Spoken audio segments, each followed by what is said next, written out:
Welcome to HOJO Radio. Our next broadcast was the brainchild of Jack Webb and may very well be the most well-remembered and best radio police drama series of all time. It ran from September in 1949 through February 1957 in 30-minute shows broadcast on NBC, and it brought to radio true police stories in a low-key documentary style. Ladies and gentlemen, we present to you Dragnet on HOJO Radio. Ladies and gentlemen, this true story concerns the heart of a great city. It took 58 minutes to resolve the question of its safety or its total destruction. This is the story of those 58 minutes. Only the names have been changed to protect the innocent.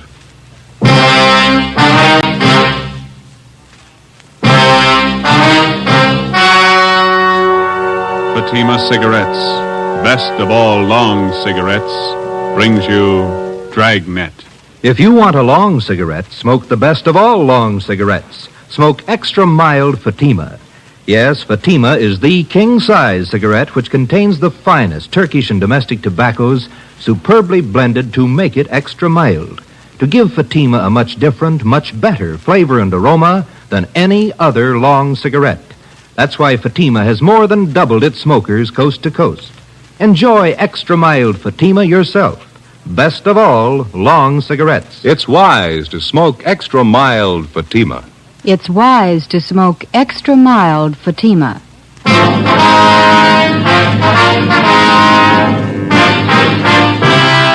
Dragnet, the documented drama of an actual crime. For the next 30 minutes, in cooperation with the Los Angeles Police Department, you will travel step by step on the side of the law through an actual case transcribed from official police files. From beginning to end, from crime to punishment, Dragnet is the story of your police force in action.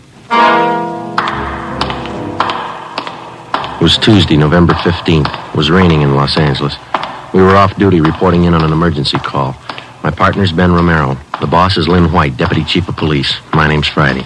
It was 8:25 a.m. when I walked in the Main Street entrance of the City Hall. I'm Friday? Yeah, that's right. You have to take this elevator, Sergeant. It's the only one to serve. Right.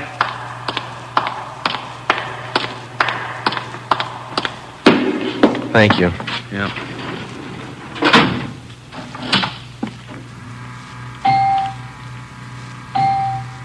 I'm going to run you up to 16. Chief's waiting for you up there.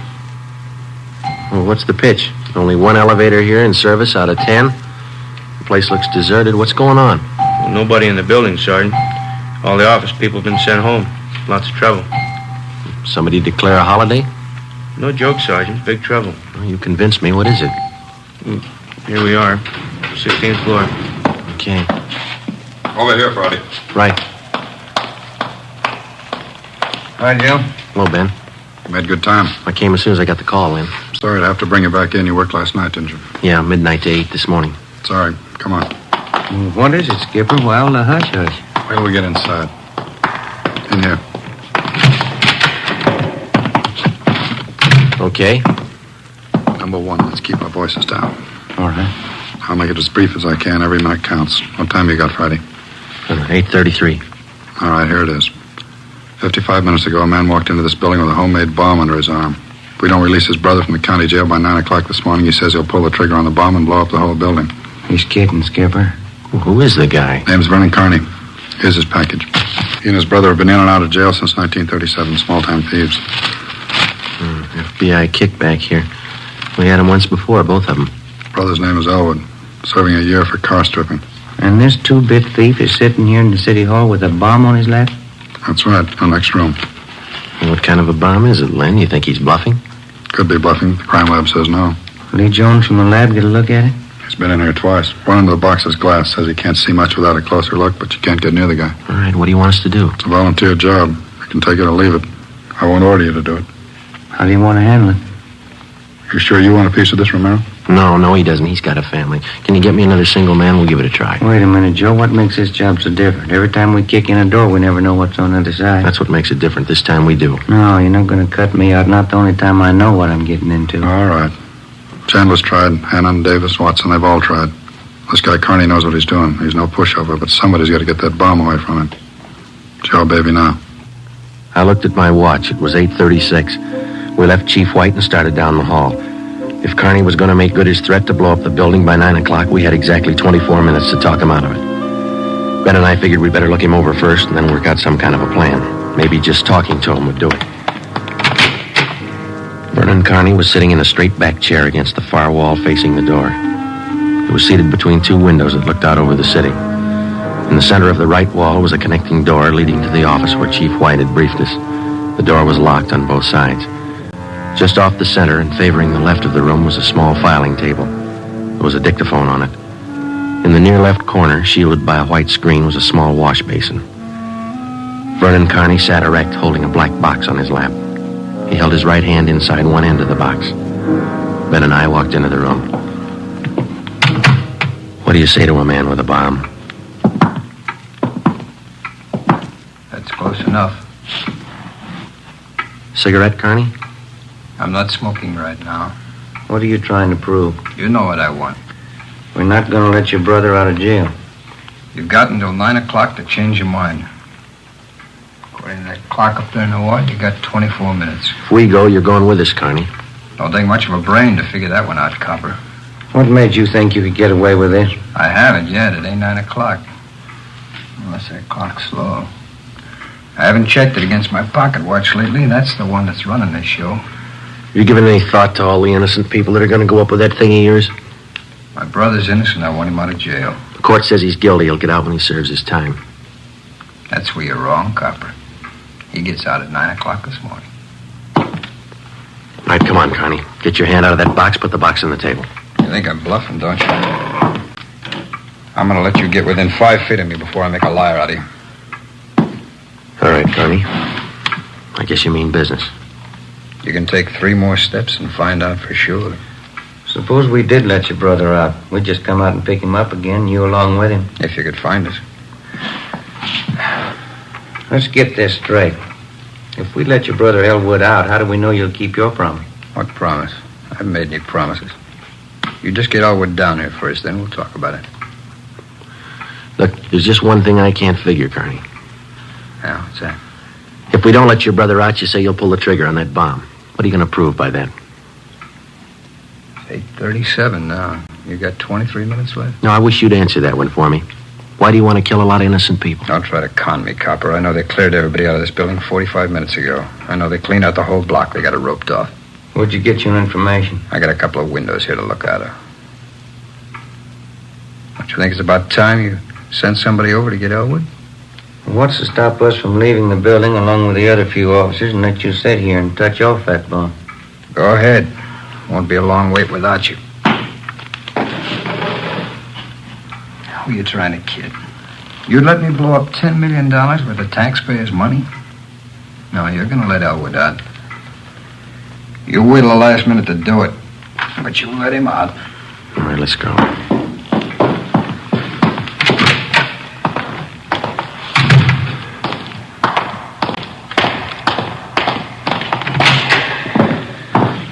Lynn, listen. Yep. I'm still not convinced that Carney can back up what he says. Then why don't you take the box away from him?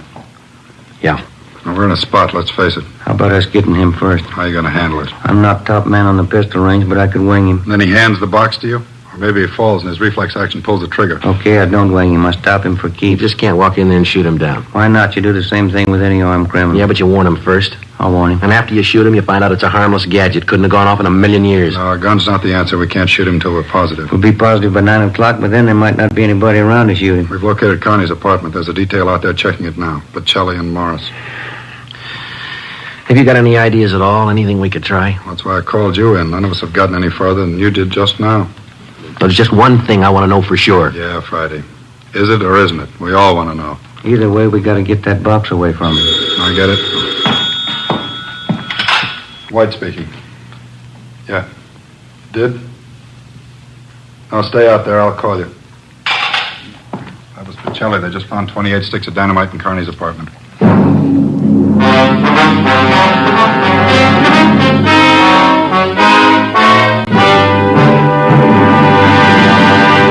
You are listening to Dragnet, the case history of a police investigation presented in the public interest by Fatima Cigarettes. If you smoke a long cigarette, it will be in your interest to listen to a typical case history of a Fatima smoker recorded last week in New York. Hi there. My name is Bab Beckwith. Bab. That's short for Bethany Ann Beckwith. I live in New York City and I'm a fashion stylist. The other day at a showing of the new fall styles, I ran out of cigarettes. A friend of mine, a designer, introduced me to the new long Fatima. I really wish someone had told me about them sooner. Fatimas are a lot milder than the cigarettes I've been smoking, and they have a delightful flavor, too. I'm very glad to recommend them to you, because I know from experience it's wise to smoke extra mild Fatimas. And more smokers every day are finding that out. Actual figures show extra mild Fatima has more than doubled its smokers coast to coast. So enjoy extra mild Fatima yourself. The king-size cigarette which contains the finest Turkish and domestic tobaccos superbly blended to make it extra mild. You will prefer Fatima's much different, much better flavor. You will agree. It's wise to smoke extra mild Fatima. It's wise to smoke extra mild Fatima. The best of all long cigarettes.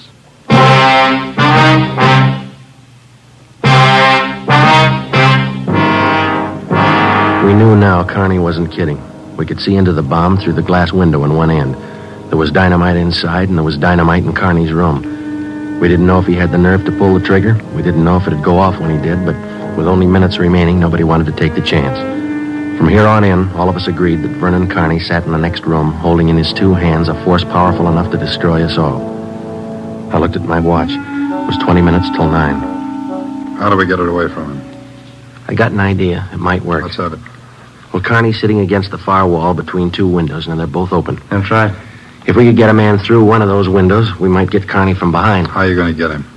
Well, whoever gets through the window could slug him. What do you do then? Somebody grabs the box. The crime lab can tell us what to do with it then. How do we get a man through one of those windows? We're on the 16th floor. Well, there's some kind of a ledge that runs around the building on each story, isn't there? Wide enough for a man to walk on? Let's take a look. All right.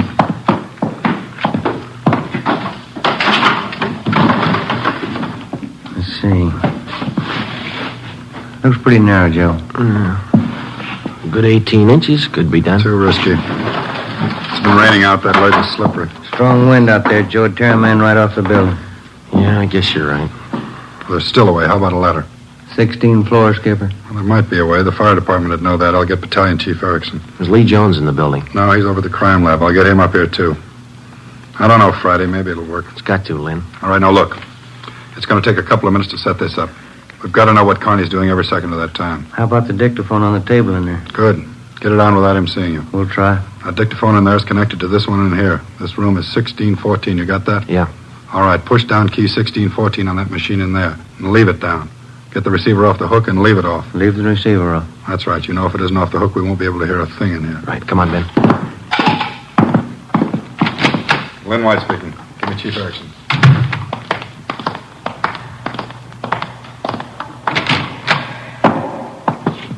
Where's my brother? Still in his cell. You coppers are long on talk, short on time. Yeah, we know. I'm telling you, if you're on good, you better get over it over here. Carney, I'll bet if we get your brother on the phone here, he'll tell you that he doesn't want any part of this. You mean Elwood doesn't want to get out? Since when? Sure he wants out, but not your way. He's only got a year to serve. Why don't you leave him alone? I told Al. I told him I'd get him out. He didn't think I could do it, but I'm doing it. I'll make you a bet, Carney. You let us get your brother on the phone. He won't walk out of here with you. Get him on the phone. All right. Where are you going? Phone's over here. Have to use the dictaphone. I got to get an okay from the chief. Elwood's still a prisoner. What's the matter with the phone? No operators. You know the building's been cleared. That's right. I almost forgot. Okay, you can use the dictaphone. It's Friday, Chief. Carney wants to talk to his brother. I know you'll have to send somebody over. Have him put the call on the extension. Wait a minute. What's that extension number, Ben? 2351. 2351, Lynn. Right? It'll take a minute. All right. I kind of like to talk to Al. Been a couple of months since I've seen him. We've always been together, me and Al, most of the time. Joe, let's go in and see if we can't hurry that call. That's a good idea, boy. It's 16 minutes to 9. Yeah. Hey, cop. Yeah. Forgot to hang up the dictaphone, didn't you? I put the receiver back on the dictaphone. Ben and I had failed to make good on the first step of the plan. When we got outside the door, we briefed Davis and Watson. They went in to sit with Carney. It would be their job to keep us posted on Carney's movements. The dictaphone was out. We went back into the office next door. Chief Sam Erickson of the fire department and Lieutenant Lee Jones from the crime lab were already there. Would have been a help. We haven't got time to cry over it. Carney's wide awake, Skipper. He doesn't miss a thing. White told us the plan Friday. We can't run a ladder up from the street. Too high, huh, Chief? The best we've got is a 100-foot aerial. You figure 12 foot to the story, that'll take you up 96 feet, 8 floors. Mm-hmm. We got the latest equipment. What's that idea you had, Jones? Sam, can you get a hold of a pump here in a hurry? Sure, we got a lot of scaling ladders, but you got nothing up there to hook them on. You figure on dropping down from the floor above? That's right, and I figure a pump here would do it. Sure it would. You could make it past the windowsill up there, but you got a 1.5 foot ledge in the way. No, what you want's a lifeline. You mean lower a man on a rope, Chief? Yeah, Romero, that's the quickest and the quietest. Could you rig it so one of my boys could do it? Sure, Lynn. What's the risk? None if you work it right. We'll strap on a life belt, give the man heavy leather gloves. 2 of my men will lower him down. Pick your lightest man. What do you think, Lee? That's it. What do we do with the bomb when we get it? I figure that box Connie's holding is about 1 foot square. Here's what I'll do. I'll get you a bucket with a 1.5 foot mouth, and it'll be full of water. Yeah? I'll have it right outside the door to that office. When you get that box, place it in the water. We'll get the bucket out of the building as fast as we can. And once we get the bomb underwater, we're in the clear? I can't promise you that, but it's the safest way to handle it under the circumstances. All right, that's it. Sam, you take care of your end? Right away. I'll get a detail to give me a hand out on the street, and we'll take the bomb to a safe area and decommission it. Let's move on it. All right, then.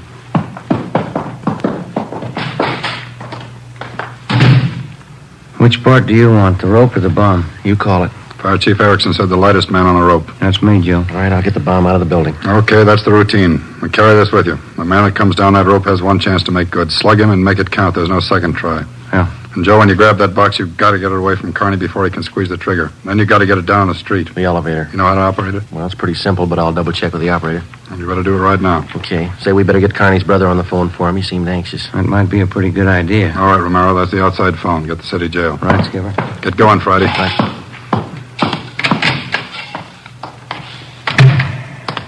Hey, you, elevator man. Yes, Sergeant? I want to see if I know how to work this thing of yours. You taking over the elevator? In a couple of minutes. You want to check me out? Nothing to it, Sergeant. Here's the control. You push this lever right to go up, left to go down. You see this little trigger on the underside of the handle? Yeah. That's a safety lock. Be sure you squeeze it. You can't move the lever. That's all right if I try it. Okay, where till I turn off the master switch? All right. That's it. Right to go up, left to go down. All right, now how do you operate the doors? Automatic. They work off the control lever. When the control lever is locked in the up or down position, the doors will close. I got it. Now, in case they jam, this red emergency button up here? Yeah. Yeah, push it. If that doesn't close, then we call a repairman. Okay, I think I got it. You want to turn that switch back on? All right. You sure now? I have my orders to get out of the building. I'll just leave the elevator right here and take the stairs down. All right. Thanks a lot. Sergeant, just curious. You going to take the bomb down this car? We're going to try.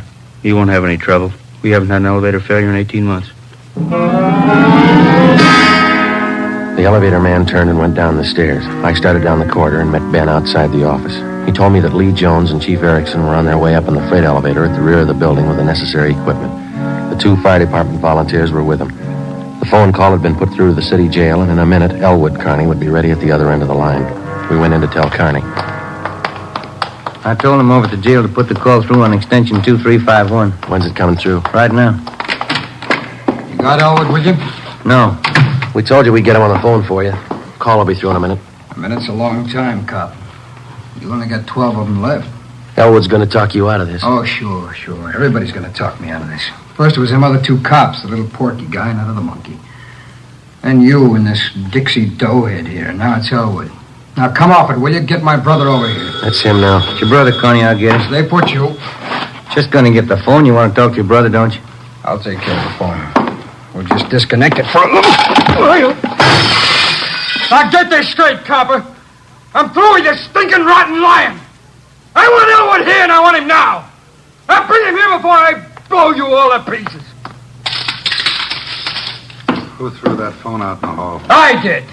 You want me to go out there and pick it up?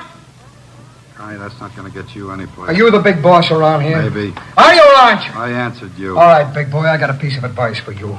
You take your rookie cops here and get it through their thick heads. I mean what I say.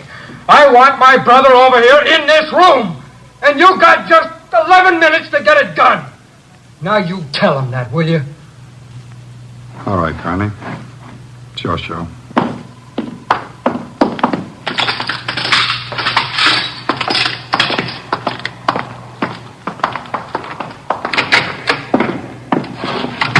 All right, we got to work fast now. Jones, everything set for you? Got the bucket with the water right here. Car's waiting down the street. Right. Erickson, your boys ready? Upstairs, waiting. We all know what to do. I'll need somebody to give me a hand with Carney when he falls. I'll be in there with you Friday. Ready to go upstairs, Chief? Anytime. One thing you ought to know. What's that? Wind's getting stronger, about 20 mile an hour out there right now. That gonna louse us up? No, but it's going to increase the sway. Got to allow for it. How do you mean? Wind's coming from the south. We'll lower you just to the right of the window. If I figure right, the wind will do the rest. Bigger risk, but we don't control the weather. How you going to do it, Ben? As soon as I get in position, I'll reach in through the window on his right, and I'll use the billy. Try to catch him on the right side of the head.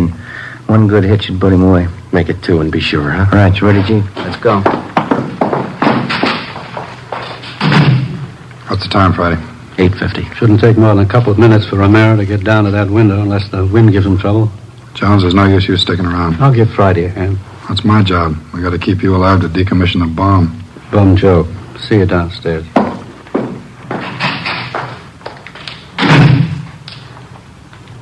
You ready, Lynn? Yeah. Scared, Friday? Yeah. Makes us even. Come on. Lynn White and I went into the next room with Vernon Carney. Ben was going to make a try from the window on Carney's right. Somehow he had to keep his attention on us and away from that window. If anything went wrong and Carney got out of position, the plan had failed. If Chief Erickson didn't estimate the force of the wind correctly, the plan had failed. I looked at my watch. It was 8 minutes to 9. Carney, anything we can say that'll make you change your mind? I've asked you 100 times. Now I'm ordering you. You're going to get to a phone and have somebody send Elwood over here right now. I'm through waiting. Now move. You ripped the phone out, Carney. Well, then find another one. I told you, I'm sick of your two-bit stalling. We've got until 9 o'clock to make up our mind about this. You had until 9. You wouldn't do what I told you. Now I'm cutting you short. You guys got exactly 1 minute to get a phone in this room where I can hear you call a jail and have him send Elwood over here. You said 9, Carney. All right, Joe. We'll give him what he wants. Davis, unlock the connecting door to this office. I'll get the phone, Lynn.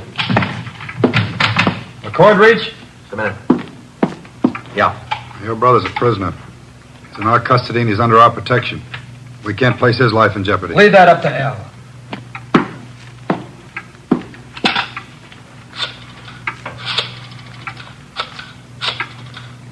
Kenworthy, this is Lynn White. We want Elwood Carney over here at City Hall. His brother wants to see him. Explain the situation. If he wants to come, get him over here. Leave it up to him. Room 1614, you'll have to use the freight elevator. And tell him to hurry. Yeah. Tell him to hurry. Oh, that's the only smart thing you've done today. Now, why don't you go next door and figure out another angle? We'll wait for Elwood, too. You don't think I'd let you get out now, do you? We're all going to wait right here for my brother. In case he don't show up, you're going to see me pull the plug. Now, sit down. Not so close, right where you are. Sit down.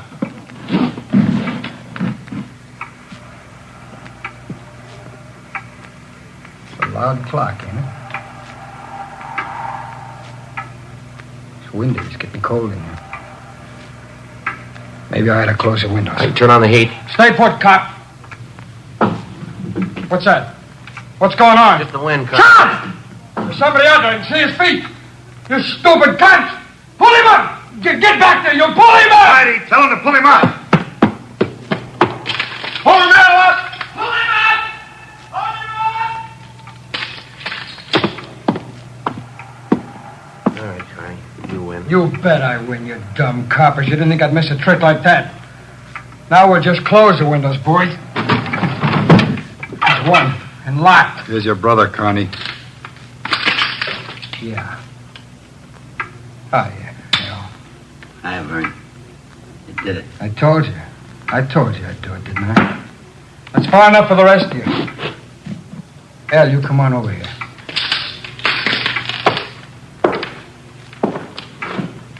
Crazy, Vern. You're crazy. That's what they've been trying to tell me. We're going home, Al. How you gonna do it? There's a million cops outside.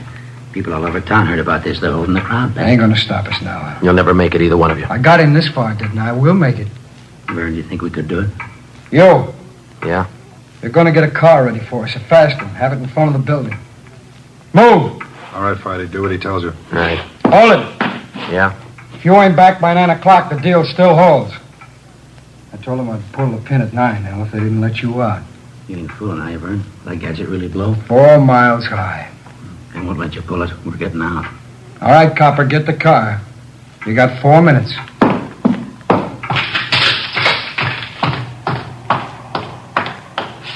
Hey, Ben! What happened? He spot me? Yeah, no time to explain. Now listen, we gotta work fast. Yeah? We had to bring Carney's brother over from the jail. How much time we got? Less than 4 minutes. How about the ledge? Think you can do it? Strong wind, you'll have to hang on like a fly. I don't know. I can give it a try. Okay, same plan. Every second counts. Now, I can't brief Lynn. He's in the room with the guy. It's up to you and me. I'll get on the ledge from one of these offices. I hope I'll make it. If you don't, we'll know you tried. Now, hurry. Hey, Ben, wait a minute. Yeah? I forgot. The window's the one on his right. He locked it. You'll have to crawl around the one on the left. You got it? Right. Okay.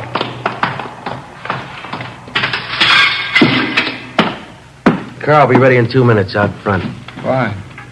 Ella and I'll just sit here and wait. It's going to be good being back together now. We always were real good together, Vern. Well, that's the way. Brothers ought to be together all the time. Yeah, Vern, I'd feel better with a gun. We don't need no gun. We got the bomb. We need a gun when we get out. When we get on the road. Okay, take your pick. They all got him. You, give him yours. I'm not carrying a gun. I left it in the other room. A cop without a gun? Who's kidding who? I left it in the other room. Frisk the big boy, though. He's got one, huh? It's about time for that car, ain't it? It's 2 minutes to 9. Yeah, this feels like it right on his hip. Grab him, Joe. I got him. Get the box. Leave that guy alone. I got him, Ben. I gotta get his hand out of it. Run, Joe. Get in the water. Run!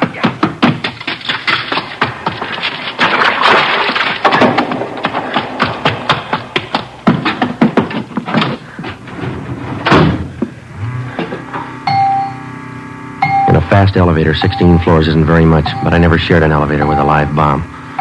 It seemed like hours between floors. I kept watching the bucket. The bomb was completely underwater.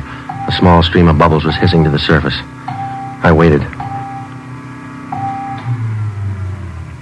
Main floor. I picked up the bucket and ran for the street. I missed the first step. I fell forward. The bucket spun out of my hand. I sprawled flat on the sidewalk. I waited for the explosion.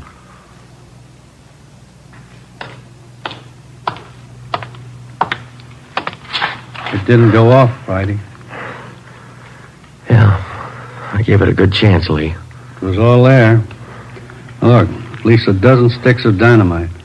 Snyder, bring that over here.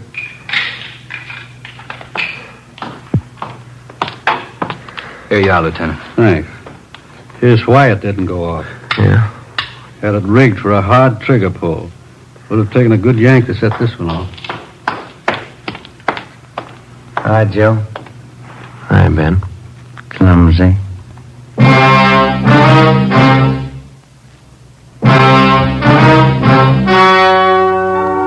The story you have just heard was true.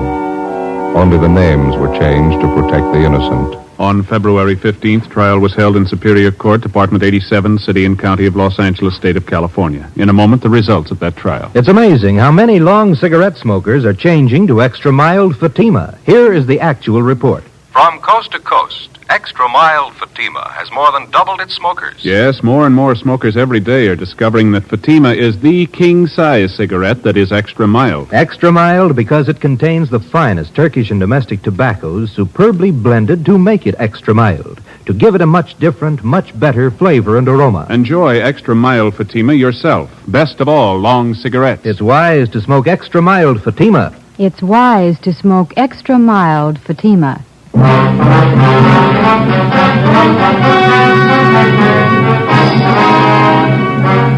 Vernon Carney was examined by 5 different psychiatrists appointed by the Superior Court and found to be mentally incompetent. He is now confined in the State Mental Institution for the Criminally Insane. Elwood Carney is now serving the balance of his sentence with no time off for good behavior. Fatima Cigarettes, best of all long cigarettes, has brought you Dragnet, transcribed from Los Angeles. Next, Sarah's Private Caper with comedian Sarah Berner on NBC. HOJO Radio, we're your old-time radio headquarters. Stay tuned.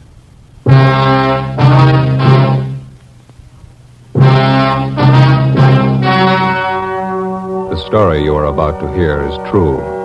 Only the names have been changed to protect the innocent. Fatima Cigarettes, best of all long cigarettes, brings you Dragnet.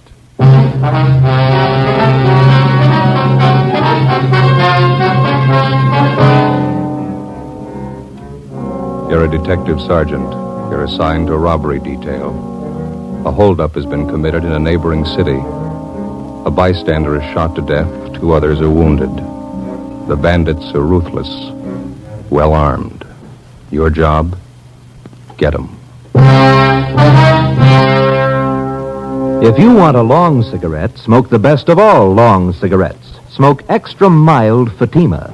Yes, Fatima is the king-size cigarette which contains the finest Turkish and domestic tobaccos superbly blended to make it extra mild, to give Fatima a much different, much better flavor and aroma than any other long cigarette.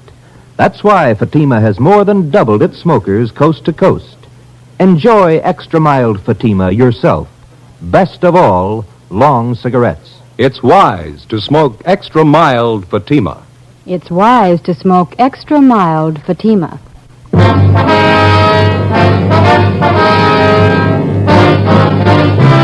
Dragnet, the documented drama of an actual crime. For the next 30 minutes, in cooperation with the Los Angeles Police Department, you will travel step by step on the side of the law through an actual case from official police files. From beginning to end, from crime to punishment, Dragnet is the story of your police force in action.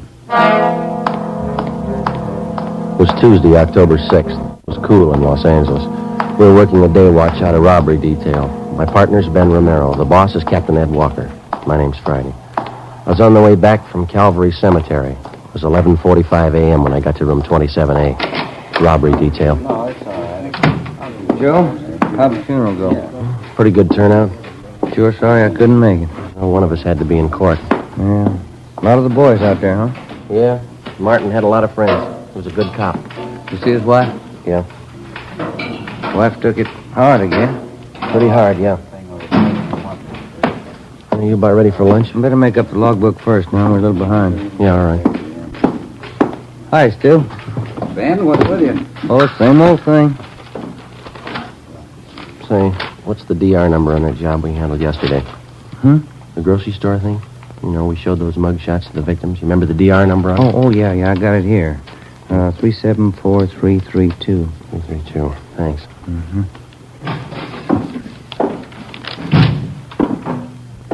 Yes, sir? My name's Frank Cheney. Just been paroled from Folsom. Can you tell me where I registered? Yeah. I'll get one of the men from the rehabilitation detail. He'll take care of it. Okay, thanks. Excuse me, Ben. Oh, yeah. Bossberg. Johnny Bossberg? Yeah. Got a minute? Something for you here. I'll be right there. Did you contact the witnesses in this report here? Let me see. This one. What do you got? Oh, yeah, I took Hello care over of at it. the desk wants the registers next found. Okay. Excuse me, Romero. Yeah. Hi, you want to register? Yeah, my name's Frank Cheney. Okay. Address? 218 Belgrade. Belgrade. Where you been? Folsom. Got out Saturday. Okay, what'd you fall for? Robbery, first degree. How much do you owe? Served 18 years. I'm on life parole. Life parole. Okay. Hey, Thaxter, you want to tell Rambo we're out for 7? Wait a couple minutes, huh? You see the guy at the desk, the one with Bosberg? Yeah, he's an ex-con. Why? Frank Cheney, 1931. Jack Taylor and I had him. First big one we ever drew. Well, that's so. Did you ever hear of him? Used to call him a gentleman bandit. Yeah, 1931, Claude. That's 18 years ago. Cheney was the biggest of them. Came from a wealthy family, too. Father's a millionaire. You sent him up, huh? San Quentin. Tried to break out with a partner of his. Partner killed a trustee. Cheney was sent to Folsom. From a millionaire family. That's a queer one. Yeah. Well, how about that lunch, fellas? Yeah, let's go. Seems like it could have been yesterday, 1931. We grow old right along with the thieves, huh? Where we go? Federal Cafe? That's all right with me. 18 years. Yeah. Sure goes by in a hurry. I wonder if Cheney thinks so. As far as day-to-day routine goes, police work is pretty much like any other job. To the rookie detective just starting in, there's new things to see, new things to learn. But 5 or 6 years on the detail and the job gets pretty ordinary. You see a lot of dirt, a lot of trouble and tragedy, and after a while you begin to wonder what all the glamour's about and the excitement that's supposed to go along with the job. A fall months went by pretty slow. On November 3rd, we closed a case against a gang of drugstore hold-up men. In December, Ben's youngster fell off a fence and sprained his wrist. My Uncle George from Renton, Washington, visited my mother and me in January, stayed a couple of weeks. On January 28th, it rained. Ben and I checked into the office where we got a phone call from Lieutenant Mort Gear of the San Diego Police Department. He gave us additional information on a finance company holdup which had been pulled in San Diego the day before. In the robbery, one bystander had been shot and killed and another one wounded by the two bandits. They also shot a police officer 3 times through the stomach when he tried to stop him. Next day, Sergeants Ormsby and McGuire from San Diego arrived, and we helped them check the suspects through the stats office. A couple of bad ones, Joe. Both have guns, and they use them. One of them got away in a car and the other one on foot. Is that right, McGuire? Yeah, the big one used the car. Well, size ought to help some. Let's see, 45 years old, height 6 foot 1 or 2 inches, weight 275 to 85 pounds. Anybody get a look at the car, Ormsby? Blue Ford sedan, 1940 or 41 model. That's all we got. It's a rough one. After all the shooting, the witnesses didn't know what they saw, all mixed up. Well, how about the other one, the guy who got away on foot? He's a WMA, about 50 years old, 5 feet 8 and 9 inches, 145, 55 pounds, wears glasses. Yeah, we got that on the teletype. Is that all? No, we traced from the Greyhound bus depot about 6 blocks from the holdup, changed his clothes in the washroom there, left behind a coat and a gun. Yeah. The coat was the kind of give parolees from State Pen. Checked it through our crime lab. Same kind of suits are issued to all ex-cons. No make. Well, at least you know one of them's an ex-con. How about that gun you found? It's a murder weapon. Our ballistics men went over it, no prints. Tried to trace the serial number, no record. CII in Sacramento's trying to run it down. Well, we got any hunches? A few. We're almost sure both of them had gone the route before. Pretty cool. Shot down 3 people, didn't bat an eye. How much did they take in the holdup? 11,000. Hey, your stats office make a run those descriptions yet? Yeah, this morning, Orr and I's got the list of possibilities. They're pulling the mud shots now. I'll be winding it up right now, don't you think? Yeah, let's check. This way, fellas. Yeah. Well, go ahead, McGuire. Oh, thanks. How's the wife, Ormsby? Oh, fine, Ben. She's expecting again. What are you going to do, raise an army? 4 kids. That's not so bad. McGuire's wife wants 6. How about that, Mac? You got 5 now. No point in quitting when you're ahead. Frank? Yeah, Joe. You know Russ Ormsby and Tony McGuire, don't you? San Diego PD? Yeah, sure. Met him last trip. Hi. Fine, Frank. Good to see you. Good. Just ready to call you. Got those mug shots together for you. Here, got them right here. Okay. There you are. This is Max for suspect 1. This is for number 2. Okay, Frank. We'll check them out with the witnesses. There's one mug there. Here, let me show you. Here, this one. Yeah? It matches the description pretty close. Safe man by trade, but he can go any route. Name's Weber. First name? Stanley. Call him Turk, I think, nickname. Know anything about it? He's an ex-con. Ormsby and McGuire drove back to San Diego to show the mugshots to the holdup witnesses and see if they could get an identification. Late the next afternoon, they called back to tell us that Stanley Turk Weber had definitely been identified from his mugshot by 4 of the 5 witnesses as one of the holdup men. His partner remained unidentified. We called Turk Weber's parole officer, got all the available information on the suspect, including his latest address, an apartment house on North Alameda. Weber wasn't there. We talked with the apartment house manager, and he told us that Turk hadn't been seen there since the day before the San Diego robbery and murder. We had a stakeout put on the apartment, and Ben and I went back to the office and had the record bureau pull Weber's package. On his mama sheet, Ben spotted a familiar name, Henry Garson, another ex-con who was listed as one of Turk Weber's closest friends. Well, we got a hold of Garson's parole officer. He told us Garson had had his parole transferred to San Diego, where he disappeared 2 weeks before he was wanted for violation of parole. We tried to check Weber through his relatives. We couldn't find any. But Henry Garson's report showed that he had a brother, Al, who ran a dry cleaning shop down in Seal Beach. He had no criminal record. The next morning, we drove down to see him. Yeah, Henry came around last July. It's the last time I saw him. I wanted to borrow my car. You got any idea where he might be now? No. You're his brother. I don't know where he is. That's the truth. I don't want to know where he is. Was anyone with him when he came to see you last? No. You know who his friends are? Friends? No. Would you look at these pictures, please, see if you can identify any of them? All right, just...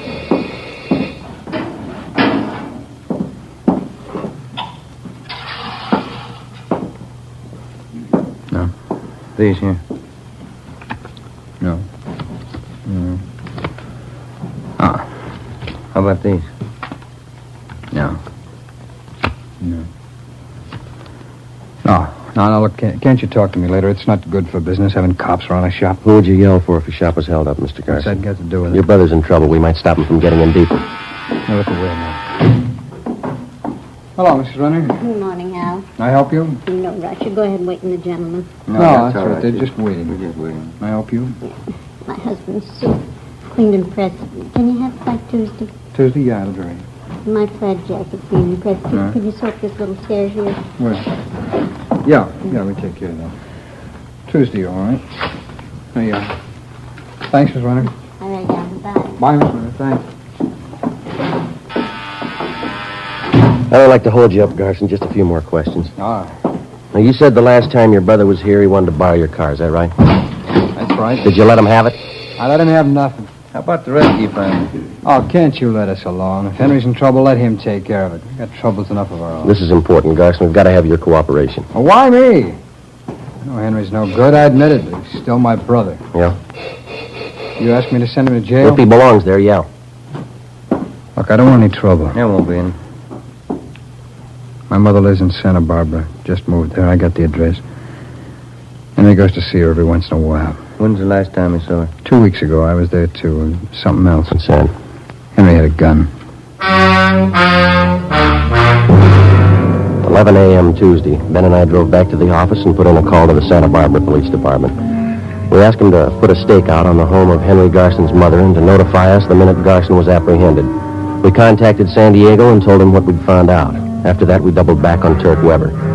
From one of our informants, we heard that Weber and Garson had gone into some kind of a business together. For a bankroll, they'd succeeded in getting a loan from the Second National Bank out in Glendale.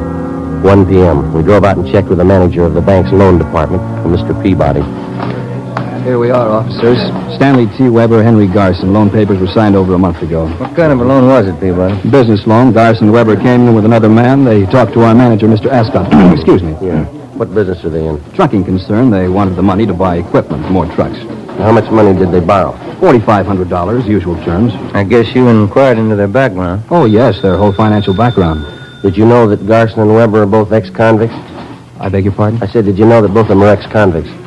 You sure you haven't made a mistake? Henry Garson, Stanley T. Weber? Yeah, that's right. What'd they offer for collateral? Well, they had some of their equipment, 2 trucks, and of course, there was the cosigner. Who was that? The name's right here on the loan papers. Let's see. Right here. Cosigner, Frank Cheney.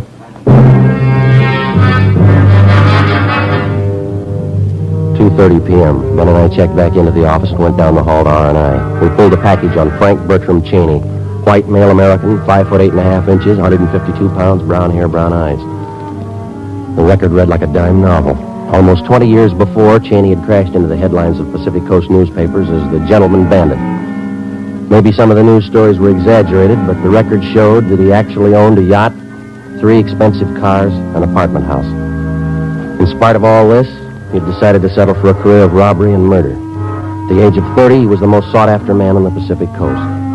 Finally, in 1931, after tracking him for a year and a half through more than a dozen armed robberies, Sergeants Thaxter and Taylor of the Los Angeles Police Department brought him in. He served 18 years at San Quentin and Folsom penitentiaries, and then he won his parole at the age of 48. We checked his parole officer, and he had nothing to report against him. We checked back in at robbery detail and met with Captain Ed Walker. How about Cheney's friends, Weber and Garson? Nothing yet? Not a thing, Skipper. Stakeout's still on at Garson's mother's place in Santa Barbara. Weber's apartment's still covered. You called San Diego about this, the Cheney angle? Yeah, we briefed him. They got all the mugshots down there. Weber's definitely been tagged as one of the men on that finance company job. We figured Garson for the second man, but none of the witnesses have picked out his mugshot. You talked to Cheney's parole officer, huh? Yeah, I did. He gave us Cheney's last address. Same as the one on his ex-con registration, but he's moved. Didn't notify the officer. Where does that leave you? Well, I talked to the manager at the apartment. He gave us a couple of addresses to run down.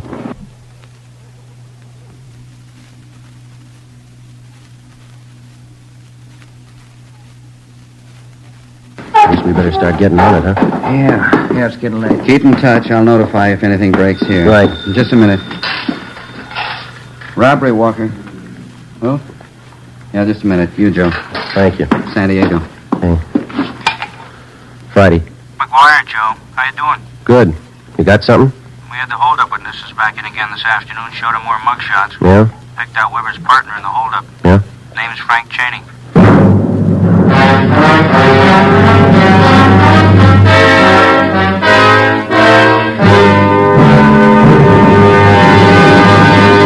You are listening to Dragnet, the case history of a police investigation presented in the public interest by Fatima Cigarettes. If you smoke a long cigarette, it will be in your interest to listen to a typical case history of a Fatima smoker. It's the case of Lee Silver, general assignment reporter on one of New York's greatest newspapers.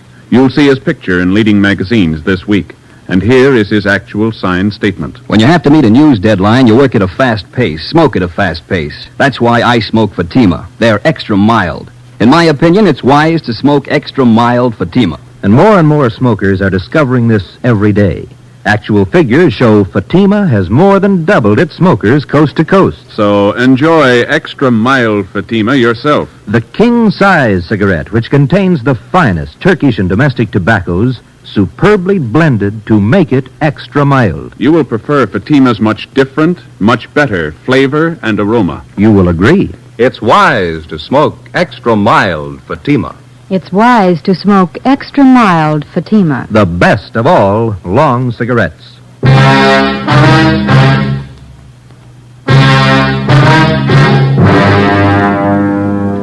Tuesday, January 31st, 4 p.m. In addition to the San Diego teletype, we got out a local broadcast and an APB on Frank Cheney. By 4:30, Ben and I had checked out the first of two addresses where Cheney's former landlady told us that he might be staying. It was a rooming house out on West Washington. The owner told us that Cheney had stayed at his place for a few days, but that had been more than 2 months before. He had no idea where the suspect might be. We then drove to the second address. It was an apartment house on West Stanford near Slauson. Manager's name was Mrs. Pritchard. Why, yes, I believe Mr. and Mrs. Cheney are home. They've been in all day. Which apartment are they in, ma'am?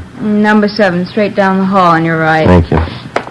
They may be having dinner now. Are they expecting you? Be all right, ma'am. Thank you.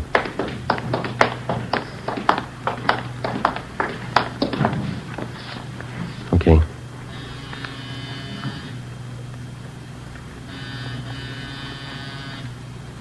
How about the door? It's open. Come on.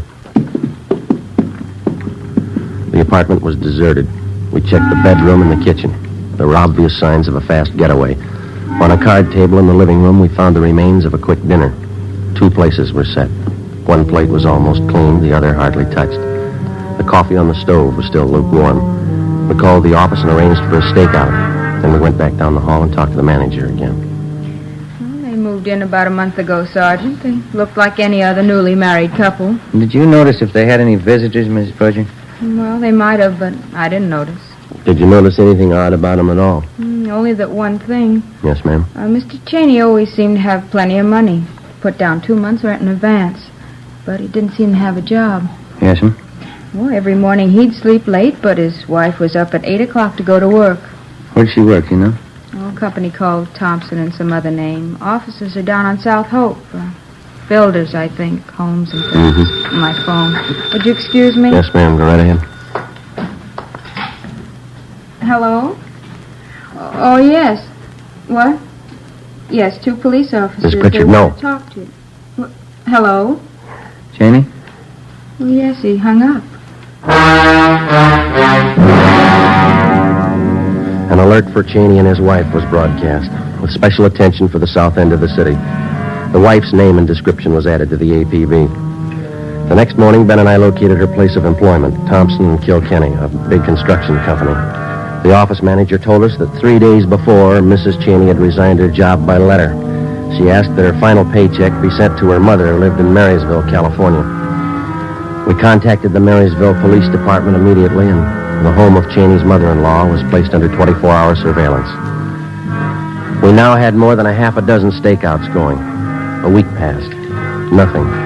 Cheney and his wife seemed to have dropped completely from sight.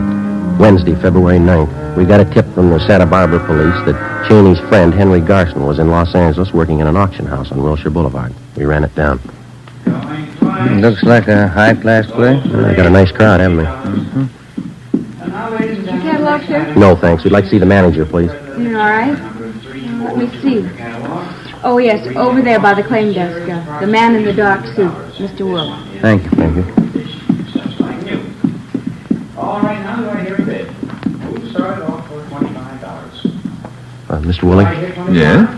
Police officer, sir. We'd like to check on a man who's supposed to be one of your employees, sir. Oh, that's so? What's his name? Here's his picture. Can you identify? Why, yes, that's Johnson, the new clerk. You want to talk to him? Yes, sir. All right. Right this way. He's back in the storeroom. Some kind of trouble? We'd like to talk to him. Yes, all right. Let's see. Oh, yes, there he is. Johnson. Oh, Johnson, would you come on, Ben. What are you running for? Johnson, come here. Off the back. Yep. There he goes. He's heading up the street. Come on. Yep. We got on that bus. All right, come on, let's double back to the car. Yep. Hurry. Yep.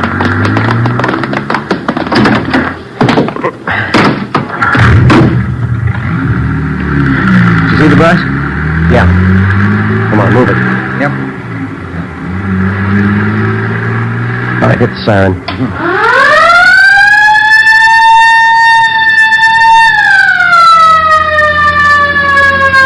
All right, that did it. The driver's pulling over.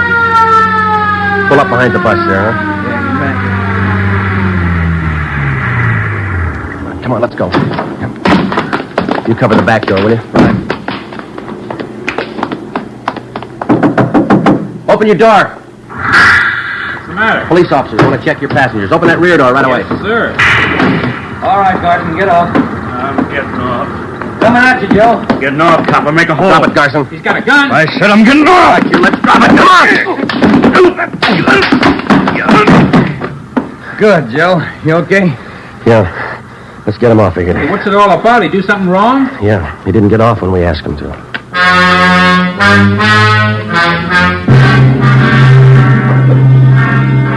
"9 p.m. Wednesday.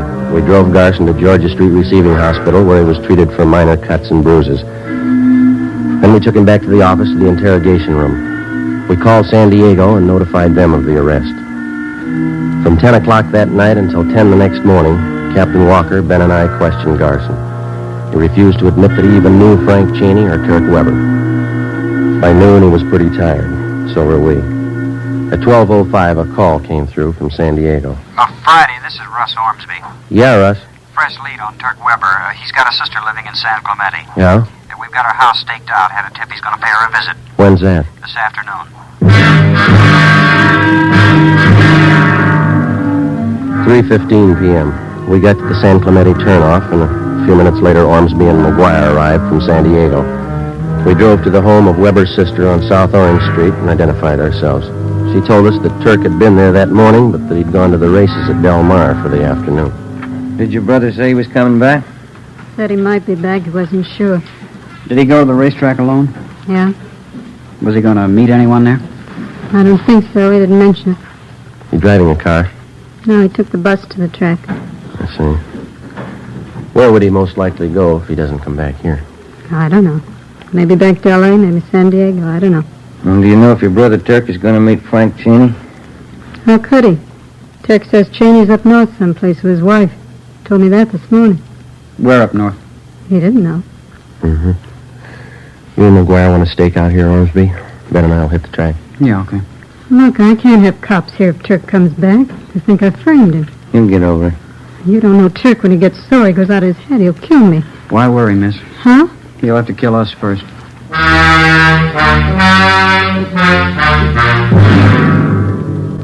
3:45 p.m. Ben and I left Weber's sister's house and drove down to the racetrack at Del Mar. We got there just at the start of the 7th race. We had no idea whether the suspect was still there or not. We alerted the security police, gave them mug shots of Weber. Then we went to the public address booth in the clubhouse and talked to the man in charge. A few minutes later, the trap for Weber was set. Mr. Stanley T. Weber, please come to the public address booth. Emergency phone call. Mr. Stanley T. Weber, please come to the public address booth. We waited. Ben stationed at a vantage point on one side of the booth, me on the other. Minutes passed. Weber didn't show. Ben caught my eye and shrugged his shoulders. Mr. Stanley T. Weber, please come to the public address booth. Emergency telephone call. Mr. Stanley T. Weber, please come to the public address booth. The announcer was barely finished when I saw Ben motioning.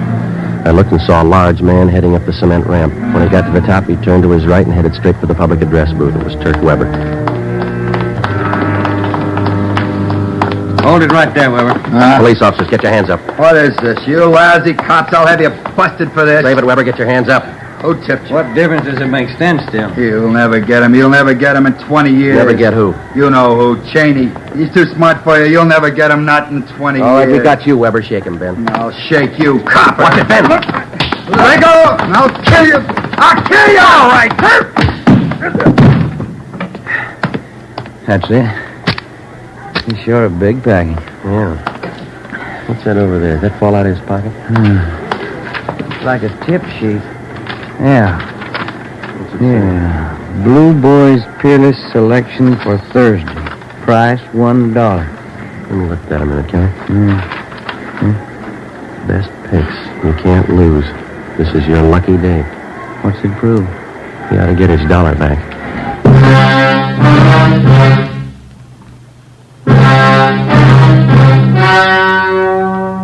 The story you have just heard was true. Only the names were changed to protect the innocent. On June 19th, trial was held in Superior Court, City and County of San Diego, State of California. In a moment, the results of that trial. It's amazing how many long cigarette smokers are changing to extra mild Fatima. Here is the actual report. From coast to coast, extra mild Fatima has more than doubled its smokers. Yes, more and more smokers every day are discovering that Fatima is the king-size cigarette that is extra mild. Extra mild, because it contains the finest Turkish and domestic tobaccos superbly blended to make it extra mild, to give it a much different, much better flavor and aroma. Enjoy extra mild Fatima yourself. Best of all long cigarettes. It's wise to smoke extra mild Fatima. It's wise to smoke extra mild Fatima.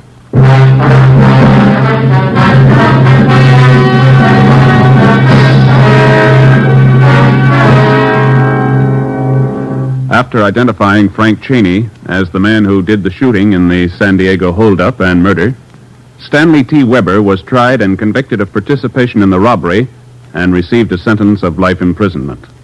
Henry Garson was cleared of any complicity in the holdup killing, but he was returned to prison for violation of parole and for several burglaries in San Diego and Los Angeles. Both men are now serving their terms in the state penitentiary. Next week, Frank Cheney, the Gentleman Bandit, Part 2.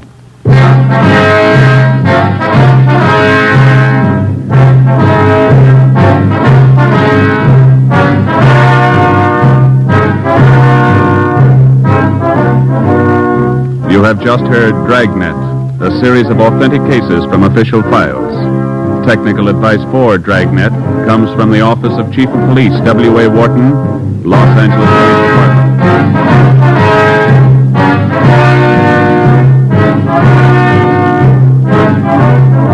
Fatima Cigarettes, the best of all long cigarettes, has brought you Dragnet from Los Angeles.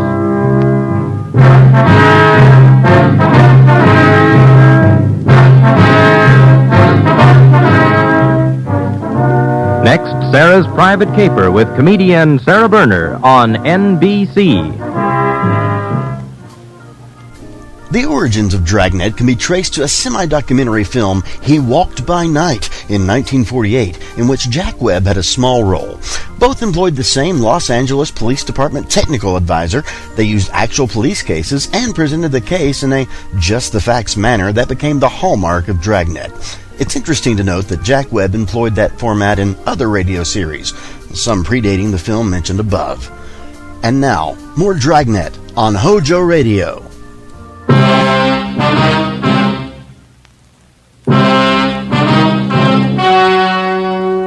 The story you are about to hear is true. Only the names have been changed to protect the innocent. Fatima Cigarettes, best of all long cigarettes, brings you Dragnet.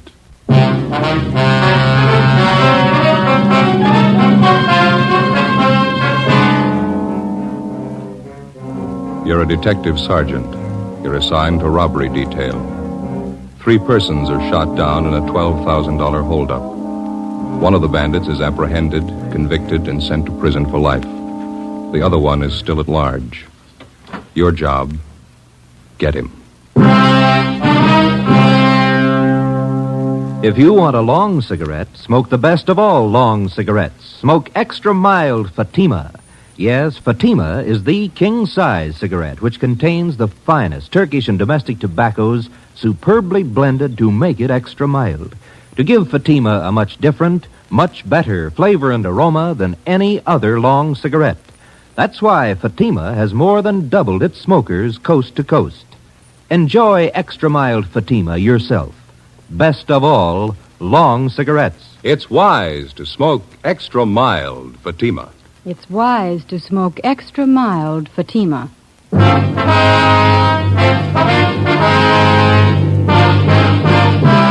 Dragnet, the documented drama of an actual crime.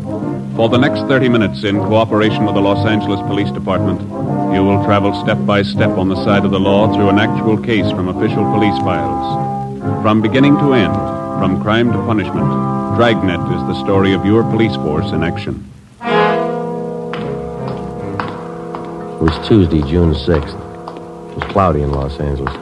We were working the day watch out of robbery detail. My partner's Ben Romero. The boss is Captain Ed Walker. My name's Friday. I was on the way back from communications, and it was 11:35 a.m. when I got to room 27A, robbery division.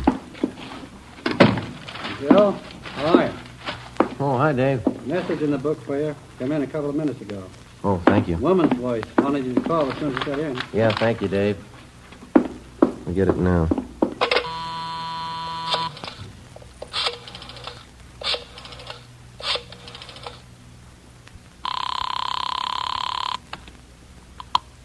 Georgia Street Juvenile Bureau, Miss Bentley. Policewoman River there, please. Just a minute. River? Hold on, please. All right. Miss River? Dorothy? Joe Friday. Oh, yes, Joe. You get the message? Yeah. You worrying about your purse? I can't find it anywhere. Did I leave it in your car last night? Found it this morning. I can leave it at the desk here if you like. You can pick it up sometime today. Oh, that'll be swell, Joe. Thanks a lot. Sure, Dorothy. I had a wonderful time last night, Joe. I certainly enjoyed it. Yeah. Pretty good movie, huh? Hey, Dorothy? Yeah. Mother and I were talking this morning at breakfast. Like to come over to the house sometime for dinner? Ma'd like to meet you. Oh, well, sure. That'd be fine. I'd like to meet your mother. How about a week from this coming Monday? That's my day off. Is that okay? All right. A week from this Monday. The weather's good. Well, maybe we can have a barbecue out in the back. Oh, it sounds wonderful. Okay, see you later then. All right, Joe. Bye. Bye. Joe? Hi. How'd it work out, Ben? It didn't. Another false alarm. Sure is a scorcher out today. 4 months' work and not one solid lead. Where are we going? I haven't got the answer. I've run down so many bum tips, I don't think I know the real thing would hit me in the face. Yeah. Romero, Joe? Yeah, Skipper? Oh, McGuire and Mort Gear from San Diego just got here. You want to come in? Yeah, right away, Ed. There we are. All right. Oh, Ben. What do you say? Sit down. Hope you two have more than we have. It's all on that report on the skipper's desk. 4 months legwork. Cold. Nothing at all? Oh, lots of phony tips, bum leads. We got 3 stakeouts going. His mugshot's plastered all over town. No go, huh? I don't know. I think he's got the perfect face for a killer. You can hang his description on 1,000,000 guys. Got nothing on him at all. Ben here just ran down the last lead we own. Yeah, false alarm. Nothing on the APB, huh? Got dust on it. Cold enough to bury. How long's it been since it happened? Back in January, wasn't it? Yeah, 27th. Stanley Finance Company, San Diego. It's all right there in the report, Ed. Yeah, I see. Hold-up shooting got 12,000. Suspects Frank Cheney, Turk Weber. Cheney did the shooting. That's what stops me. What's that? Took us a couple of weeks to grab Turk Weber and put him away. Here it's more than 4 months and Cheney's still on the loose. Doesn't that? He can't be that smart. Well, he's free. I can't think of a better testimonial. What about the other angles Friday, besides those 3 stakeouts? We covered the town for Cheney. He had 4 months of it. Hotels, rooming houses, motor courts, bars, restaurants, the works. Must have a couple of thousand copies of his mugshot spread around. No response? Oh, get 4 or 5 calls a day on him. Been going on for weeks now. We check him out. Never the right man. What about his wife? She's still supposed to be with Cheney, isn't she? Funny thing, we haven't had one report on her. Last time the two of them were supposed to have been seen together was 5 weeks ago. That was up in Stockton. Cheney's mother-in-law lives in Marysville, huh? You still have a stakeout on her house? Yeah, no leads there either. How about it, Mort? Nothing to offer? About the same as up here. There is something we'd like to check on, though. Yeah? One of McGuire's informants was paroled 2 weeks ago. He served time with Cheney at Folsom. You have anything to say? Yeah. It's his idea Frank Cheney was the most hated man at Folsom. Most of the cons had given their right arm to cool him off. Mm-hmm. What made him so popular? Pretty much of a heel. Ran to the warden's office 3 times a week regular and informed on the other cons every chance he got. You figure some of them might want to even the score. Mm-hmm. If they know anything, I'm pretty sure they'll talk. Worth a try, isn't it? Their leads can't be any colder than what we got anyway. You gonna need any help, Mort? No, McGuire and I can handle the questioning. We'll go up to Folsom tomorrow. Okay. I don't think there's any argument. This thing needs a quick answer. Joe, you and Ben will have to push a lot harder and a lot faster. Cheney's robbed and killed before. Give him the chance, he'll do it again. We've run down all the possible angles, Ed. We've checked every lead we could dig up. There's one you missed. Yeah? The right one. Find it. From the day Frank Cheney had been identified as the killer in the San Diego hold-up murder 4 months before, all of us realized the danger of another killing as long as he was loose. After 18 years in prison, Cheney had a gun and he had his freedom again. We knew he wouldn't give him up easily. Thursday, June 8th, Lieutenant Mort Gear and Sergeant Tony McGuire returned from Folsom Prison. After talking with most of the convicts who knew Cheney well during his prison days, they had a list of more than 40 leads to run down. Ben and I took half of them. We started checking. It went kind of slow, and the results were thin. After running down the first dozen leads, we'd found out nothing about the suspect that we didn't already know. Monday, June 12th. We checked with a John Strezak, supposedly one of Cheney's close friends up at Folsom.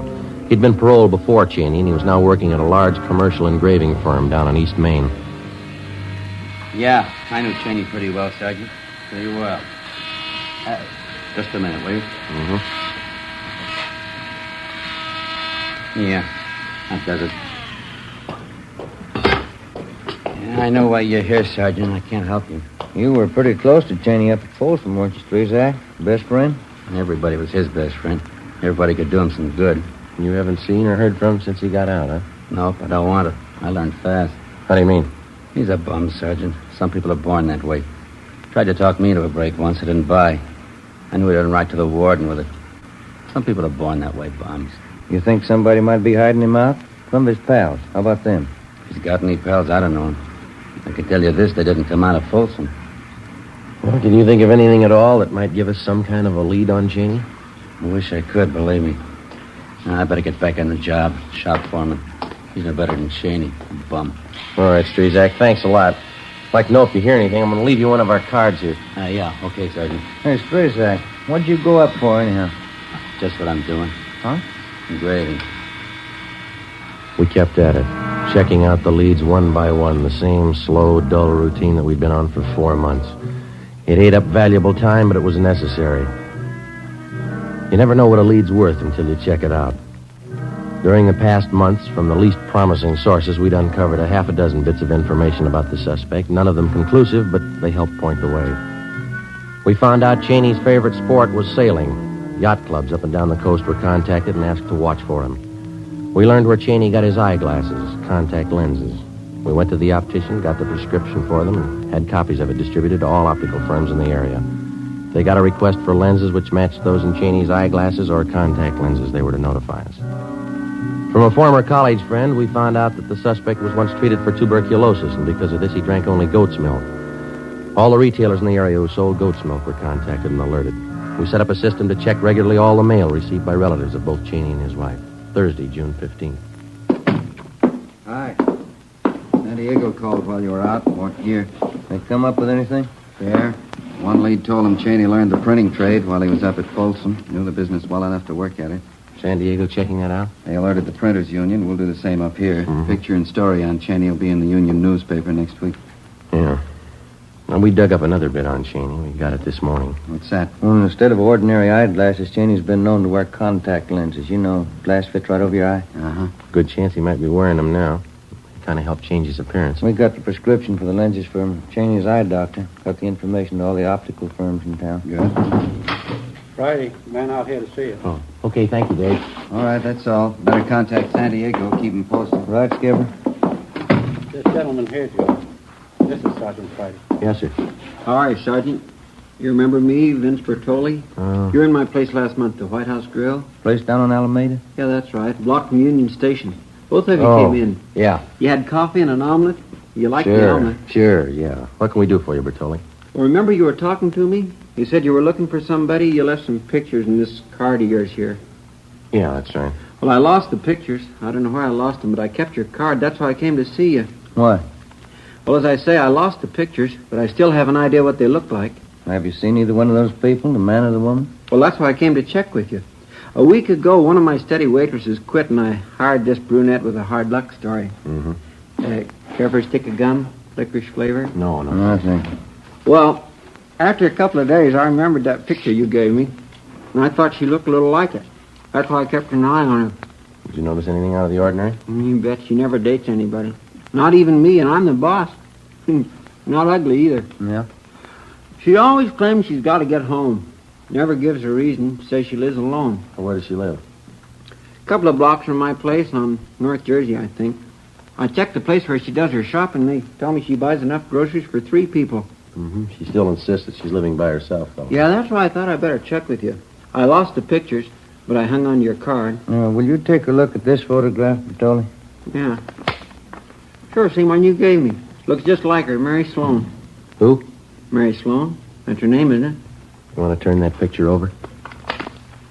Mrs. Frank Cheney.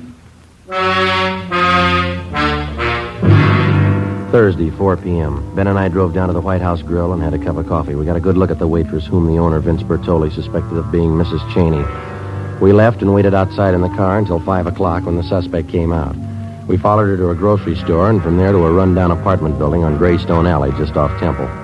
We waited a few minutes and then we followed her in. The tab on one of the mailboxes read, Mary Sloan, apartment 16. We went up. Which one, Joe? Number 16. It's down this way. Come on.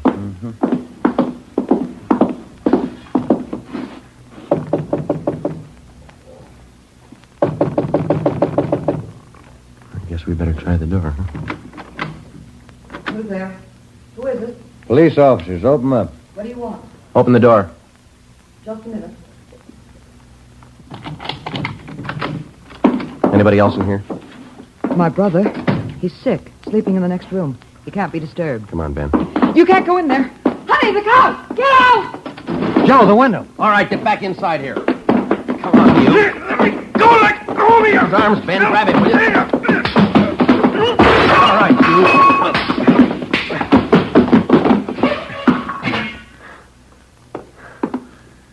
Are you all right? Yeah. Thought he broke my bridge work. Yeah, you got clipped for nothing. Not Cheney.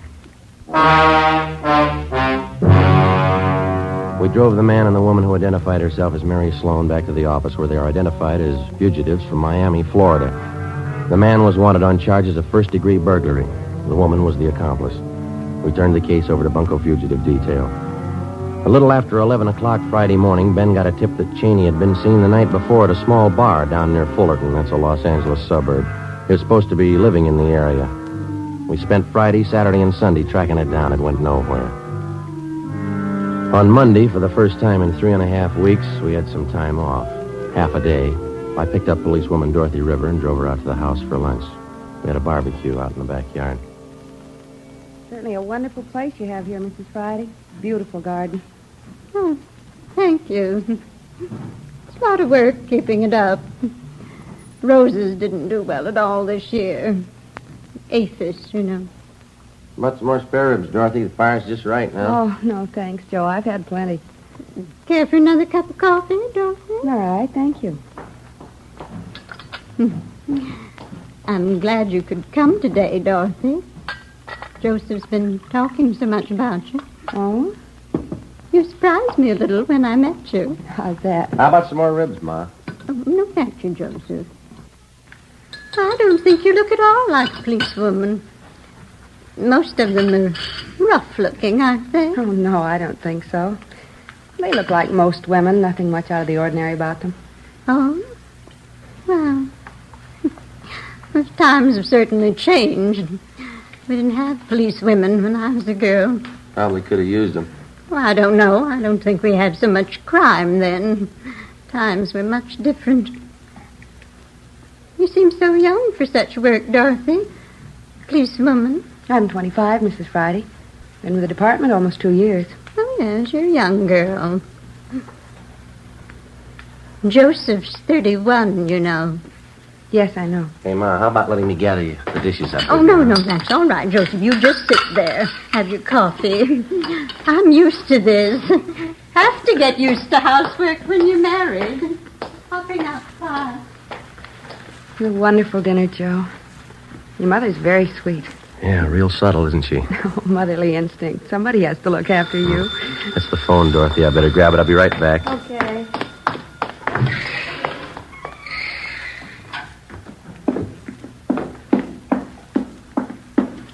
I'll answer, Joseph. Never mind, Ma. Let me get it. Friday talking. This is Walker, Joe. Check back in right away. What do you got?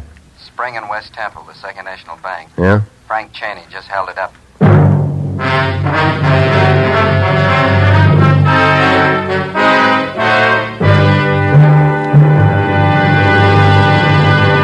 You are listening to Dragnet, the case history of a police investigation presented in the public interest by Fatima Cigarettes. If you smoke a long cigarette, it will be in your interest to listen to a typical case history of a Fatima smoker. It's the case of registered nurse Shirley Gelman of Los Angeles, California. You'll see her picture in leading magazines this week. Now, her actual signed statement. When I go off duty, I appreciate a mild cigarette. Fatimas are extra mild. I can enjoy them more. I agree. It's wise to smoke extra mild Fatima. And more smokers are discovering this every day. Actual figures show Fatima has more than doubled its smokers coast to coast. So enjoy extra mild Fatima yourself. The king-size cigarette, which contains the finest Turkish and domestic tobaccos, superbly blended to make it extra mild. You will prefer Fatima's much different, much better flavor and aroma. You will agree. It's wise to smoke extra mild Fatima. It's wise to smoke extra mild Fatima. The best of all long cigarettes.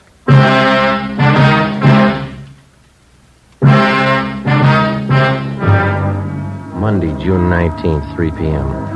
I went back to the office, picked up Ben and Captain Walker, and the three of us drove to the scene of the robbery at the corner of Spring and West Temple, the Second National Bank. Ricketts and Thaxter from robbery detail were already there questioning witnesses.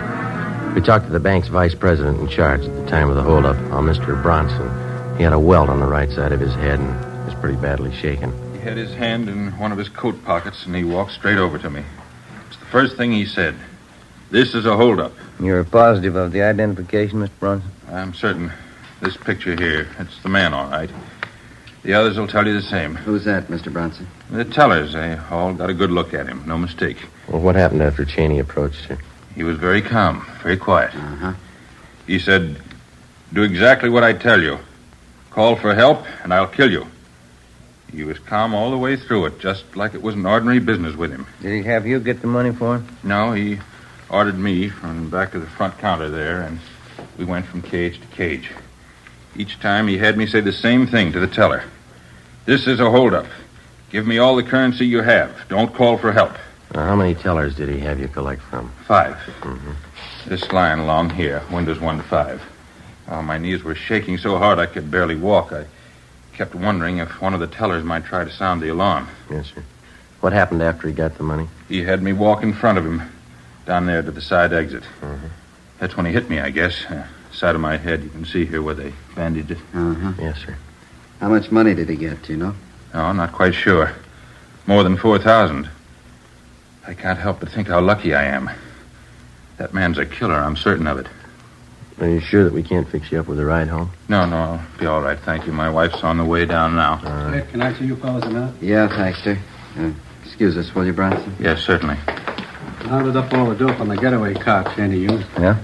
At 2 this afternoon, he went to a used car lot up in Figueroa, about 8 blocks from here. Asked to be shown a late model Ford. Yeah, go ahead. Salesman took him for a demonstration ride. When he pulled up for an arterial, Cheney jabbed a gun at him and told him to get out. Salesman got out. Cheney drove off. And 15 minutes later, he walked in here and pulled the robbery. That's it. The bank tellers tabbed the same Ford as the getaway car. Broadcasted all points on the car. Nothing yet. What time you got, Romero? 10 minutes before. What time did the alert go out, Thaxter? 2:45. Everything covered? Yeah, Union Station, both airports, the bus depots, they're all alerted. Roadblocks set up on the highways. Since 2:45. Just about. And Cheney's somewhere in the city. Find him.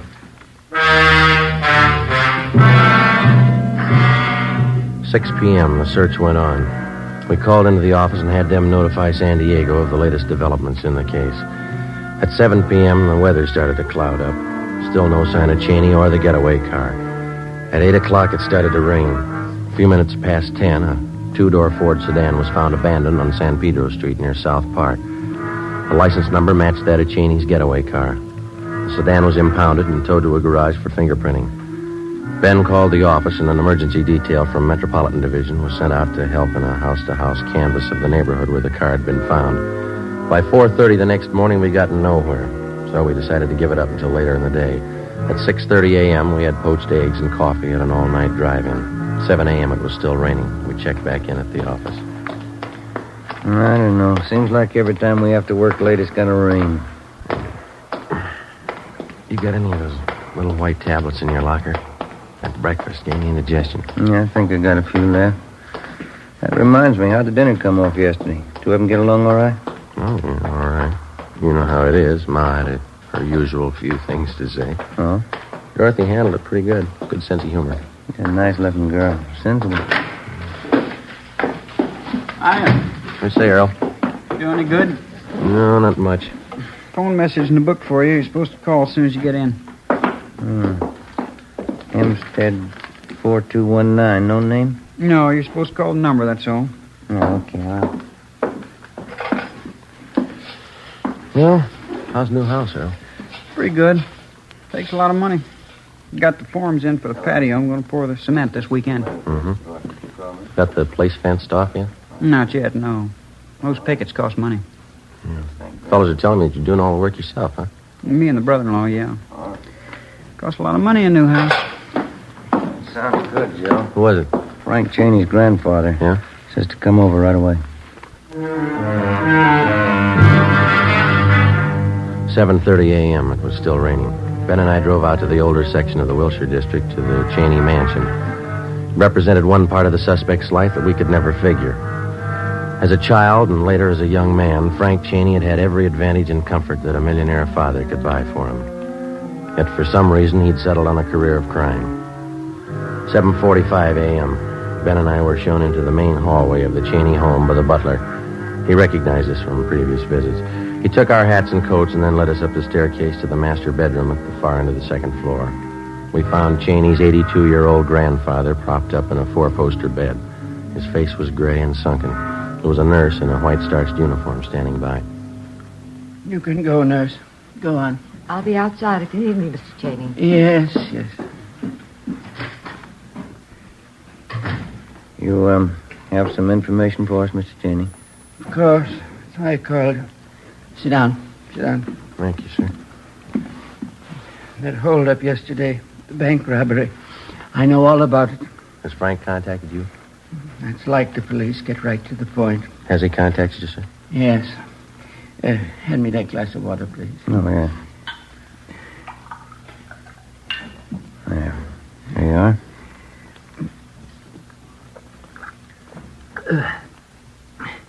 Thank you. No, leave it on the table there. Oh, yes. When Frank got out of prison last year, he came to see me. I offered him one more chance. I told him if he decided to earn his way, he'd have all the help I could give him. He said he would. Yes, sir. I was a fool like everyone else. I believed him. Any idea where Frank is now? I gave him everything it was possible to give him. He wrecked the family, his father's life, my life. Everything he touched, he ruined. You know where he is now, sir? He telephoned me day before yesterday. He was going away, Central America. Why didn't you notify us? When he was going away, I thought it'd be better. We've had enough notoriety, newspaper stories. How was he going to get to South America, sir? Swedish ship. He's going to work his way. He called from San Pedro. Staying in some hotel there. You don't know the name? Find him, take him away. Bury him someplace. Okay, Joe. Yeah. Well, thank you very much, Mr. Cheney. Sergeant. Yes, sir? Frank will have a gun. He'll try to use it. Yes, sir. Kill him. 9 a.m. Ben and I went back to the office and put in a call to the Swedish Vice Consulate on South Spring Street. They told us that 3 days before, a man answering Cheney's description had signed on the Swedish motor ship Southern Cross as a member of the engine room crew. We picked up Sergeants Thaxter and Davis and drove down to San Pedro. The Southern Cross was still taking on cargo when we got there. We showed Cheney's mugshot to the first mate. You're the American. Cameron, that's him. He signed on this trip. Is he aboard the ship now? Oh, he's right up there on deck. He was there. I guess he went below. What if you take us to him, please? All right. Lindgren! Ja? Ta över kommando en liten stund. All right, this way. The gangway, mind you. Better watch it, Ben. Yeah.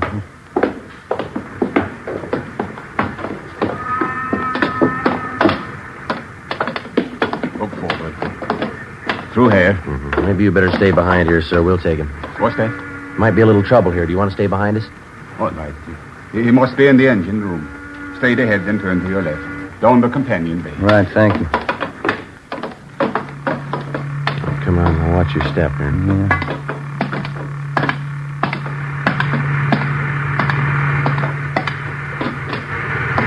Joe. It's in. Come on.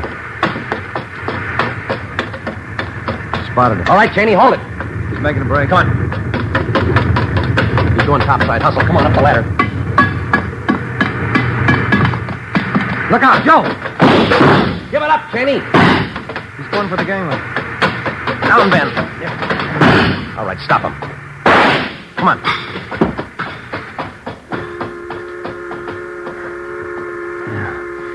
Through the shoulder. Yeah. Bumped his head when he fell. Better get the cuffs on him. Yeah. Where'd everybody disappear to? I guess you didn't notice when we came aboard. Huh? Look topside. See? Red flag. Oh, yeah. Taking on fuel, huh? There's some of the cargo right over there. Oh. High explosives. The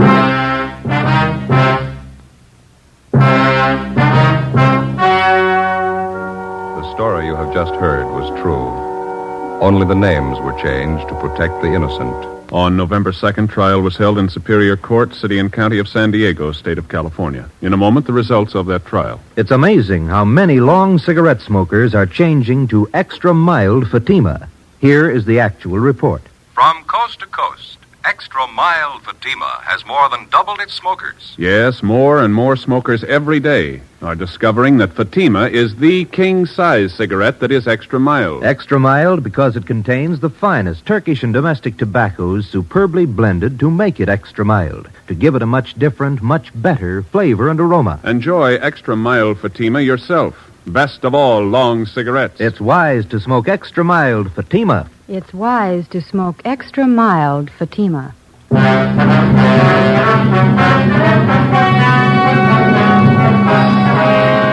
Frank Bertram Cheney was tried and convicted of murder in the first degree. He is now awaiting execution in the lethal gas chamber at the State Penitentiary, San Quentin, California.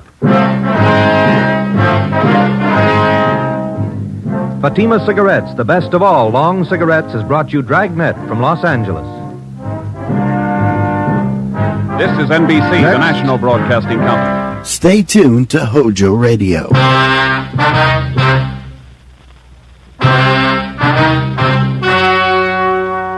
The story you are about to hear is true.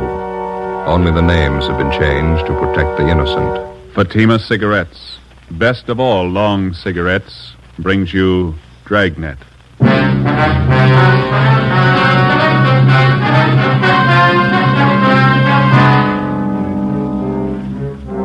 You're a detective sergeant. You're assigned to homicide detail. A woman is knifed to death in her home.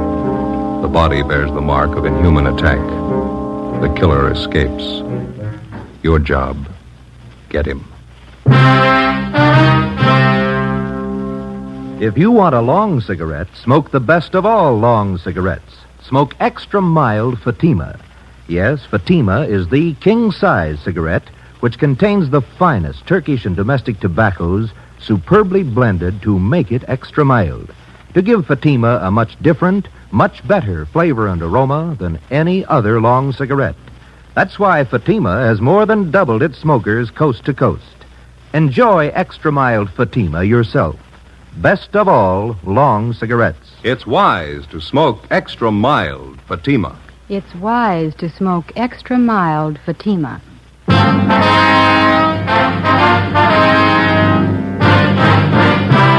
Dragnet, the documented drama of an actual crime. For the next 30 minutes, in cooperation with the Los Angeles Police Department, you will travel step by step on the side of the law through an actual case from official police files. From beginning to end, from crime to punishment, Dragnet is the story of your police force in action. It was Wednesday, September 29th. It was warm in Los Angeles. We were working the night watch out of homicide detail. My partner's Ben Romero. The boss is Captain Blaine Steed. My name's Friday. I was on the way back from the interrogation room. It was 11:23 p.m. when they got to room 42. Homicide. Hi, Lorraine. Hello, Joe. Like type this up for me? It's a dead body report. Yeah, okay. Thank you. Joe, How you doing? they bring Palmer in yet? He's in the interrogation room. Captain's with him. What's his story? He claims he had nothing to do with it. You contact any of the boys' relatives? Says he hasn't got any in town. There was just him and his mother. You called Juvenile Hall, didn't you? Yeah, they'll look after him for the time being. Pretty big shock for a kid. Yeah. Did you get anything out of him? Harry and I have been talking to him. Just starting to make sense. You want to lend a hand? Sure.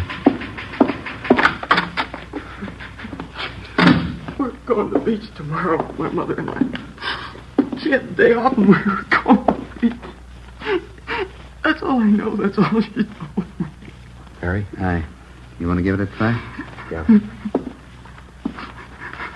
All right, Robert. Come on, son. It's going to be all right now. We need your help, Robert. Think you could answer a few questions for us? How about a bite to eat, son? Can I get you something? No, I'm not hungry. I'm okay. That's the stuff. Well, here, take it. It's a clean handkerchief. Yeah. Well, you're the cop that drove me down here, aren't you? That's right. Not going back to the house. You won't have to, son. I'm never going back to that place. All right. Oh, it was awful. Could you start from the beginning for us, Bob, and just take it easy? Tell us what you know. Okay. Think I could have a Coke? I'll pick up a couple. Be right back. All right, Harry. Thanks, Harry. Well, all I know is I left the house about 7:30. Mom gave me the money to go to a show. Was she alone in the house when you left? Yeah, that's right. We had dinner and then I went to the show. You usually go to the show on school night, son? No, but Mom asked me if I wanted to go. She gave me the money. Double feature. She told me to stay for both pictures. Mm-hmm. She usually tell you that? No, she always said to just stay for one picture. She didn't want me coming home so late. Was she expecting anybody to visit her? I mean, after you'd gone? She didn't say so. She just told me to stay for both pictures, that's all. What time did the movie let out? Almost 11 o'clock. Pretty late, so I went straight home. Mom was in the bedroom. She was on the floor. There was this knife, this big knife. What'd you do then, son? I ran outside, hollered. Wallace's came over from next door. I went inside and looked, and then they called the cops. That knife you saw in the bedroom. There was blood on it, all over it. It was terrible. Did you ever see the knife before? Yeah. Yeah, Roy gave it to my mom last year. It's a bowler knife. Who is this Roy? Mom's boyfriend. One of them. He's in the Navy. Was he at your house tonight? I told you, it was just Mom and I. Roy had a fight with Mom about 2 weeks ago. He said he didn't like her having other boyfriends, and they had a fight. They argued, is that what you mean? Yeah. And once Roy slapped my mother. Mm-hmm. You want one of these, Joe? No, thanks, Harry. Okay. There's your Coke, Robert. Oh, yeah. Son, did you know most of your mother's friends? Most of them, yeah. Can you think of any of them who might have wanted to hurt your mother? I don't know. Roy Palmer, maybe. He was mad at her. He's the only one I can think of. I don't know. I don't want to think about it anymore. All right, son. We won't bother you anymore tonight. Thanks a lot. Yeah. Ben. Mm-hmm. You want to follow through with Juvenile Hall, see if the boy's taken care of. Okay. You going to be in the interrogation room? Yeah, I got a few more questions for Roy Palmer. Right. Check you later. Okay.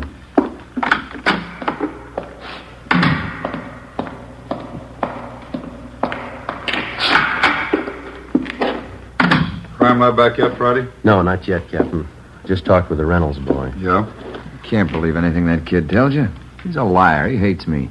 You give him reason to hate you, Palmer? The kid's a liar, that's all. You were his mother's boyfriend. He says 2 weeks ago you had a fight with her that you slapped her. All right, I slapped her. That don't make it murder. I wasn't near that house last night, and I didn't kill her. We found your knife in her bag. Huh? A bolo knife, bone handle. That's not mine. I gave it to her a year ago for a present. Didn't even know she still had it. Look, why do you have to pick on me? Because you had a motive and you haven't got an alibi. What about all those bums you used to run around with? Why don't you ask them for alibis? When we find them, we'll ask them. Do you know any of them, Palmer? The other men that she went out with? How'd I know? The only time she ran around was when I was on sea duty. And how'd you know she was running around? Friends of mine. I saw her out with these guys. I get it. Interrogation room, Friday. Lee Jones, Joe. Just got back from the Dixon house. Anything? Off to a fast start. Leighton Prince checked the murder weapon, that knife. Dusted the handle. Yeah? Fingerprints, perfect set.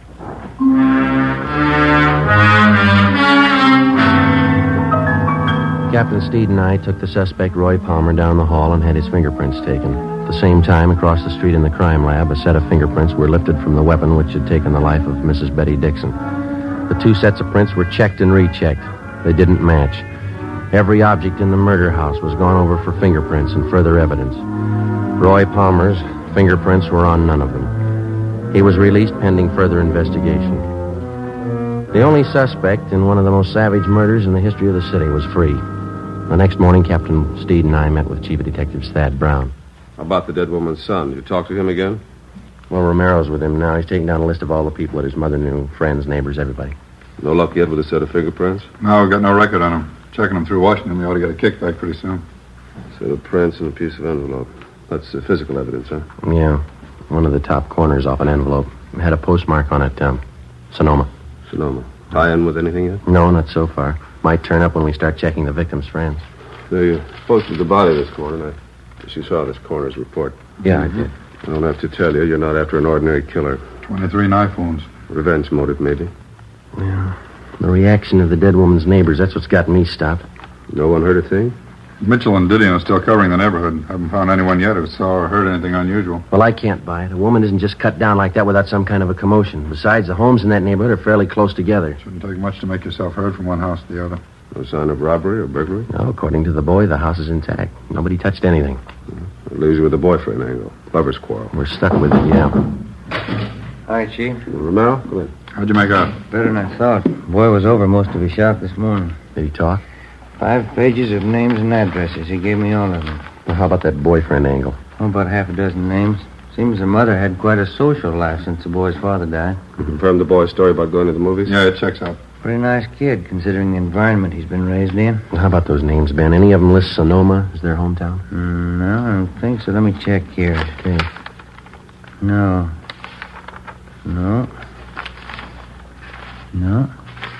Huh? No, none of them. All right, you better start digging into that list. Postmark may tie in later. Meantime, you still have that set of fingerprints. No chance for a mistake there. When you reach the right men, those prints will connect him with the killing. That makes it simple for you. Prince will tell us who he is. You got only one answer to dig for. Yeah. Where he is. Thursday, September 30th, 11 a.m. We started checking the list of the murdered woman's friends through R&I for any possible criminal record. It's usually the case that a major crime rates headline space twice. When the crime is committed, when the criminal is apprehended. Between the two, more than often, there's a space of weeks and months, sometimes even years, in which the police officer goes through the monotonous, undramatic business of checking files, asking questions, sifting and sorting leads and evidence until he finally reaches the criminal. For a news story, it's pretty dull material, but it proves out the contention of most working detectives. You don't catch criminals with headlines. Monday, October 4th, we checked with a Miss Lucille Dana, a counter clerk at a little market out on Crenshaw. It's a terrible thing. I've been away on my vacation. Heard about it when I got home yesterday. You were pretty good friends with Betty Dixon. That right, Miss Dana? Yeah, pretty close. Oh, excuse me a minute. I'll take care of this customer. Yeah, all right. Is there everything, sir? No, 2 bags of jelly beans, please. All right. Okay, that's all. Oh, that's 19. 87. 9. 87. This is not marked. Just a minute. Tommy? Yeah, Number 2 corned beef. How much? just a minute. 67. Thanks.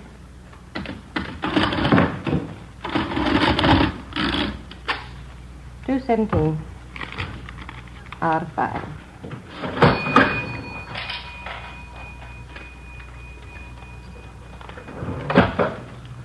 $2.17, $2.20, $25, $50, $3, $4, $5.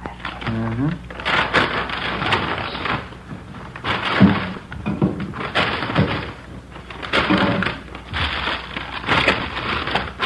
Thank you.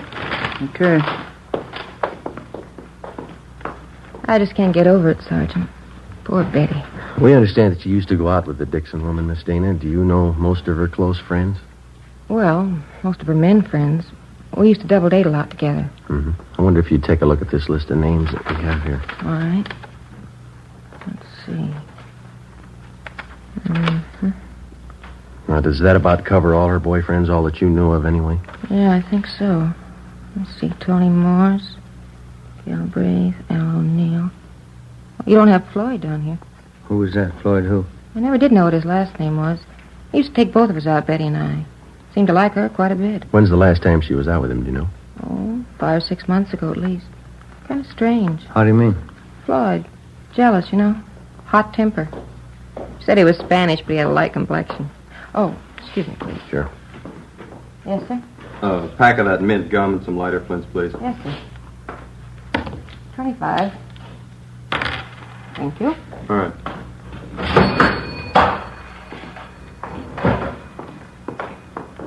Could you describe this Floyd for us, Miss Dana? Well, he was kind of fresh and conceited in some ways. He was attractive. A lot of fun. How about his physical appearance, weight and height? About 6 feet, I'd say. Nice build. 180 pounds, I guess. Mm-hmm. Dark hair, dark brown eyes. Good dancer. How'd he and Miss Dixon get along? Oh, I don't think he did. Floyd and Betty used to fight all the time, but she used to fight with Roy Palmer, too. I don't think Floyd did it. Is he in town now, do you know? No, I don't. As I say, last time I saw him was 6 months ago. Would you know if Mrs. Dixon saw him recently? She did. She didn't tell me. You have no idea, then, where we could get in touch with this Floyd? Well, no, I don't. He's from up north originally. Is that so? Yeah, Sonoma. Ben and I went back to the office and got off a teletype to the Sonoma Police Department along with a description of the suspect named Floyd. Then we checked with the 16-year-old son of the murdered woman. He remembered the man called Floyd, and essentially his description of the suspect checked out with that given us by his mother's friend, Lucille Dana. 3 p.m. We met with Lieutenant Harry Didion and Captain Steed. You want to fill him in, Didion? Finally got in touch with the dead woman's next-door neighbors. Name's Conroy. Get anything out of him? They seem to be the only ones who heard anything the night of the murder. What'd they have to say? Let's see. Yeah, they saw Mrs. Dixon's son, Robert, leave the house about 7:30 the night of the murder. And nothing till 8:30. Yeah? They heard loud pounding on the back door of the Dixon home. The door finally opened. They heard an angry woman's voice invite the person in. A man? Yeah. Any description? Not much. She was tall, good build. Not much, Jack. Go on. Neighbors said it was quiet then for about an hour. And they heard a woman crying, said it sounded like Mrs. Dixon. They make out any of the conversation? I got it right here. Yeah. About 9:30, they heard Mrs. Dixon, a lot of loud talking. She said, "Why don't you kill me then, Floyd? Put me out of my misery." Mm-hmm. Anything else? They said it was quiet between 9:30 and 10. And they heard something that sounded like the thud of a body falling on the floor, a piece of furniture overturned. No screams for help. Funny, but the neighbors say no. The only other thing they heard was Mrs. Dixon. Here's a quote. She said, "Do a good job, finish me off." None of the neighbors thought of calling the police. Well, they told me they didn't want to get mixed up in a family fight. None of their business. She had quite a few men visitors. That's all of it, huh? No, one more thing. I guess this is what made the neighbors think everything was all right. About 10:15, they heard a man's voice, couldn't make out any words. Then they heard Mrs. Dixon say, "Please kiss me goodbye." Mm-hmm. A few minutes after that, they heard someone leave for the back door. They see him? Not very good. I think it was the same man they saw go in. Pretty tall, good build. That's it. Where does it leave us? Pretty weird. I'll buy that. Oh, I don't know. She was supposed to be a sane woman. She'd have to be pretty drunk to ask a man to kill her. The man would have to be pretty drunk to take her up on it. Why the killer used that bolo knife on the victim. That piece of envelope we found by the body. Yeah, it was postmarked Sonoma. There's a state mental hospital up there. Just a hunch. Maybe we're dealing with a maniac. 4 p.m. Monday. R&I could give us nothing because of the meager description. Ben and I checked out of the office and went over to the state building to the Department of State Institutions. First, we checked the name Floyd through the files, using it as a last name, then as a first name. We failed to connect. Either the names didn't fit the description of the suspect, or they were elderly men still confined to the institution at Sonoma. We checked through the files using Floyd as a middle name. We came up with 2 recent parolees from Sonoma. Both matched the description almost perfectly. Both had the middle name of Floyd. We checked out the first one, Charles Floyd Johansson. We found out that he'd been returned to Sonoma almost a month before. The second parolee still had his freedom. We took a set of his fingerprints back to the office and had them checked out with a set of prints found on the murder weapon. How's it shape up, Joey? Richard Floyd Coleman. That the right name? Yeah. Any make? He's your killer.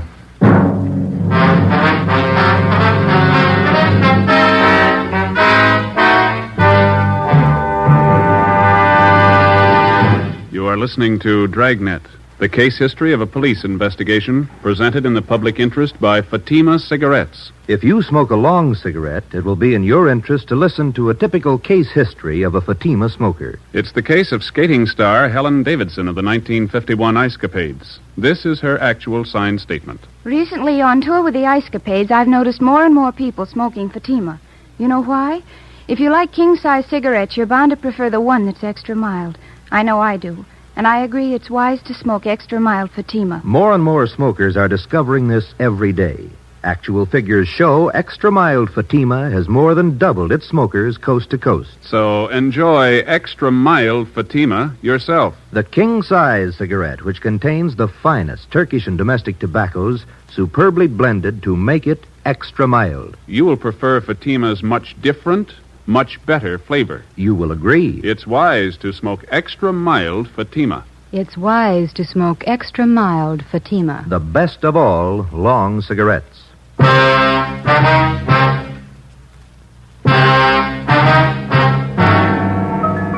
Monday, October 4th, 7 p.m. We got on an APB and a radiogram on Richard Floyd Coleman. We checked DMV for possible auto ownership. From his record, we found that he had been confined twice to the state mental hospital at Sonoma. The first time for a period of 2 years, the second time for 14 months. Hospital files showed us that on both occasions he had been committed by his older sister, Evelyn Coleman, his only living relative. Her address was listed as 5640 Upper Terrace, an apartment court in the East Wilshire district. We drove out to question her. In one of her apartment windows was a hand-lettered sign, seamstress, dresses made to order, Evelyn Marie Coleman. She turned out to be a tall, quiet girl in her 30s, gray eyes, brown hair. She worked on the sewing machine while we talked with her. I'm sorry to be so rude, Sergeant, but I have to have this blouse ready by 2 this afternoon. Miss Tyler's coming to call for it. That's perfectly all right, Miss Coleman. Exactly. What was it you wanted to know? It's about your brother, Richard. Oh, anything wrong? No, we're just checking, that's all. We'd like to talk to him. Oh, what about? Routine check. We understand he spent some time up at Sonoma. Yes, he did. Richard's had a hard time of it. Doctors don't seem to know the trouble. Poor Richard, he's so mixed up. You're his only living relative? Yes, I am. Folks died when we were both young. Practically raised Richard myself. Have you seen your brother lately, Miss Coleman? No, not lately. Why? You any idea where we might contact him? Well, no, I don't. You see, he travels around the state a good deal. Oh, is he working? No. Oh, but he writes from time to time. Oh, what was it you wanted to see him about, Sergeant? With just routine questioning. We'd like to talk to him. Oh. Where was he when you last heard from him, Miss Coleman? Well, couldn't you tell me what you want to see him about? We'd just like to question him, that's all. Well, what about? You can tell me. Is your brother in the city now? Oh, I don't know. I just got back. I haven't heard from him in 2 weeks. Almost 3 weeks. Does he usually stay here when he's in town? Well, sometimes, yes. Is Floyd in some kind of trouble? Is that the name he usually goes by, Floyd? Well, most of his friends call him Floyd. Why? You think he might be staying with one of his friends here in the city? He might be. I don't know. Look, Sergeant, if Floyd's in trouble, you can tell me. I've seen him through lots of trouble before. Not this kind, miss. Women? Oh. I wish there was something I could do. Where was he when you last heard from him? He was in Santa Barbara. He wrote me. Please, Sergeant, why do you have to see Floyd? Excuse me. Yeah, sure. Hello? Oh, yes, Miss Tyler. Uh-huh. Well, maybe just a few minutes late. Would 2:30 be all right? Oh, fine, thank you. All right, Miss Tyler, bye. I'll have to hurry. Mrs. Tyler's blouse. Sure, you go right ahead. I really don't make much of a dressmaker, but I'm saving up. I'm going to buy a place in the valley farther out. Be fine for Floyd and me. Be awfully good for him. Floyd has to get away from the excitement. He's awfully nervous. Say, Miss Coleman, Sergeant? are those your brother's suitcases in the alcove back there? Yes, they are. They've been there for a month. I keep his odds and ends for him. You sure he hasn't been here in the past month? Oh, yes, I'm sure. Please, Sergeant, why don't you tell me the truth? I've been through this before. This trouble with Floyd. What is it this time? It's pretty bad. Well, what is it? We want to ask him about a murder. Oh, no, he wouldn't do that. You sure it was Floyd? We'd like to talk to him.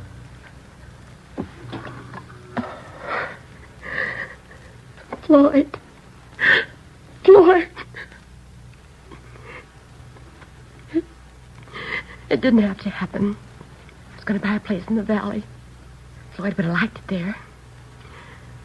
I was going to take care of him out in the valley. Do you have any idea where we could find him, Miss Coleman? No, I don't. I don't know where he is. Santa Barbara, that's the last I heard. I've been worried about him. If he was in the city, would he come here to stay, ma'am? Well, he did before, yes, but I don't know about now. Does he have a car? No, not that I know of. No, I don't know what he's living on. He doesn't have any money. Who was the woman? Mrs. Dixon. Seems to know your brother pretty well. Oh, boy. You better grab that, Ben. Yeah, all right. Hello. Yes. That's all right. Thank you. Yeah. Mrs. Tyler, she'll pick up her blouse tomorrow.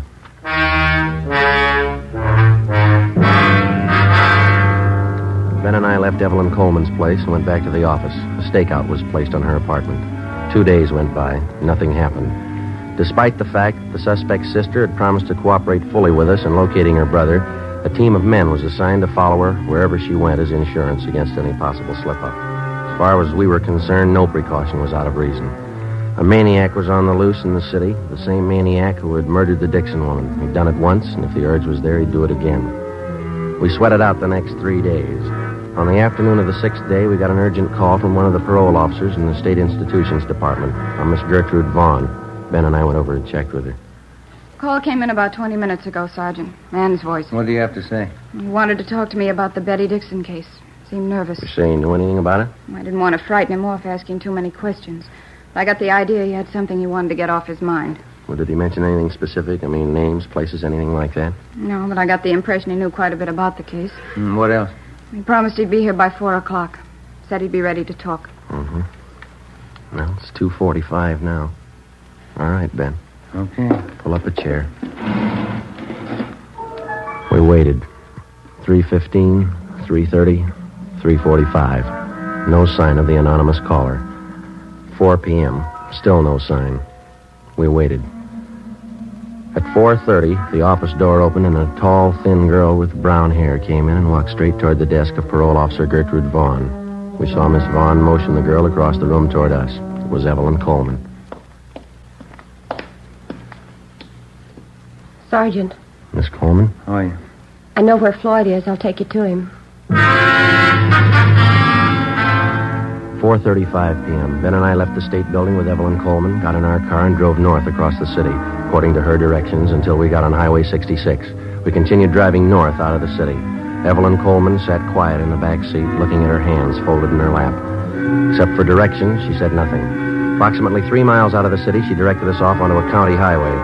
We drove east for a few miles, and then we turned north onto an unpaved road lined with eucalyptus trees. We'd gone a little less than a mile when she directed us to pull up. We can walk the rest of the way. Okay. It's not far. All right. All right. This way. Your brother been out here all this time? He didn't tell me. He called this morning. He's supposed to give himself up. What happened? I don't know. He's worse now, I think. could hardly understand him on the phone. Doesn't make sense. Is he alone now? He was when I left him. We go across this field here. Okay. Yeah. Is your brother armed? No. That it over there? Yeah. Shack by the trees. You'll see he's treated right. Yes, ma'am. We'll see to it.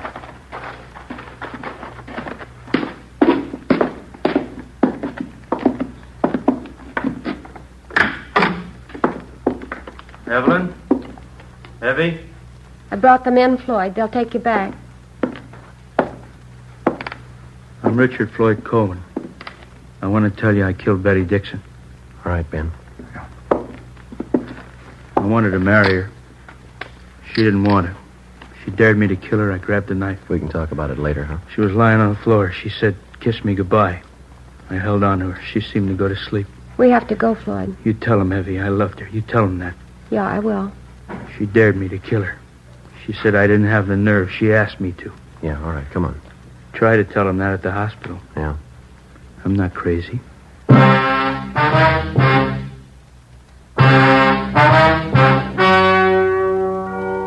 story you have just heard was true.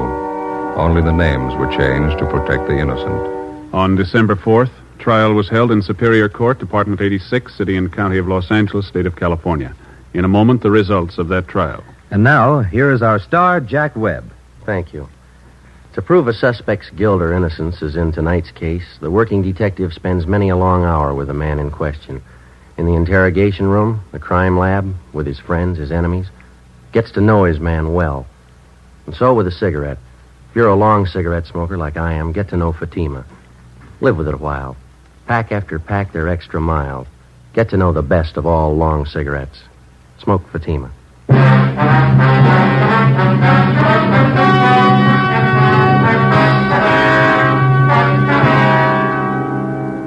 Richard Floyd Coleman was examined by 6 psychiatrists appointed by the court and was found to be criminally insane. He was committed to the state mental hospital at Mendocino for an indefinite period of time. You have just heard Dragnet, a series of authentic cases from official files. Technical advice for Dragnet comes from the Office of Chief of Police W.A. Wharton, Los Angeles Police Department. Fatima Cigarettes, the best of all long cigarettes, has brought you Dragnet from Los Angeles.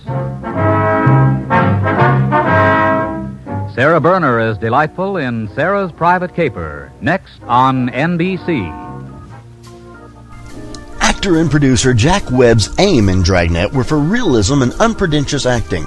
He achieved both goals, and Dragnet remains a key influence on subsequent police dramas in many media. The show's cultural impact is demonstrated by the fact that even after 5 decades, elements of Dragnet are known to those who have never heard nor seen the program. The ominous 4-note introduction to the brass and timpani theme music titled Danger Ahead is instantly recognizable, as well as the show's opening narration. Stay tuned for more Dragnet right here on HOJO Radio.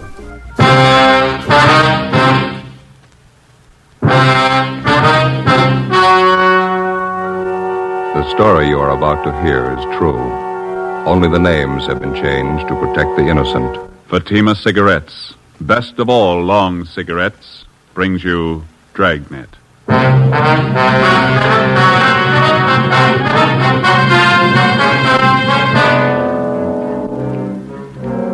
You're a detective sergeant. You're assigned to narcotics detail. A large hospital in your city is held up. $10,000 in high-grade narcotics is stolen. The bandits escape. Your job, get them. If you want a long cigarette, smoke the best of all long cigarettes. Smoke extra mild Fatima. Yes, Fatima is the king-size cigarette which contains the finest Turkish and domestic tobaccos superbly blended to make it extra mild, to give Fatima a much different, much better flavor and aroma than any other long cigarette. That's why Fatima has more than doubled its smokers coast to coast. Enjoy extra mild Fatima yourself. Best of all, long cigarettes. It's wise to smoke extra mild Fatima. It's wise to smoke extra mild Fatima.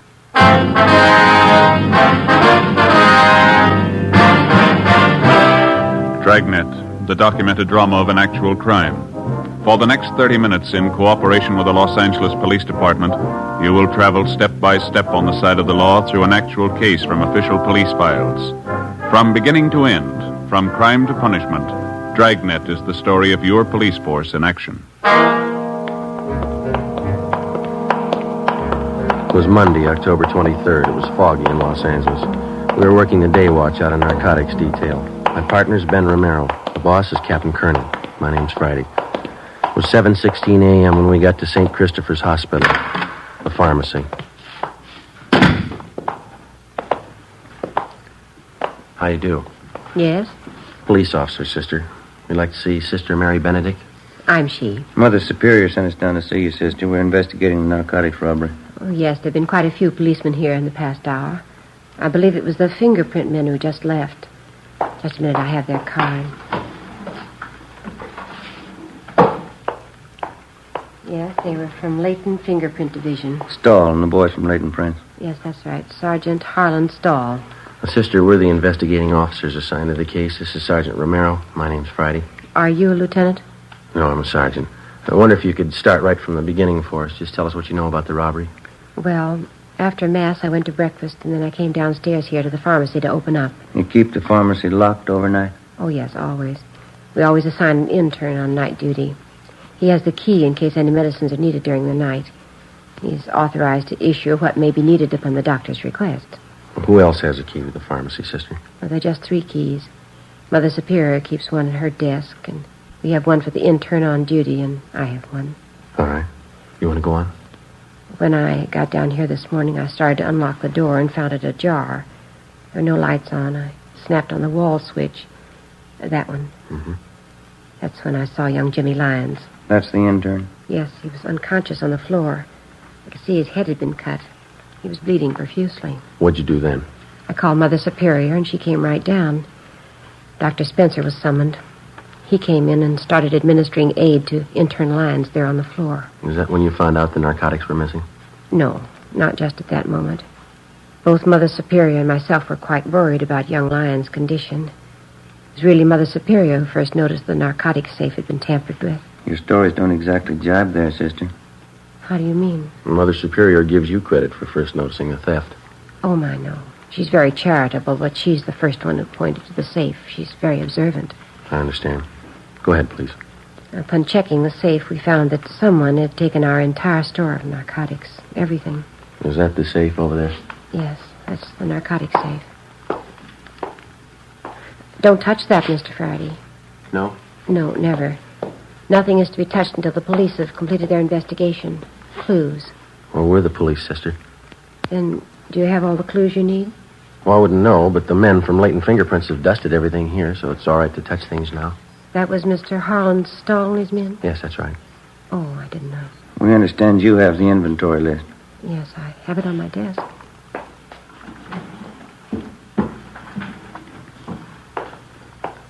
Here. Thank you. We keep a running inventory, so that's the exact amount that's missing. Yes, ma'am.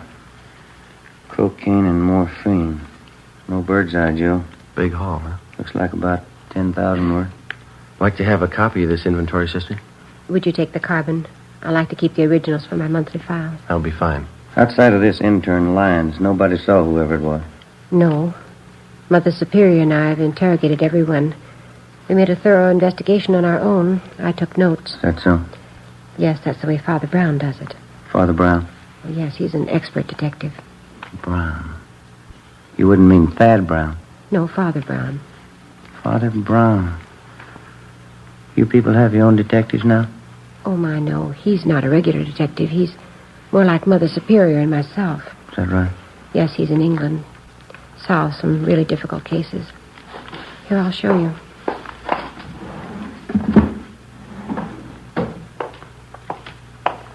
See right here? The Triple Cross, another exciting Father Brown mystery by G.K. Chesterton. Oh. Yes, I've all but one of the Father Brown books. Mother Superior has it. I get it after she finishes. Mm-hmm. What's the condition of the intern? He's resting comfortably. Dr. Spencer says he'll be all right. Had to take 9 stitches in his scalp. We'd like to talk to him. I'm sure that'll be all right. I don't have to tell you, we all think this is a terrible thing. Yes, sister, it is. All those narcotics. Whoever took them will distribute them, won't they? Well, that's our guess, sister. The stuff will be sold to addicts.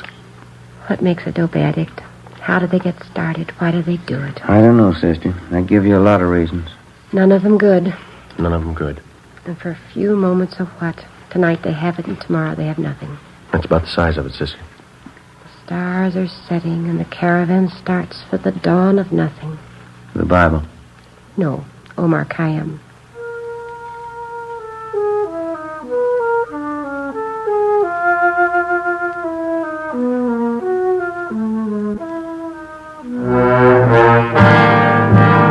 Before we left St. Christopher's Hospital, we talked with intern James Lyons. Since he was slugged from behind, he failed to see his assailant. He could tell us nothing.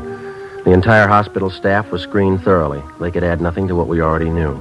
Between 6 and 7 o'clock that morning, $10,000 worth of high-grade prescription narcotics had been stolen. Somewhere in the city of Los Angeles was the answer. As in all narcotics cases, speed is the prime factor. Whoever held those narcotics wouldn't waste any time diluting or cutting it and making it ready for quick sale. Our job was to stop them. 5 minutes past 8 a.m., we checked in with Sergeant Harlan Stahl at Layton Fingerprints Detail. Not much help, is it? That's all you got, huh? Yeah, the safe was clean, not a print on it. No prints anywhere in the room.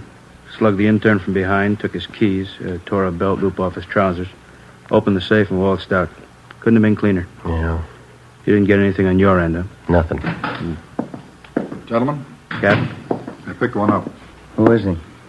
Junker by the name of Babe Kellogg. He's really seeing Steve, but he's coming out of it. Let's go talk to him. Check you later, Stahl. Yeah. What's the story on him? Wallace and Hunt picked him up. Downtown L.A. He was sitting in a parked car at 4th and Broadway. Thought at first he was a 390, but they couldn't raise him. He's down this way. What else? Well, Wallace figured he must be geed up, so they rolled up his sleeve to look for the spike marks. They found him. Find anything on him? Yeah, there were 2 vials of M on the seat beside him, prescription stuff. You got that list of serial numbers from the hospital? Yeah, right here. All right, let's go in. Wallace? Yeah, Captain? Friday's got a list of the serial numbers on that hospital heist. Hop down and check them against the vials you found in his car. Yeah, here you are, Walter. Thanks, Joe.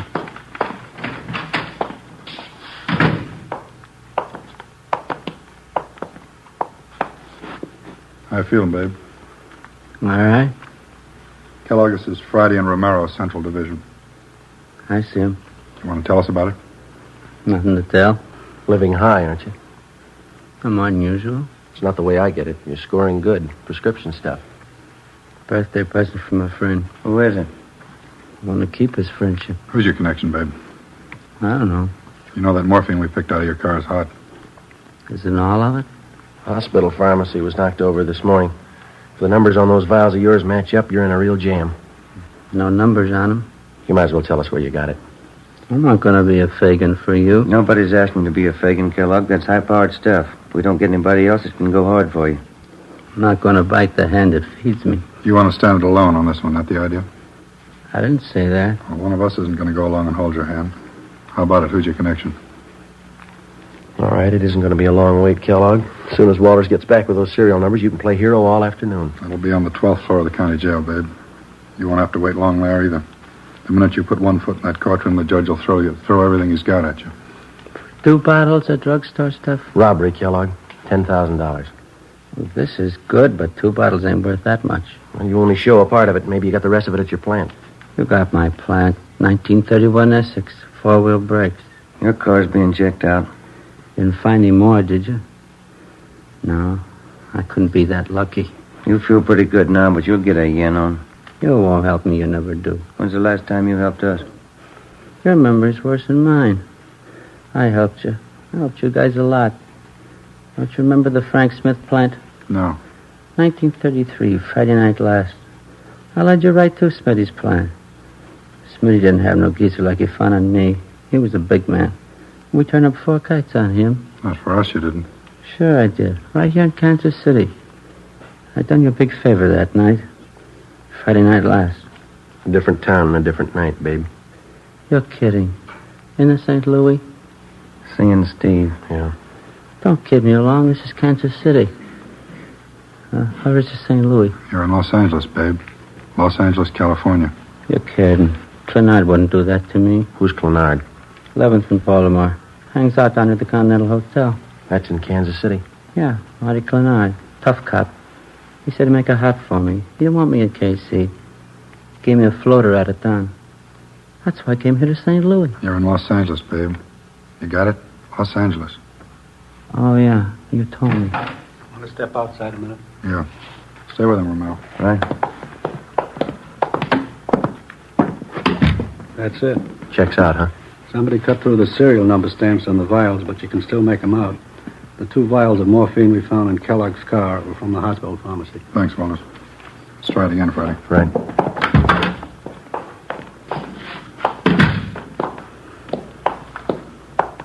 All right, babe, now let's cut out the jokes. Those 2 vials you had came from the hospital. The numbers check out.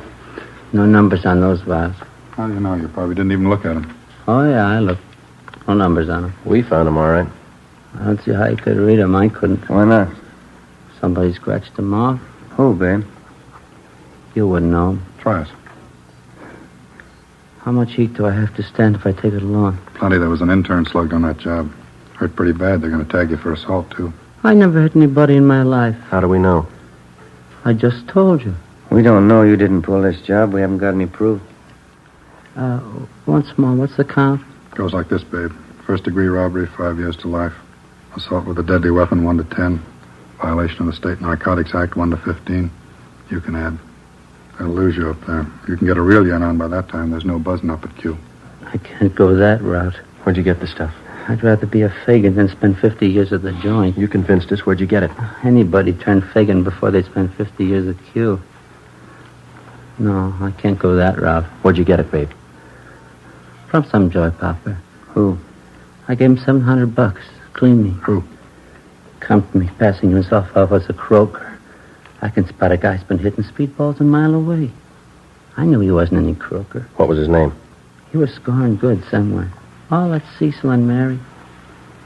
Now I know where he got it. Give us his name, babe. He's a bit clear in pictures, Leonard Castle. Where is he?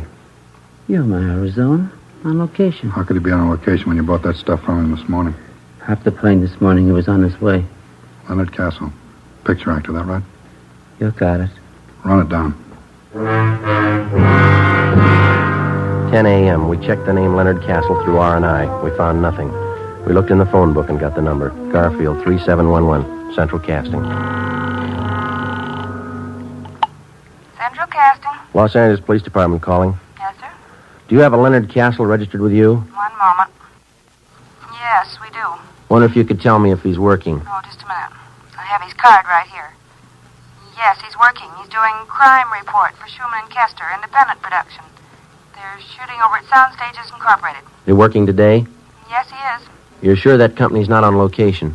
No, we have no location showing for that picture. Could you give me his call, please? Surely. He had a 9 o'clock call today, stage 3. Did you wish to see Mr. Castle? Yeah, You shouldn't have any trouble locating him over there. we'll find him.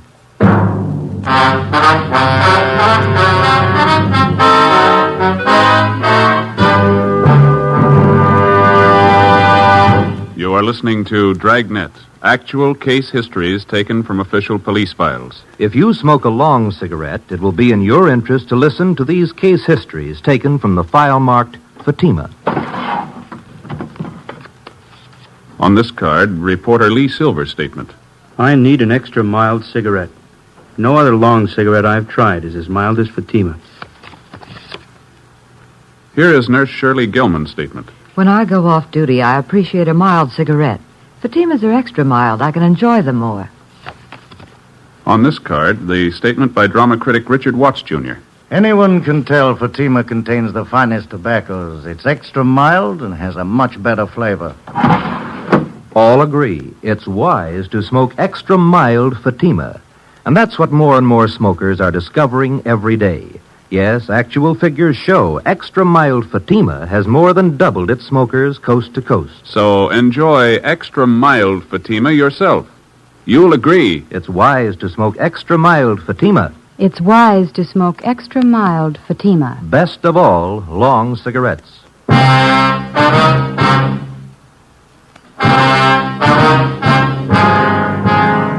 10:30 a.m. Central Casting gave us Leonard Castle's home address, and Detectives Long and Hunt went on immediate stakeout.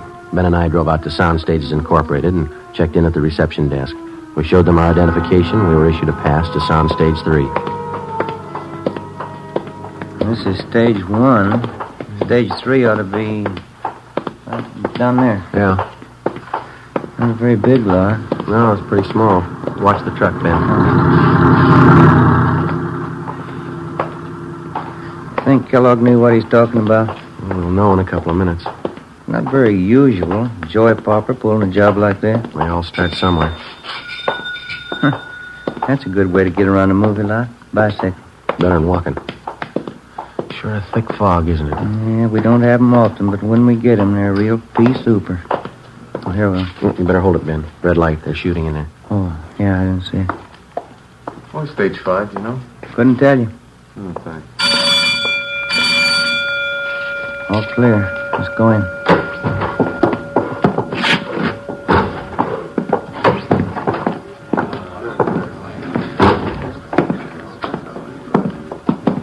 Hey, fella. Yeah. Wonder if you can tell us where we can find Leonard Castle? Sure. Rosie, call Len Castle, will you? These fellas want to see him. Okay. Leonard Castle! Leonard Castle! Guess we can wait over here by the phone, huh? He'll be right here. Yeah, thank you. Thank you. Rosie, you call me? These gentlemen want to see you. Thanks, Rosie. You want to see me? Your name, Leonard Castle? Yeah, that's right. Police officers. Yeah? There's someplace where we can talk. Well, is this all right? I got to stick close. I might be in the next shot. All right. You know a fellow by the name of Babe Kellogg? No? He says he knows you. No, I never heard of him. You sure? Put us on a bell, George. Hold the work. Quiet down, quiet. Have to hold it a minute. They're lining up a shot. Lefty, move that fruit about 1.5 feet to your right. That's it. Hold it right there. Make it a little hotter. Couple of turns. Whoa, whoa. That's got it. Baxter, give me an inky dink right here. Camera left. Harry. No. When Fred Conrad crosses over at the table, can you help me out a little? Can you bring this one down about 2 points on the dimmer? It's done. Time to get that? All ready, Millie. Conrad? Yes, sir. Take it real easy. Remember, you don't know your sergeant's got a clue until he comes to you with it. All right. You're anticipating a little bit, okay? Mm-hmm. Let's try it. Wow, watch that mic shadow. We're getting it on that wall. Am I out now? Not too much. You come in a little. That's fine. You're clear. All ready? All right, we can try one. Turn him over. Rolling. Speed. Action. All right, Chief. As soon as I get all the clues, I'll be right down. Look what I found this time. Piece of that broken window, huh? That's right. It's plastered with fingerprints. Yeah? We got our man. Cut. Save him. Sure. Let's hold it quiet, folks. You never heard of Babe Kellogg, huh? That's right. Where were you at 6 o'clock this morning, Castle? In bed? We got men out your place checking. What's it all about? Between 6 and 7 o'clock this morning, somebody robbed the pharmacy at St. Christopher's Hospital. They slugged the intern, made off with over $10,000 worth of narcotics. Yeah? If we find you were in bed between 6 and 7, you're clear. Well, I was. Anybody to back up that alibi? The landlady, I guess you'd know. What time she generally get up? Oh, I don't know. Why? She couldn't very well back you up. She was still asleep. Well, she's usually up early. Thought you said you didn't know what time she got up. Well, I meant I don't usually know. But you knew this morning. No. And you don't know Babe Kellogg. Simmer down, everybody. Let's have it quiet. Line them all. What do you read on that junior, Harry? 9 plus. Make it a little hotter. A little hotter, Jack. That's it. Whoa. 10 plus, Steve. That's it. How about it, Steve? Anytime. Turn him over. Rolling. Speed. Action. All right, Chief. As soon as I get all the clues, I'll be right in. Look what I found, Jack. Piece of broken window, huh? That's right. It's plastered with prints. Yeah? We got our man. Cut. Jake, you said plastered with prints. The line reads plastered with fingerprints. You gotta say the whole word. They'll never know what you mean in Vancouver. Come here, I'll talk to you. Hold the work. Keep it quiet. That's Millie. He's a tough director, but he's a good one. How long you been doing this kind of work, Castle? Oh, 6, 7 years. What pictures you been in? Oh, I don't think you'd have noticed. They're mostly small parts. What kind of part you got in this picture? I play a cop. What would you like to do? In this picture? No, I mean, what's your ambition? You going to stay in pictures? Yeah, I'd like to. Like to get a few bigger parts if I could. It's pretty tough to try and sell yourself to producer if you can't see you on film. Money's pretty good, though, isn't it? Oh, it all depends. It's a different deal on each picture you do. Mm-hmm. You have an agent? No, I did have. Wasn't doing anything for me, so I let him go. I'm not represented now. Pretty hard to build any kind of a name without an agent, isn't it? It all depends. If you can keep up a good front, nice car, that's all that counts in this town. You really believe that, do you? Don't you? Well, I don't know much about it. I'm not an actor. You said you didn't know Babe Kellogg at all, didn't you? No, I don't know. You said you saw your landlady at 6 o'clock this morning. No, I didn't say that. Well, there's Theodore Milton, the director. Would you like to meet him? What time did you see your landlady this Oh, morning? Mr. Milton. Yeah, Castle? When are you going to get to me, Millie?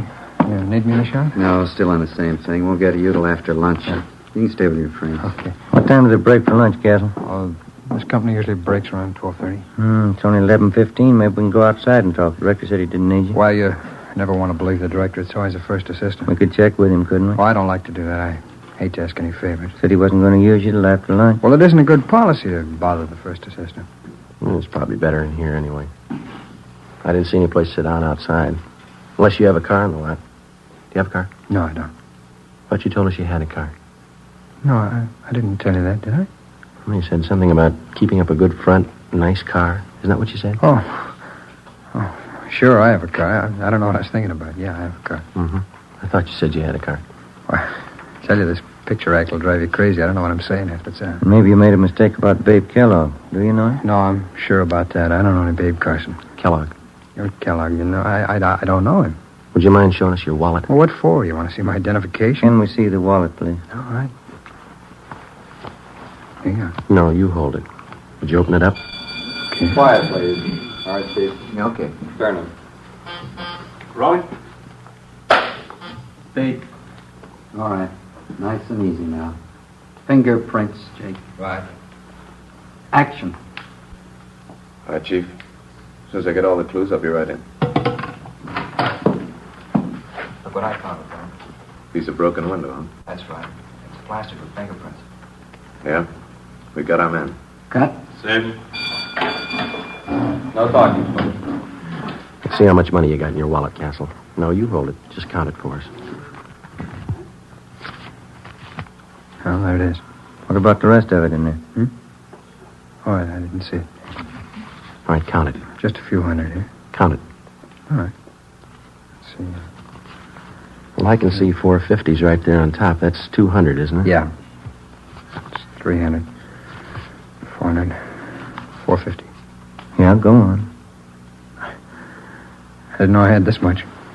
That's 250 more. That makes 700, doesn't it? It's more than I thought I had. There's 2 more 10s and a 5 there. That's $725, Castle. Yeah. Doing pretty well on this picture, aren't It's you? not all picture money. All right, you can put your wallet away. Thanks. If you didn't make this money on the picture, where'd you get it? Played a little cards last night. Play pretty late? Yeah, pretty late. Weren't you tired this morning? No. Not even when you got up at 6? Did I say I got up at 6? Now, listen, Castle. You don't know what you said, but one thing's sure, you're lying to us. You know Babe Kellogg, and you know him well enough to sell him 2 vials of high-grade morphine. Oh, you're wrong about that. All right, then you set us straight. Kellogg says he paid you $700 for this stuff. You got over $700 in your wallet. That's more than you need for lunch money. Now, this could be a coincidence. You set us straight. Well, you're wrong. Where'd you get the money? Turn him. Rolling? Speed. Action. All right, Chief. As soon as I get all the clues, I'll be right in. Look what I found, Tom. Piece of broken window, huh? That's right. It's plastered with fingerprints. Yeah? We got our man. Cut. All right, once more. Where'd you get the money, Castle? I told you I played cards. It won't do. Got the keys to your car? I can't leave. We'll get you excused. We want to look at your car. No, don't do that. All right, then. Do you know Babe Kellogg? I don't know. Turn him. Rolling? Speed. Action.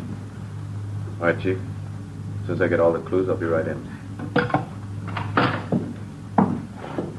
what I found, Tom. Piece of broken window, huh? That's right. It's plastered with fingerprints. Yeah? We got our man. Cut. Print it. Hold it for Lily. Do you know Babe Kellogg? Yes. Yes, I know him. I know it. You robbed that hospital this morning. I needed it. I needed the money. I had to have it. I owed money. They were going to take my car. I was broke. What else could I do? I was sick once. I stayed at St. Christopher's. I knew where they kept the drugs. I knew if I could get them, I could make some fast money. I didn't mean to hit the kid. I couldn't let him see me. He didn't have to be there, did he? He didn't have to be there. I sold old Babe the stuff, and the rest is in the car under the seat. I needed the money. I was broke. I was broke. Better get him out of here, Ben. Mm-hmm. Come on, Castle. That was a great reading. My name's Milton. I'm directing this picture. You the boy's agent? No, sir. Never heard him read better. Funny thing, no? Yeah? In front of the camera, he goes to the dogs.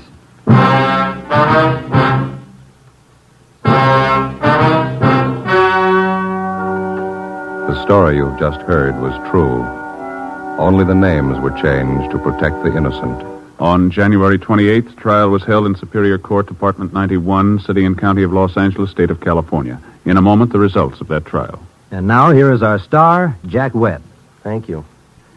The working detective in reaching the solution of a crime depends on the combined efforts of many minds and many hands. The crime lab, state and federal peace officers, and you, the citizen. And so with Fatima. The combined efforts of many go into their blending and manufacture.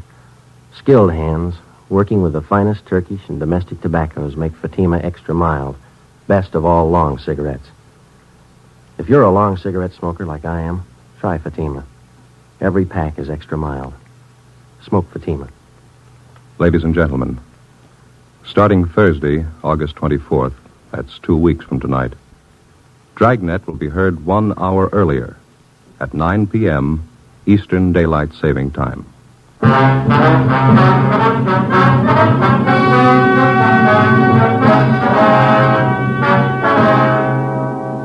Leonard Francis Castle was tried and convicted of first-degree robbery and violating the State Narcotics Act. He received sentences as prescribed by law.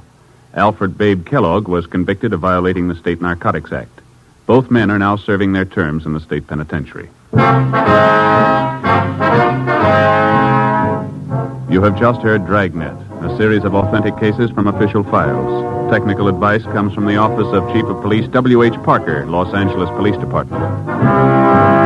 Fatima Cigarettes, the best of all long cigarettes, has brought you Dragnet from Los Angeles. Sarah Berner is delightful in Sarah's Private Caper. Next on NBC. HOJO Radio, where the classics come alive. Ladies and gentlemen, next week, Thursday, August 24th, Dragnet will be heard 1 hour earlier at 9 p.m. Eastern Daylight Saving Time.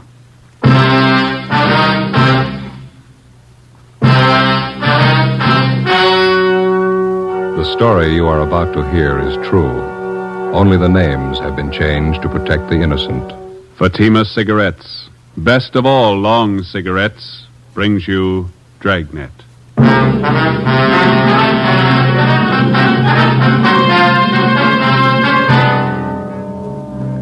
You're a detective sergeant. You're assigned to Juvenile Bureau. A vicious case of wanton and willful destruction of private property occurs in your city. Suspicion points to a juvenile. Your job, find him. If you want a long cigarette, smoke the best of all long cigarettes. Smoke extra mild Fatima. Yes, Fatima is the king-size cigarette which contains the finest Turkish and domestic tobaccos superbly blended to make it extra mild, to give Fatima a much different, much better flavor and aroma than any other long cigarette. That's why Fatima has more than doubled its smokers coast to coast. Enjoy extra mild Fatima yourself. Best of all, long cigarettes. It's wise to smoke extra mild Fatima. It's wise to smoke extra mild Fatima.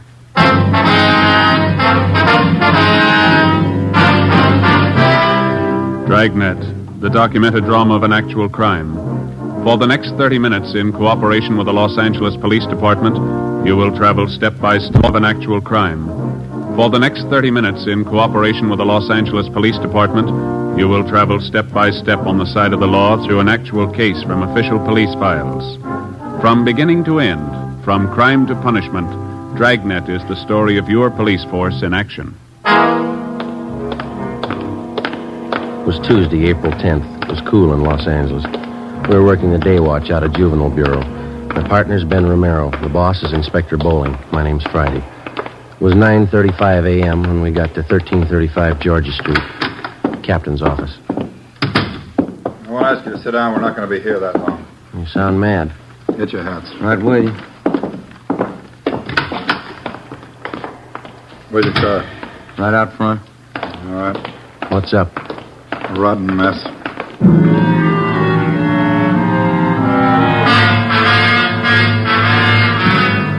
We got in the car and drove south on Figueroa till we got to West 103rd Street. According to Inspector Bowling's directions, we turned right and went about 4 miles. He directed us to pull up in front of a one-story frame residence that had been converted into small business offices. On the right side, going in, was a neighborhood jeweler's shop. We could see him working in the window. Over the door of the office on the left was a lawyer's shingle. The gold lettering was new. It's this way. Lawyer's office. That's right. Name's Paul Wilson. It's me, Mr. Wilson. Oh, come in, Inspector Bowling. Mr. Wilson, this is Sergeant Friday. Romero, juvenile detail. I'm assigning them this case. How you do, Sergeant? All right. Sergeant. All right, look at it. Just look at it. Look at that, Joe. Yeah. Paint. It's all over everything. Look at that leather chair. It's ruined. The desk smeared with the stuff. Green paint. Yeah. Looks like they threw it on the mop, doesn't it? Rug soaked with it, the walls. Look, Joe. They even got the clock. Yeah. Take a good look. Remember it when you tag whoever did it. These your law books, Mr. Wilson? Yes, sir. I didn't have to do this. Poured paint all over them. Yes, sir. When did all this happen? Sometime last night. Found it this way when I came in this morning. Any idea who did it? That's why he called us, and we're going to find out. I don't know who'd want to do a thing like this. Just opened my office 3 days ago, just hung out my shingle. You just started practicing laws, then? Yes, sir. Graduated from Loyola University Extension Division. Been looking for office space for a long time. Was anything taken? No. It's such a dirty, rotten thing to pull. Undoubtedly a kid. That's pretty vicious for a kid. Can you think of any enemies that you might have had, Miss Wilson? No, sir. No one would do a thing like this. Can't understand it. There's no reason for it that I can think of. Crime report shows they got in the back door. Is that right, Mr. Wilson? Well, can you come back here? I'll show you. Okay. Yeah, here it is right here. See, this used to be the kitchen when this was a flat. I was going to put a hot plate in here for coffee. Yes. You can see where they cut through the screen door. It's all right. It's been checked. Okay. Oh, yeah. Yeah, I see. Mm-hmm. Any pass key would fit the inside door here. Yes, sir, that's right. You can follow the trail of that green paint right from this door all the way through the house. Yeah. I don't know how I'll ever get it all off. You know of any cleaners that handle things like this? We're not allowed to recommend anybody, Mr. Wilson. If you have somebody in mind, we'd be happy to call them for you. Well, thank you. I appreciate it. I was going to make some calls, but I haven't got my phone installed yet. Estimated damage about $1,800, is that right? That's what I figure, yes. My law books are over $600 alone. Borrowed the money from the bank for the furniture. You haven't noticed any kids in the neighborhood, none of them around while you were moving in?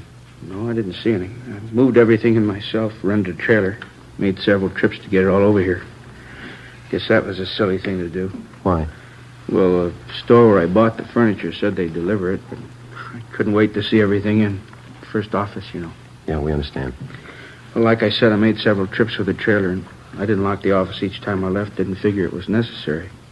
The fellow across the hall with jeweler said he'd keep an eye on things for me. But you did lock up last night, didn't you? Oh, yes. As soon as I was moved in, I locked the place at all times when I wasn't here. That's it. We'll get right on it. I don't have to tell you again. I want a fast answer. Where do we start? With an empty paint can. Before we left Attorney Paul Wilson, we took a sample scraping of the green paint to serve as a color check. We started to canvass the neighborhood door to door. We covered the area for a radius of 6 blocks, questioning the residents and checking out the youngsters. We failed to come up with anything. We figured another good angle was to try the schools in the area. We checked on the students who had been in any kind of trouble involving malicious pranks. We had the principals line their students up. We looked them all over thoroughly for any evidences of paint of any kind on their person or on their clothing. The few leads we found led nowhere. After a week without success, we went back and rechecked the neighborhood, the paint stores, to see if anyone had bought any green paint, anyone they might have forgotten to tell us about the first time through. No leads. Monday, April 18th. Ben and I stopped for a Coke at a hot dog stand on the corner of 103rd and Oakview Avenue. A couple of Cokes, please.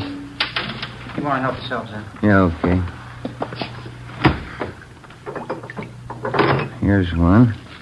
I don't see any more. There's one lying on the side. No, over there by the grape. Oh, yeah. Let me get it for you. Oh, thanks. Here you are. Good.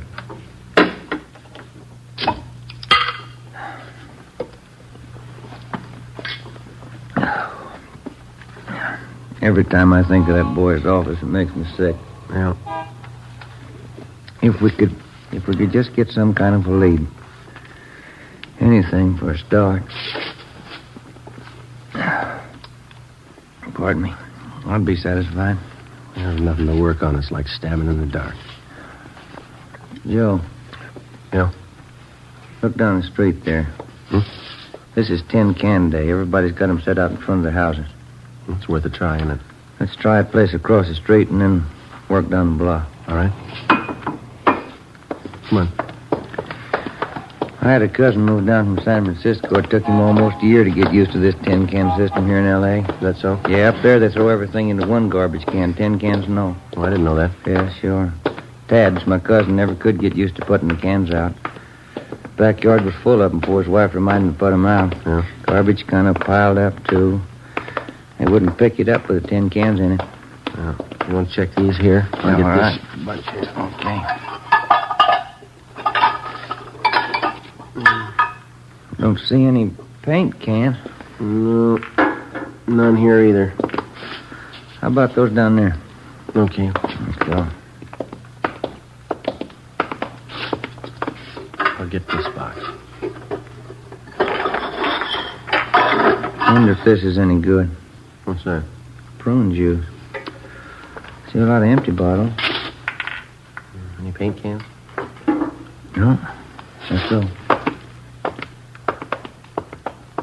That's the way it went. Block after block, house after house. We covered 5 blocks, checking the containers full of empty tin cans. Found a few paint cans, none of them the right color, or any combinations that would go together to make the right color.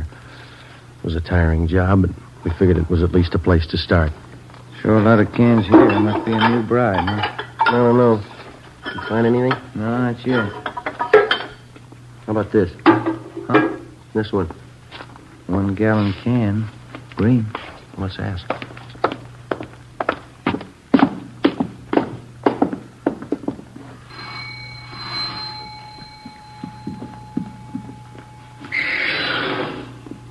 Yes?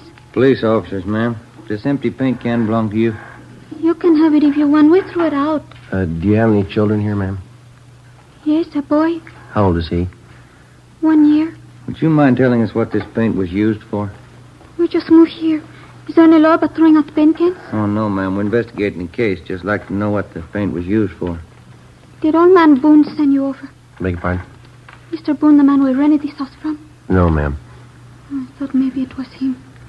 He said we couldn't do any painting inside. We don't know anything about that. You sure? I don't trust him. No, ma'am. You say the paint was used to redecorate? Yes, come in, I'll show you. Oh, thank you.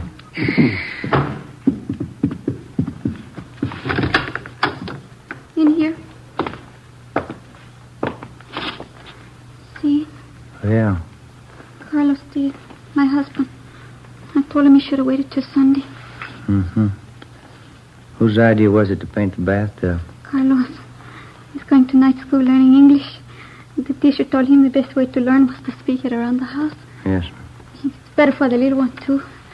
Well, anyway, Carlos gets paid on Saturday night. Then he stops at the little place where the fellas he works with and has a little drink. He gets his paycheck cash there. Mm-hmm. When he came home, he said he was going to paint the bathroom for me. I guess he felt a little good.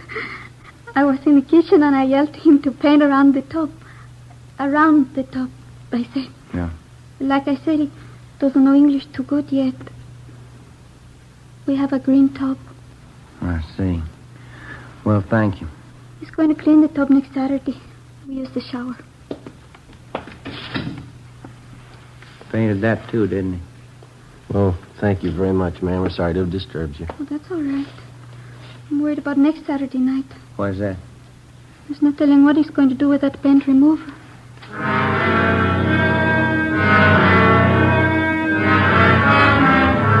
4:30 p.m. We were no closer to finding out who spread that paint around the attorney's office than when we started.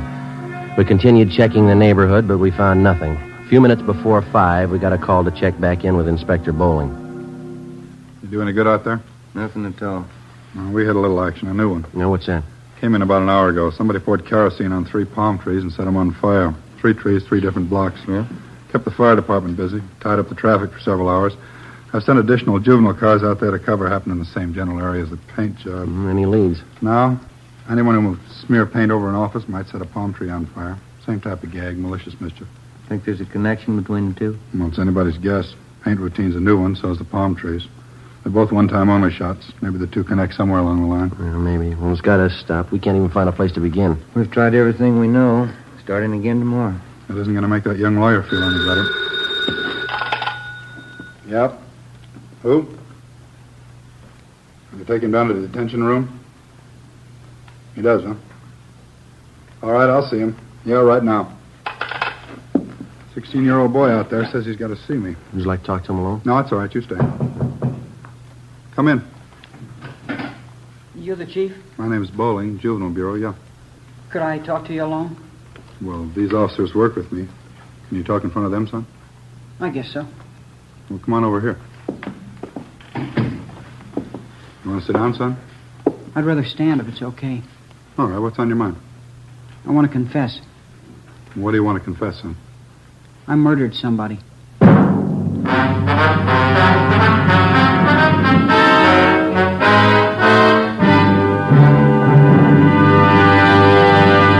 You are listening to Dragnet, actual case histories taken from official police files. If you smoke a long cigarette, it will be in your interest to listen to these case histories taken from the file marked Fatima.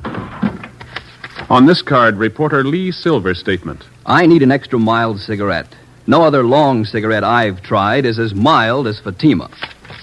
Here's Nurse Shirley Gilman's statement. When I go off duty, I appreciate a mild cigarette.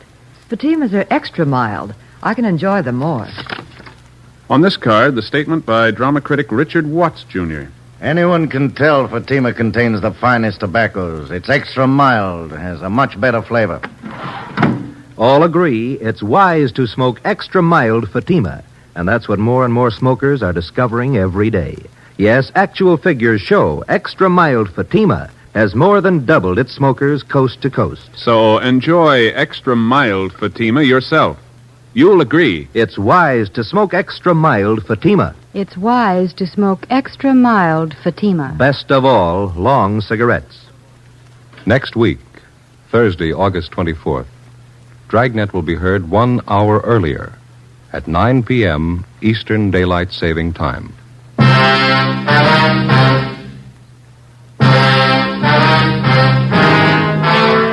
6 p.m. Monday, April 18th. The boy identified himself as Arnold Waterman, gave his age as 16. He told us that 2 days before at 98th Street and 2nd Avenue, he'd shot a man to death and hidden his body in the basement of a house. He was taken to the interrogation room where a police stenographer took his statement. Inspector Bowling sent Ben and I out to check his story. 9:30 p.m. We drove back to Georgia Street Juvenile and went to the interrogation room. Arnold? Yes, sir? Well, these 2 men have been out at 98th Street and 2nd Avenue checking your story. Did you find the body? No, there's no body out there. There should be. I put it in the cellar. There's no house out there. It's a vacant lot. We checked all the houses near there. You sure you killed somebody? Of course I'm sure. I stole the gun. I shot him 3 times in the back. What'd you do with the gun? I threw it in Westlake Park. Where? In the water. I rented a boat and rowed out to the middle. That's where I threw it in. Why did you kill the man? I don't know. I didn't like him. Now, look, boy, you didn't kill anybody. There's nothing to back up your story. There's not an ounce of truth in it. How do you know you haven't found the body? Just wait. You'll find him, then you'll see. I killed him, all right. Will you show us where you hid the body? Why should I? I told you can find it. These men have gone over that entire area thoroughly. There's nobody out there, and you know it. You cops are funny. When somebody won't admit a murder, you keep asking questions until they do. I'm telling you I murdered somebody, and you keep trying to talk me out of it. If we can find one shred of proof, we might go along with you. You can't be convicted without proof. How much do you need? You got my confession. I offered to sign it. They wouldn't let me. What more you need? We need a victim, Arnold. If you knew where to look, you could find it. We've looked every place you told us to. You're lying to us, huh? And why? I never liked the old man. I hated his wife. I killed her, too. I wasn't going to tell you that. Where do you go to school? Well, I quit school to sell papers. I had to support my mother. Where's your father? I don't know. My mother wouldn't tell me. That's where I met the old man I killed, selling papers. He was my boss. None of us liked him. Nobody had the nerve to do it but me. The rest of the guys were scared, but not me. What was the old man's name? I can't think of it right now. He was your boss. He never told us his name. We just worked for him. Where'd you sell papers? I don't remember. I had to sell papers. We were going hungry. I couldn't stand to see my mother starve. Couldn't your father work? I don't know where he is. I told you that. We tried to get on relief. They wouldn't let us. I made a lot of money selling papers. After a while, we didn't need relief anymore. I made $100 a week. Why are you lying to us, son? If you think I'm lying, why don't you let me go home? We haven't anything to hold you for. You can go home. Not until I have a trial. I already called a lawyer. He'll be over pretty soon. I've sent for your mother, Arnold. She'll come down and take you home. I didn't want her to know anything about this. I may have to go to the gas chamber. It'd make her feel bad. You shouldn't have called her. It's no use. Let's go back to the office. His mother ought to be there by now. All right. Romero, you want to stay with the boy? All right. You better go out and find that body. Come on, Joe. I killed that old man. You can't say I didn't.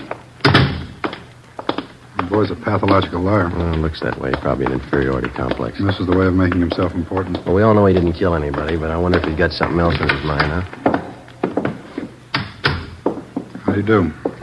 You're Mrs. Waterman? Yes. Inspector Bowling? Yes, ma'am. This is Sergeant Friday. How do you do, ma'am? How do you do? I have to excuse my appearance. I slept a little late today. We've got your boy down the hall. He's all right. Trying to get us to swallow a few tall stories. Yeah, he's like that. What did he tell you? He tried to give us a story about killing somebody.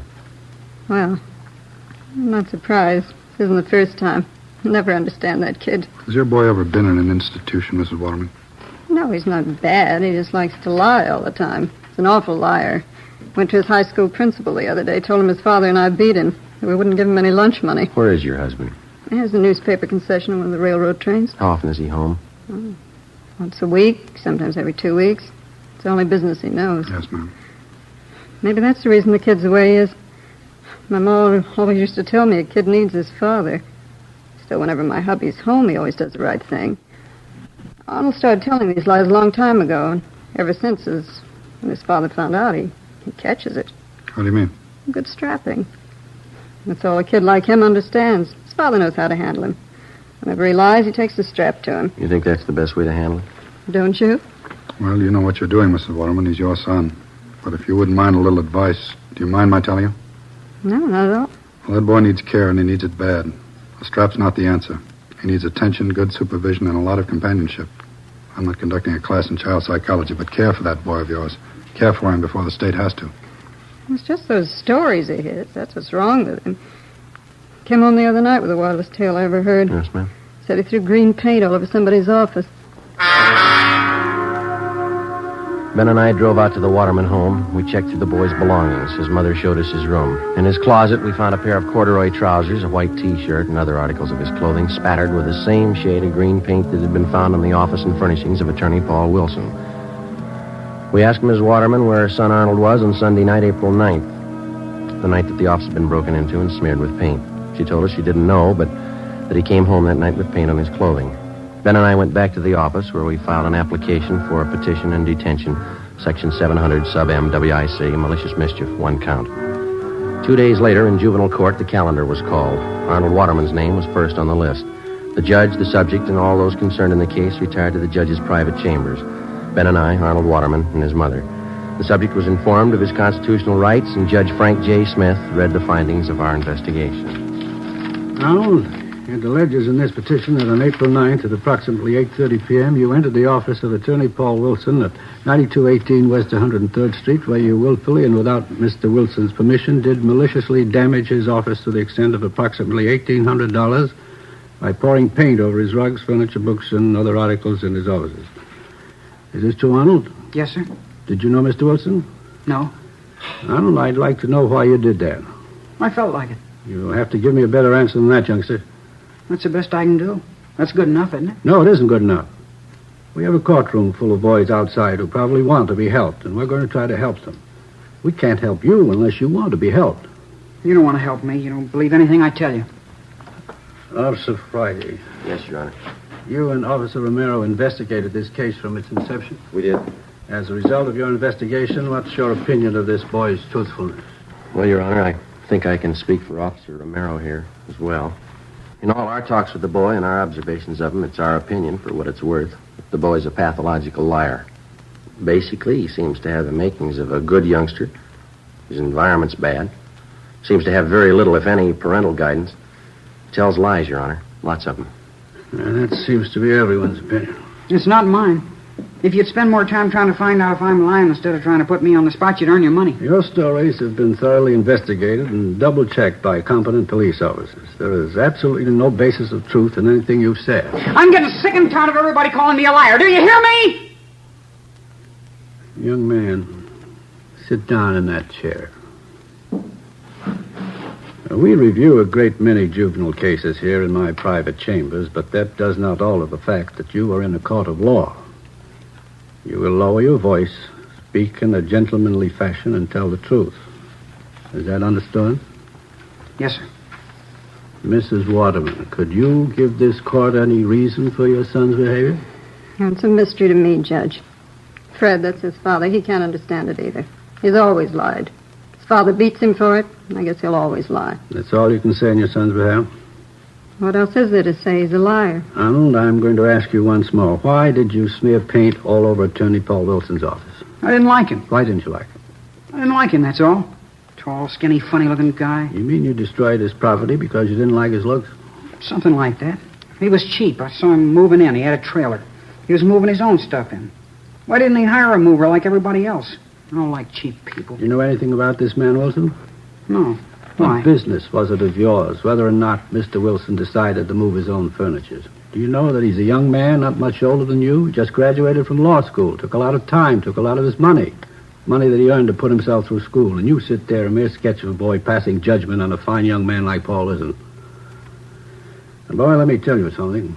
I don't know if you're a God-fearing lad or not, but you'd better fall on your knees and ask forgiveness and hope that somebody hears you, that he hasn't lost patience with you. You better raise up those sights of yours, lad, and pray for forgiveness. I hope those tears mean something. Now, do you have anything to say before I pass judgment on this case? Yes, sir, I have. I'd like to tell you about something else I did. There were some palm trees out there. I put kerosene on them and set them on fire. Officer Friday, would you know anything about this?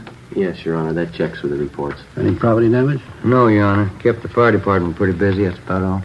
I didn't kill anybody. I just made that up. Yes, we know, Arnold.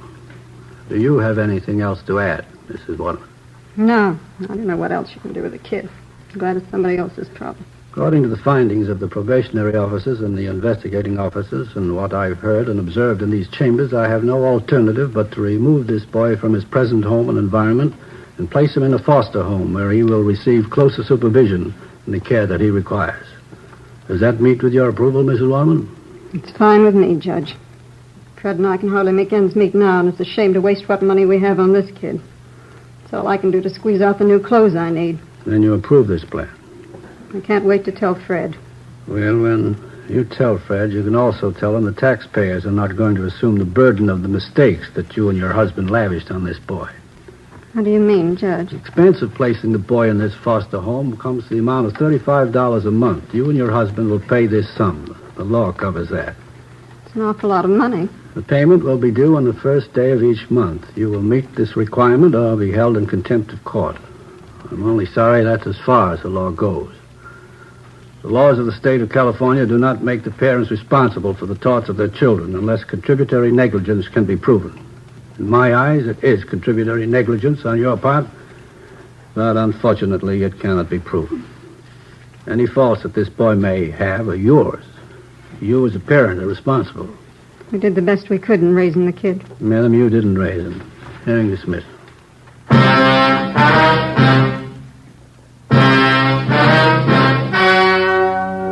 The story you have just heard was true. Only the names were changed to protect the innocent. On April 18th, the hearing was held in the private chambers of Judge Frank J. Smith, Juvenile Court, City and County of Los Angeles, State of California. You have just heard the results of that hearing. And now, here is our star, Jack Webb. Thank you. The working detective in the process of apprehending criminals devotes his full time and energy to the job. His alertness, intelligence, and a great amount of patience. So with a cigarette. The makers of Fatima Cigarettes employ these same qualities in blending the finest Turkish and domestic tobaccos to make Fatima extra mild. Best of all, long cigarettes. Now, if you're a long cigarette smoker like I am, then buy Fatima. You'll find, as I have, that every pack is extra mild. Smoke Fatima.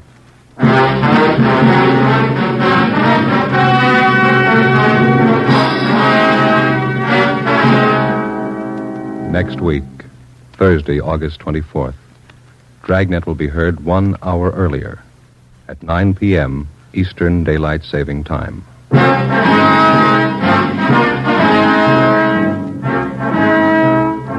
You have just heard Dragnet, a series of authentic cases from official files. Technical advice for Dragnet comes from the Office of Chief of Police W.A. Parker, Los Angeles Police Department.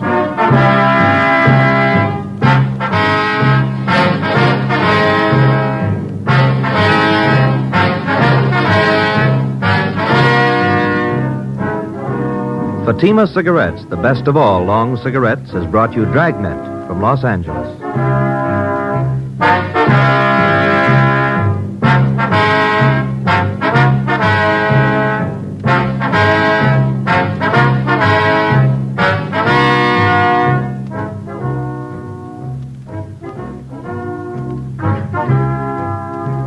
Now hear Sarah's Private Caper. September 7th, it's Father Knows Best on NBC.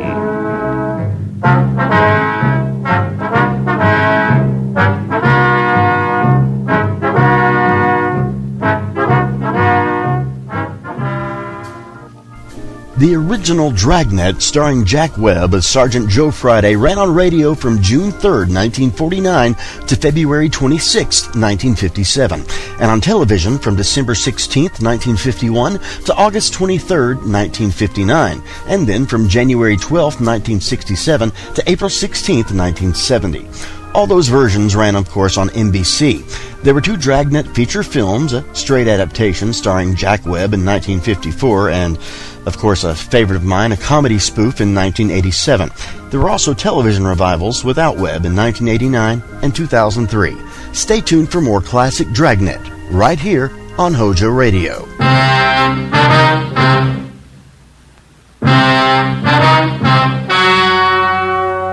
The story you are about to hear is true. Only the names and locations have been changed to protect the innocent. Fatima Cigarettes, best of all long cigarettes, brings you Dragnet.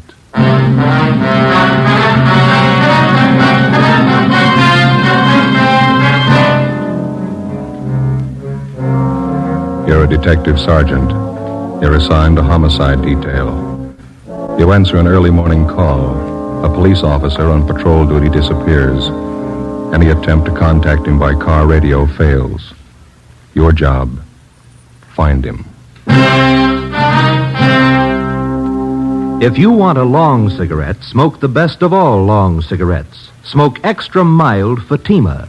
Yes, Fatima is the king-size cigarette, which contains the finest Turkish and domestic tobaccos, superbly blended to make it extra mild, to give Fatima a much different, much better flavor and aroma than any other long cigarette.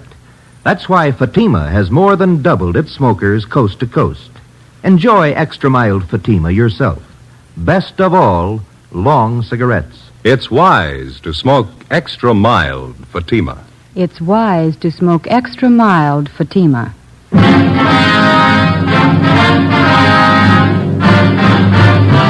Dragnet, the documented drama of an actual crime.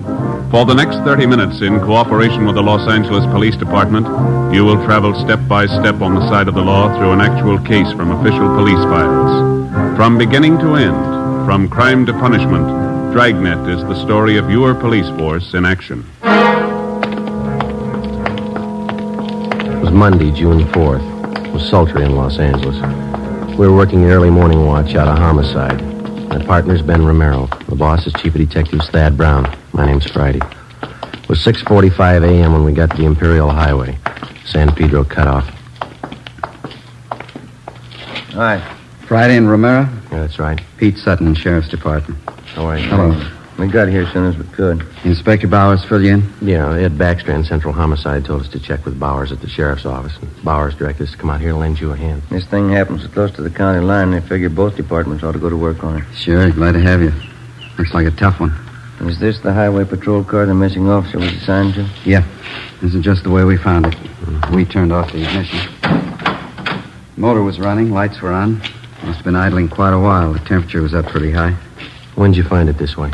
45 minutes ago. Missing patrolman's name is Eugene Brewer. State Highway Patrol called the Sheriff's Department a little before 6 a.m. Told us the missing officer wasn't acknowledging his radio call. I talked to Mark Benson. Is the radio all right? We checked it. In fact, it was operating normal when we found the car. Mike was out of the bracket, laying on the seat there. Yeah. Any ideas? No signs of struggle. No blood stains. This asphalt here. No footprints anywhere. Nothing on the shoulder of the road. You said the car was running? That's right. That eliminates any engine trouble. Yeah. No, there's more to it than that. Gotta be. Nobody has any idea why or when he left his car. Huh? You've got it all. You know as much as we do. What was the check on Brewer? Mark Benson says he's one of their top men. Been with Highway Patrol for 8 years. Good record all the way. Have you talked to anybody around here? Pretty remote spot out here. A lot of truck gardens, that's about all. My partner, Dave Terry, turned up one man. Maybe he's got something. That's him over by our car. Hey, Dave, would you send him over here, please? Who is the fellow? One of the farmers. Works at truck garden out here. Name's Henry Taniguchi. Lieutenant Sutton? Yes, sir. Mr. Taniguchi, this is Sergeant Friday in Romero. Yes, sir. Oh, yes, sir. I know you filled my partner in, but would you mind going over it again for us? Oh, all right. I can tell you very little. You know, we start work early in the garden. Yes, sir. Conrad, a fellow I work with, Conrad Ishikawa, we started in the string beans about 5 o'clock this morning. Bean patch near Imperial Highway. Yeah. We noticed a headlight stop off the side of the road. This happened all the time along the highway, but this stayed very long. Mm-hmm. About what time did you notice this, Mr. Taniguchi? Must have been 10 minutes past 5. I remember ask Charlie Fujikuni, our cultivator man, what time was. I see. Did you see or hear anything out of the ordinary? Oh, no, sir. We wait a while, and headlight do not move. Conrad and I decided maybe somebody was in trouble. This highway quite deserted early morning hours. What'd you do then? We walked up to see what was wrong. When we get close, we could see was state highway car, so we know everything all right. Mm-hmm. Did you see the officer in the car? Oh, no. Door was open on the other side. We thought maybe officer investigate something down in the brush. Did you see him down there? Oh, no. We just think he was check up something.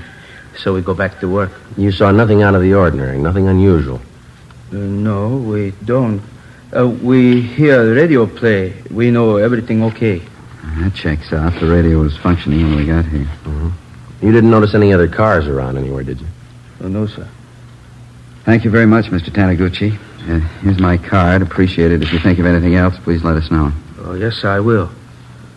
What happened to officer in this car? We don't know. Oh, he's all right. Probably look for somebody. Well, that makes us even. We're looking for him. Monday, June 4th, 8 a.m. According to our instructions, we headed back to the Hall of Justice to check in with Inspector Gordon Bowers and Captain Garner Brown of the Sheriff's Department. They were coordinating the search for the missing highway patrolman, Eugene Brewer. Inspector Ed Backstrand, Central Homicide, was helping out. To the peace officer, cooperation with all branches of the various law enforcement agencies is essential. Each man on the force knows the value of a coordinated effort. He knows that without the aid of the many divisions of law enforcing bodies in his city and county, the task of maintaining law and order would be a total failure. The local officer depends on the men in the federal, state, and county departments as they depend on him. Without this coordination, no one department could survive. 8:25 a.m., we met with Inspector Bowers and Ed Backstrand in the sheriff's office. Nothing, huh? Nobody saw him. If somebody did, we haven't found him, Inspector Bauer. We both figured the only thing to do was to ask for cooperation of the newspapers.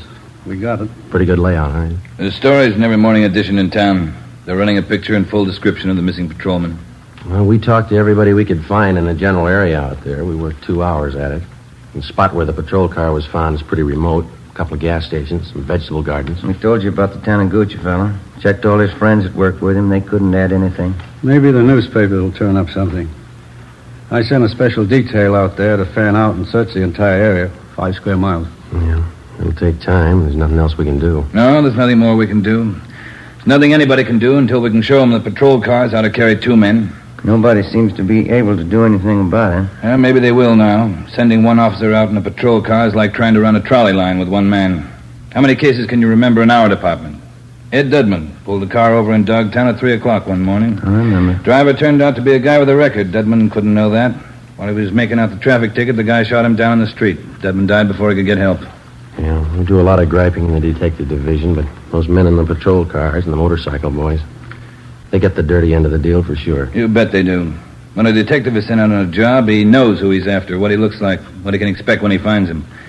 The boys in the patrol cars answer a call, a 390, a 415, a 507. Sure, we know what they're supposed to be, but how often do they turn out that way? Prowler, a peeping Tom? How many times do they have a gun in their pocket? How many cops do they kill every year? We've all been through it. We know what it is. Yeah, but how often do we think about it when we're griping on stakeouts? Let me tell you something. This goes for me as well as you. Let's not forget who the real cream of the force is, the backbone of any police department. Men on wheels. No question there, Skipper. Sorry, I didn't mean to make a speech, but when something like this happens, it gets to me. They're riding on short odds as it is. There ought to be 2 men in every patrol car. Well, we should have been somebody else with Brewer. The guy on the job just doesn't disappear without a trace. It's just what he's done. We've checked everywhere, everything. Excuse me. Powers. Who? Yeah, send him right in. This might help. Truck driver by the name of Nat Wolf. Says he's got something for us. Come in. Mr. Wolf? Yes, sir. Come in. Mr. Wolf, Inspector Backstrand, Sergeant Friday, and Romero. Hi. How do you do? Right. I saw the story in this morning's Times. I don't know if what I got's worth anything, but I figured I'd better pass it along to you guys. Something on the missing highway patrolman? Well, I don't know. The reason I'm here, maybe it's just a coincidence, but I gave a fella a hand earlier this morning out on the Imperial Highway, not far from where the paper here says the empty patrol car was found. About what time was that, Mr. Wolf? Oh, around 4:30 this morning. You want to tell us about it? Yeah. I'm an independent trucker. I haul topsoil for different nurseries. Stuff out there in Imperial's good rich stuff. We dig it right out the side of the hill. Yes, sir. Well, I just loaded up, and as on my way back to town, this fella flags me down. Said he'd had a flat, pulled out on the shoulder of the road to fix it. Said he didn't know it was sand. After he'd fixed the flat, he found out he's stuck. He couldn't get his car. You gave him a hand, huh? No, not with the flat. He already had that fixed, but I towed him out. I see. That's how I became suspicious of this fella. How do you mean? Well, I offered to get out, hook up the tow chain. He said, no, just stay in a cab. I figured if he could do it alone, it was all right with me. Well, I pulled him out. Here's the funny part. Yes, sir? The chain got a kink in it from the weight of the pull. It's no mean job to handle that alone, but he says, no, he'll do it himself. Seemed to me like he didn't want me to get a good look at him or his car. I could be wrong, but, well, that's the way it struck me. Did you notice anything? Yes, sir, I did. For one thing, I got a look at him when I threw on my backup lights and his car. That's a real funny one. What do you mean? Well, this is a fairly new car. I'd say no older than last year's model, Plymouth. Well, at the risk of sounding completely nuts, I'm going to tell you that car looked like it had just been painted. There's nothing wrong in that, is there? Well, there is if you're off on the side of the road that time of the morning throwing cheap black paint all over a fairly new car. If he's using a spray gun, I could understand part of it. What's that? It was his license plate. The front one. It was all painted over. You couldn't read any of the numbers. Mm-hmm. What led you to believe he just finished painting his car? Oh, his hands and arms, and it was all over his clothes. Oh, I see. It's that kind of paint you put on the rag, you know. Oh, yeah. Well, I don't know. Was it worth bothering you guys about? You bet it was, Mr. Wolf. I can't tell you just what it means now. Maybe it doesn't mean anything, but certainly it's out of the ordinary and worth reporting to the police. Well, I hope so. I'd like to see you boys find that missing officer. Something's pretty rotten in Denmark about that one, huh? Maybe we found a hole. Maybe. Friday, I'd like to have you and Romero help out in the next step. What's that? Throw up a roadblock.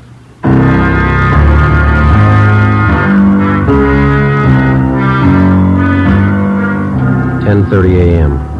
Before we left the sheriff's office, the truck driver, Nat Wolf, gave Inspector Bowers a description of the man in the Plymouth sedan. Together with Lieutenant Pete Sutton and Dave Terry, we drove to the Imperial Highway. Nat Wolf showed us the spot beside the road where he towed the man. The area was checked, and sample scrapings of the black paint were taken. There was no chance of taking a tire impression because of the loose sand in the area. All physical evidence was taken back to the crime lab for analysis. Nat Wolf returned to the office to check through mug books for possible identification of the man he helped out.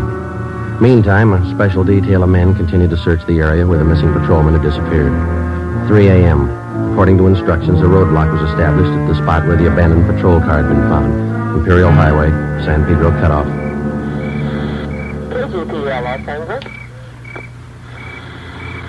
11A, 6th and Spring, 118. Police business. Yes, sir. Wonder if you could help us out. Certainly. You travel this highway every night, ma'am? Yes, I do. I'm in the vegetable business. Did you come this way last night about this time? I run pretty much on schedule. Yes, I did. Did you notice anything unusual along the highway?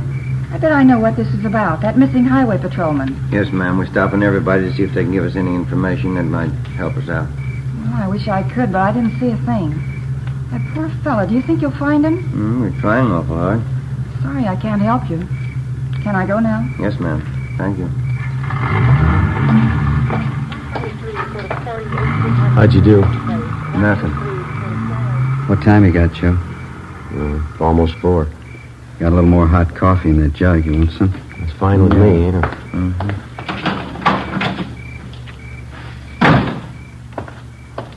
Here we are. Cups in the lid here.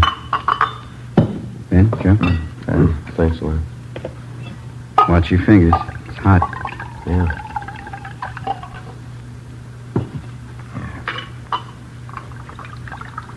It's good. I'll take this one. I'm going to put my coffee on the fender here. Don't knock it off, huh? How was it? Thank you. Hey, wait a minute. Wait a minute, fella. Can you see my light? I haven't even got a cigarette. I mean my flashlight.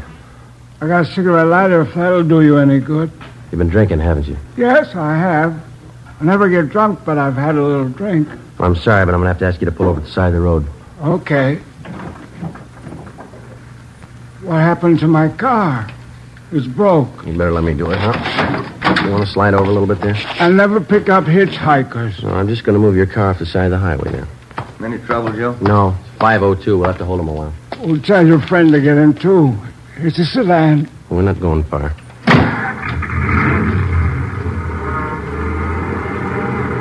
Where are we going? Right here. Is this the road to Pismo Beach? No, sir, not this one. Well, that dirty little Ernie, he lied again. He hates clams. What's that? I've been trying for 5 months to get to Pismo Beach for a bowl of clam chowder. I haven't made it yet. All right, you just sit here a while and sober up, will you? I'm going to hold on to your keys. I'll give them back to you. You haven't got a bottle in the car, have you? No, I never drink and drive. Alcohol and gasoline do not mix. Yeah. Do you drive this road every night? Every night. And he keeps telling me to take me to Pismo Beach. I love clams. You just sit here and sober up.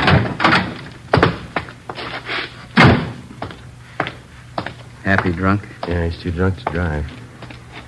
Yeah, getting along towards daylight. Where'd I put my coffee? Oh, I put it over here, Joe. Afraid we knocked it off. Oh, thanks. This one's mine. Okay. You seem to come in bunches. You get 2 or 3, and then you wait for an hour. You know, they don't use this highway much since they put through that alternate, you know. Police business. Yes, sir? Do you travel this highway every night about this time? Once in a while. Haven't been over this way in a week. You didn't drive this way last night? No, sir, I didn't. Anything the matter? Routine check. Thank you very much. You can go on. Nothing. Yeah. Well, looks like a hopeless job, doesn't it? Business is picking up. Here comes another one. Looks like one of your sheriff's cars, Pete. Yeah. Reynolds, homicide. Pete Sutton? Yeah, Reynolds. You can pack up. They found him. Is he all right? 2 bullet holes in the back of his head.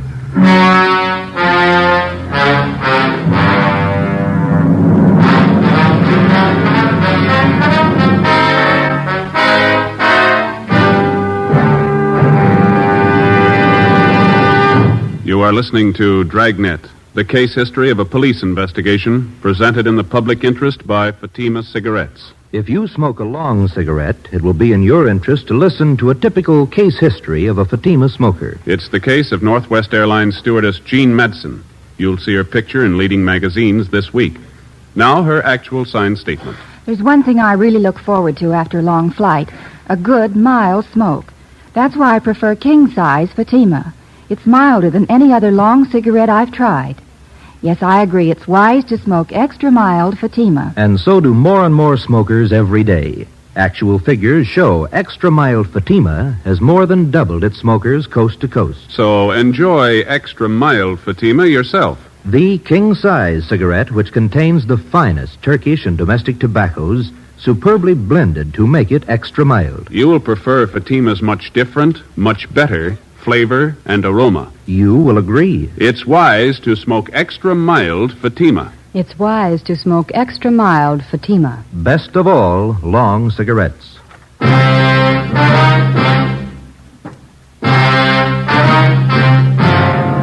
a.m. Tuesday. The body of Highway Patrolman Eugene Brewer was found half buried in a shallow grave approximately 4.5 miles from the point where his car had been found standing on the highway. The scene was roped off, photographed, measurements were taken, and the area carefully gone over for any physical evidence. A few scattered residents were again checked and asked if they'd heard gunshots. Since the nearest dwelling to the place where the body was found was 2 miles, there was a possibility that they could have not heard the shots. No one could give us any further information. The coroner's autopsy showed that Patrolman Brewer had been shot 3 times in the chest, 1 bullet directly entering his heart. He'd also been shot twice through the base of the skull. 1 p.m. Wednesday. I get it. Homicide, Friday. Pete Sutton, Joe. Yeah. Just had a call from our Hollywood substation. Woman reported her car stolen on Sunday night. Thought the guy was going to bring it back. That's why she didn't report it sooner. What about it, Pete? It's a Plymouth sedan, last year's model. Same type the truck driver told us about. Sounds good. We already have a broadcast out on it. We're putting out an APB now. You want to check and see if they got it on tonight's hot sheet? Right. Anything on the guy who stole the car? Boyfriend of the woman who owned it. He left her in a restaurant and got away with her car. You remember the description of the guy the truck driver helped out Monday morning? Mm-hmm. The guy that stole this woman's car, it's the same. Yeah. Still doesn't prove he had anything to do with it. Doesn't prove he didn't. Together with Pete Sutton and Dave Terry from the sheriff's office, we drove out and interviewed the woman whose car had been stolen. She told us that the man who had taken her car had also been seen in the company of one of her girlfriends, a Miss Helen Farrell, who worked as a cashier at a Hollywood theater. The Farrell girl identified the man as Mike Lapino, and she gave us a snapshot of him. She also gave us his last known address. We had no actual tie-in between the theft of the woman's car and the murder of Patrolman Eugene Brewer, but the circumstantial evidence made it at least worth checking out. The only car known to have been in the vicinity the morning of the murder was the car the truck driver, Nat Wolf, had reported. The same make and model car had been stolen the night before the killing. The general descriptions of the man from 2 different people tallied closely. We figured before we'd pass this lead by, we'd check it out all the way. 4 p.m. Wednesday. We met with Inspector Bowers at the sheriff's office. We checked this Lapino's apartment, found a shirt and a pair of pants. Black paint on both of them. I sent for that truck driver, Nat Wolf, to identify this picture here. You find anything else in the apartment? Well, this address book, there's no local places in it. They're all Las Vegas, Nevada addresses. That's it, huh? Yeah. What'd you get from the record bureau on the guy? The I Bureau pulled the package on him. That is Mama sheet. Thank you. Mike Lapino. Spent some time at San Quentin. Armed robbery, grand theft auto, assault. Pretty good record. We're still not positive he had anything to do with the Brewer killing, but he's had the training for it. Yeah? Send him right in. Nat Wolf. Mm-hmm. Come in, Mr. Wolf. Thanks. A dirty shame about that boy. I read about it in the papers. Yeah. Got a photograph we'd like you to look at, Mr. Wolf. You bet. Yeah, that's the man. You're sure? Sure. No mistake. Hey, why do you suppose he was painting that car at 4 o'clock in the morning? Maybe that's what that patrolman wanted to know.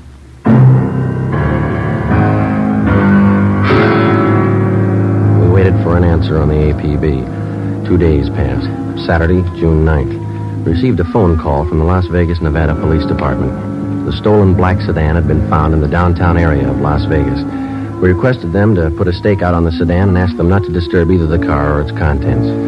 Together with Pete Sutton from the sheriff's office, Mark Benson from the Highway Patrol, and Ray Pinker of our crime lab, we flew to Las Vegas. Pinker checked the stolen car. Embedded in the rear seat were 2 spent bullets. There were also bloodstains on the seat and on the floor of the car. Pinker flew back to Los Angeles where the evidence was analyzed. The bullets found in the car were fired from the same gun as the bullets found in the body of the dead patrolman. Fingerprints lifted from the stolen car matched those of Mike Lupino. Saturday afternoon, we checked in with Chief Harry Miller, Las Vegas Police Department. This is all you've got on him, huh, Chief? That's most of it, yeah. Since we staked out that black sedan, I've had the town covered for Lupino. No one saw him abandon that car, huh? No one we know of, no. Had good cooperation from the newspapers. Story's been on page 1 since the thing broke. Anything come of those names we got from Lupino's address book, the ones we phoned to you? Let's see, I got the list right here. Yeah, here we are. These are the ones my men have checked out already. George Connolly, nothing there. Harry Carlson, he and his wife have been checked out, nothing there. William Spencer, nothing at his place. We've got them all staked out. That leaves 2 to go, huh? That's right. We're checking the last 2 now. Nothing from the railroad stations, the airlines? They've been covered ever since we got your phone call. Yeah, I could be wrong, but I think your man's still here in town. Any reports on him? A couple of wild ones, nothing definite. Checked him out. Had one this morning from a dealer at one of the clubs downtown. About 10:30 this morning, he saw Lupino playing the 2-bit slot machine. We showed him his mugshot. He swears it's the guy. Well, all we can do now is sweat it out, huh? My men have covered everything. I don't know what else we can do. Yeah. Excuse me. Sure. Chief Miller. Yeah? You sure it's him? No, don't try to handle it alone. Keep the place covered the best you can. We'll be right out. They found him. 2 Las Vegas detectives named Billings and Vance answered a phone tip from a grocerman in the east end of town. He said a man had been buying groceries from him for the past 2 days and lived in the apartment house above the store. The 2 detectives showed the grocerman Lupino's mugshot. He gave a positive identification. They then checked with the apartment house manager. After looking at the mugshot, he identified Lupino as the tenant in apartment 10B. Detectives Billings and Vance staked out the place until our arrival with enough men to cover the area.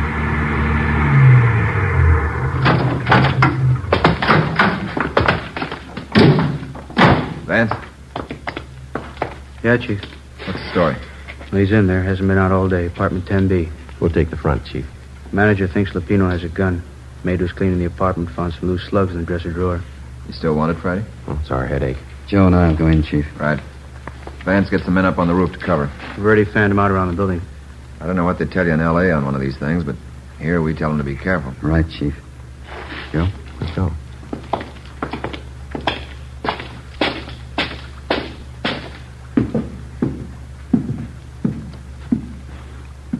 B's on the second floor. Let's take the stairs here. All right.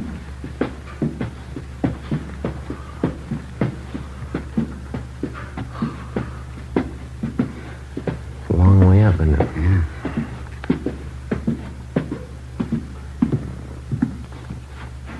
This way.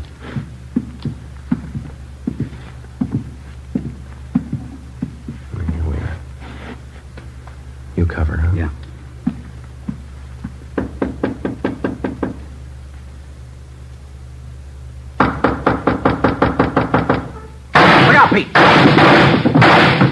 Shot right through the door. Yeah, he's got 2 left. Well, she's got another gun. Now, let's take him. One good kick ought to get the lot. Right. Just a minute. Now, let's go, Pete. Watch it! I got it! Watch that gun, will you? Drop it! Look,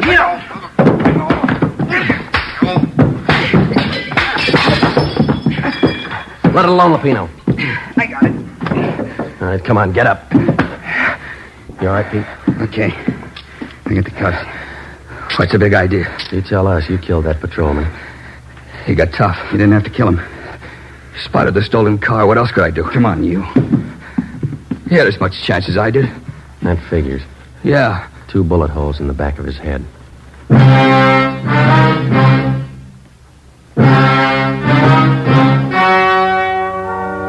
The story you have just heard was true. Only the names and locations were changed to protect the innocent. On October 2nd, trial was held in Superior Court, Department 91, City and County of Los Angeles, State of California. In a moment, the results of that trial. And now, here is our star, Jack Webb. Thank you. The working detective knows that every member of his local police department is a qualified man. He knows that his fellow peace officers have been carefully selected to perform their specific duties by trial, by examination, and by results. And so, with a cigarette, the makers of Fatima carefully select and blend only the finest Turkish and domestic tobaccos to make Fatima extra mild. Best of all long cigarettes. If you're a long cigarette smoker like I am, smoke Fatima. Every pack is extra mild. Fatima.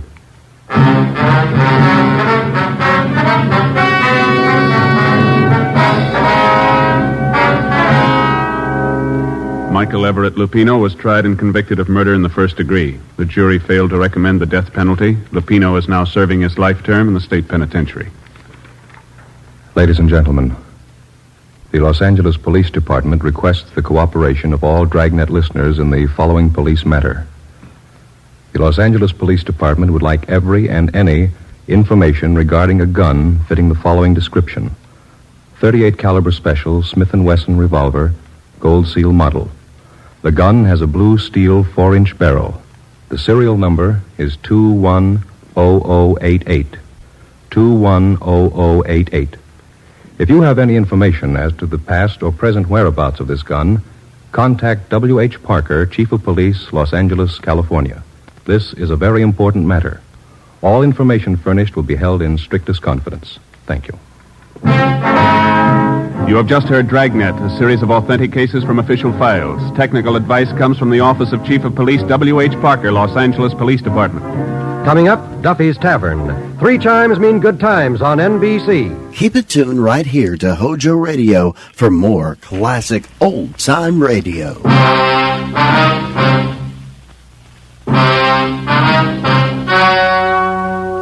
The story you are about to hear is true. Only the names have been changed to protect the innocent. Fatima Cigarettes, best of all long cigarettes, brings you Dragnet.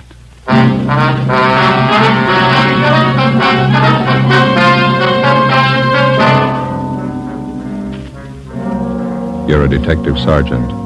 You're assigned a forgery detail. An accomplished check forger is at work in your city. His victims, small businessmen. You know his M.O., you don't know his identity. Your job, get him. If you want a long cigarette, smoke the best of all long cigarettes. Smoke extra mild Fatima. Yes, Fatima is the king-size cigarette which contains the finest Turkish and domestic tobaccos superbly blended to make it extra mild, to give Fatima a much different, much better flavor and aroma than any other long cigarette. That's why Fatima has more than doubled its smokers coast to coast. Enjoy extra mild Fatima yourself. Best of all, long cigarettes. It's wise to smoke extra mild Fatima. It's wise to smoke extra mild Fatima.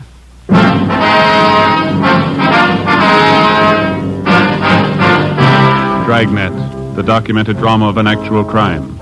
For the next 30 minutes, in cooperation with the Los Angeles Police Department, you will travel step by step on the side of the law through an actual case from official police files. From beginning to end, from crime to punishment, Dragnet is the story of your police force in action. It was Monday, February 4th. It was cold in Los Angeles. We were working the day watch out of forgery detail. My partner's Ben Romero. The boss is Captain Elliott. My name's Friday. I was on the way home from the office, and it was 8:25 p.m. when I got to Collis Avenue. Number 4656. Joseph, that you? Yeah, Ma. We're in the living room. We have company. Oh, that's so? Hello, Joe. Well. You remember Mary Fowler, don't you, Joseph? I sure do. How are you, Miss Fowler? Just fine, Joe, thank you. Doing some shopping out this way and thought I'd stop by and have a cup of tea with your mother. Well, it's good to see you. How are things in the old neighborhood, huh? Oh, pretty much the same. Oh, Miss Daly, remember her? Mm-hmm. Finally died. Oh. I suppose it was for the best, though. I was just telling your mother. Jim and Louise Watson finally moved. Jim got a new job. Out by Altadena. Oh, is that so? Yeah. My, you certainly looking fine, Joe. Don't you wear your police uniform anymore? Oh, my, no, Mary. Joseph's in the detective bureau now. Hasn't worn his uniform for years. Oh, that's right. I remember now. That note you sent with your Christmas card year before last. What do you do now, Joe? Forgery detail. My partner and I handle bum check cases. My, that certainly must be interesting. Have you had your dinner, Joseph? Yes, ma'am. I stopped at a place out in Santa Monica and had something. Yes, well, Mary brought me some nice coffee cakes. Pineapple filling. Wouldn't you like one with a cup of coffee, Joseph? No, I don't know, Now, Ma. you sit down in your chair there and rest yourself. You always look so tired. You have no idea how hard they work, those young fellas, Mary. You remember Genevieve, don't you, Joe? My oldest girl? Oh, yeah, sure. How is she? Oh, just fine. Lots of boyfriends as usual. Going out all the time. Oh, that's good. She asked to be remembered to you. I think you and Jen were stuck on each other at one time, weren't you, Joe? Oh, we went to a couple of dances in high school. Well, I think she started going steady with another fella, didn't she? Young girls. You never know when they're well off. Here's your coffee, Joseph. I've set it here on the end table. Thanks. I don't think I can use it, Ma. It's delicious coffee cake. You smell how fresh it is. Yeah, it's nice. Oh, my, 8:45. I should have left half an hour ago. Oh, you have to go, Mary? Seems our visits are always so short. Well, I got a lot of ironing to do, and I have to make Carl's lunch. He's always so fussy about his lunches. Yes, well, I'll get your coat. Well, it's nice seeing you again, Joe. Do you want to be remembered to Genevieve? Yeah, tell her hello, will you, Miss Fowler? If you're over our way, be sure and drop in and see us, won't you? Genevieve's home at the office by 6. She often says she'd like to see you again. Oh, thanks. Good night, Joe. You be sure and come and see us now. Jen will be looking forward to it. Okay, Miss Fowler. Good night. Yeah, and I'll show you to the door, Mary.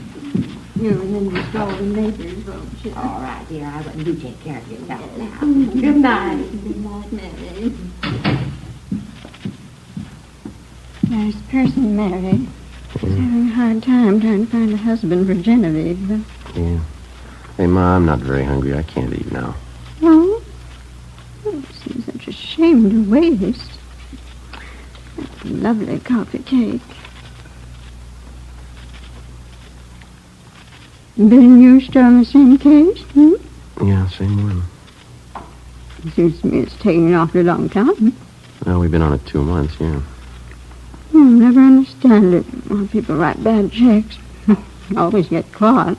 Well, it's easy living while it lasts. Now you know what the man's handwriting is like. Don't you know who the man is? Well, we think so, Ma. We're not sure. There's hundreds of check men who work almost alike. Some of them even look alike. There's always a big enough field to pick from. Our problem's picking the right one. Now, I don't know much about it, but the whole thing seems kind of silly to me. Well, how's that?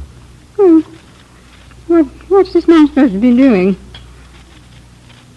Going around your small neighborhood stores, cashing $15 and $20 checks? Well, if he got himself a job, he could probably earn that much in one day doing good, honest work. Yeah. Say, Ben didn't call before I got home, did he? Wasn't he with you? Oh, he was going to interview one of the bum check victims on his way home, a grocery store owner down in Highland Park. It might be him now. Oh, now, don't hang on that phone, Joseph. Your coffee gets cold. Yeah. Friday talking. This is Ben, Joe. Got a partial identification from that grocer's. Nothing great. Which mugshot did he like? Stanley Bubeck. Grocer thinks it might have been the guy who pushed the check. He can't be sure. 33 bum checks passed. Same M.O. Not one positive identification. Something's phony, isn't it? It's got me stopped. We know the endorsements on every one of those checks was written by the same guy. Used practically the same story on every one of his victims. Yeah. Those 33 people are either blind or they're kidding us. Well, there's only one other answer. Huh? We're looking for the wrong man. For 2 months and 2 days in different shopping districts throughout the city, a man described as well-dressed and middle-aged had been passing worthless checks on independent neighborhood businessmen. Most of the victims were proprietors of small shops, meat markets, liquor stores, grocery stores. In none of the cases was the check written for more than $25. With the help of the stats office and our record bureau, we've gone through the list of experienced checkmen until we found one man whose description and M.O. matched perfectly with that of the suspect. The man's name was Stanley Bubeck. We can't locate him, Captain. Another thing, we can't get a positive identification from any of the victims. And find a suspect they can identify. You've been tracking the guy for 2 months. What's the big mystery? Well, we tabbed the man as Stanley Bubeck, and his record and his M.O., his description, they all tie in perfectly. Now we're not sure it's him. What do you mean? Well, if it is Bubeck, it's almost a sure thing that one of the victims could have made him on one of his mug shots. None of them can make up their minds. Look, maybe one of you two'd like to be captain of forgery for a day, sit in this office and listen to complaints come in over that phone about this guy, the front office, neighborhood businessmen's clubs, retail merchants. They tell me they're troublesome and passing them on to you. Now, whoever this paper hanger is, we want him, and we want him fast. Lousy little $20 checks. We'd probably have a lot better target if he tries something bigger. And don't think he and 100 other check men like him don't know that. You won't find him stealing company paychecks and flooding the town with paper. They take it from the little guy, and they take it in small amounts, but add up those small amounts at the end of the year, and they'll scare you. Yeah, that's the rotten part about it. None of those victims can afford a bad check. That grocer Donnelly stands on his feet all day to net a profit of $10, $15. He gets tagged with one bad check, and he's working for nothing. We got bulletins out on the suspect. All the small businessmen in town have all been alerted. Excuse me. Captain Elliott. Yeah, okay, Don, right away. Don Myers. He went over the handwriting of those last 3 checks, wants to see you. Okay. How about that special bulletin you got out to the prisons on Stanley Bubeck? Any replies? Nothing yet, Skipper. All right, stay on it. Right, let's go, Ben. It's a sour deal. I'd give a right arm for a line on this guy. Yeah, well, it'd move a lot faster if somebody'd help us follow those checks closer. The way it's running now, we hear about the paper 2 weeks after it's been cashed. The Bubeck thing isn't helping much. No use trying another line till we get it settled. Hi, Don. Oh, hi. Just finished up on those last 3 checks that came in. You want to give them a look? How do they shape up? Well, you can see for yourself. Right here. Yeah? Here are the 3 I just went over. Mm-hmm. And here are half a dozen bad ones for cash last month. Now, the endorsements on this half doesn't match perfectly. And those other 3? Well, I'd say they were endorsed by the same person. Now, look here. You can notice the capital letters. Now, he still handles them the same way. Disconnected from the other letters in the first name. See? Yeah. But he connects the capitals in the last name. See? Mm-hmm. Not very bright. Yeah. Not much doubt in my mind. All the other handwriting factors tie in. The form, skill, shading. They all match up. The movement, the terminals, they're all the same for my money. Yeah, here, the way he writes the lowercase letters. Yeah, that cinches it for me. How's that done? Well, here. The inclination of the terminal stroke on the S. See it? Degree of slant above the horizontal is just about 55 degrees in all cases. Mm-hmm. Now, the finger movement and his capitals have plenty of freedom. They're not shaded much. Yeah. Nothing like this in his lowercase letters, though, you see? Here. Yeah, I think I know what you mean. Not much freedom here. Lots of shading. And the pressure on the lifts. Here. They match up. Mm-hmm. Same on the downstroke. No, I'd say the skill is medium in all cases. Embellishments, both class 2. No changes at all in the style? Oh, he made the signatures look a little different. All 8 factors match up, though. It's the same person. All we have to do is find him. Hey, how about this fellow Stanley Bubeck? I thought you had him tapped. Well, we're not too sure about him, but it's the only line we got to work on, so it'll have to do for now. Mm-hmm. Romero, the man in the office to see you and Joe. Name's Loomis. Right, Fred. Be there in a minute. Okay. Well, thanks, Don. We'll check you later, huh? Sure, okay. See you. Let's go, Ben.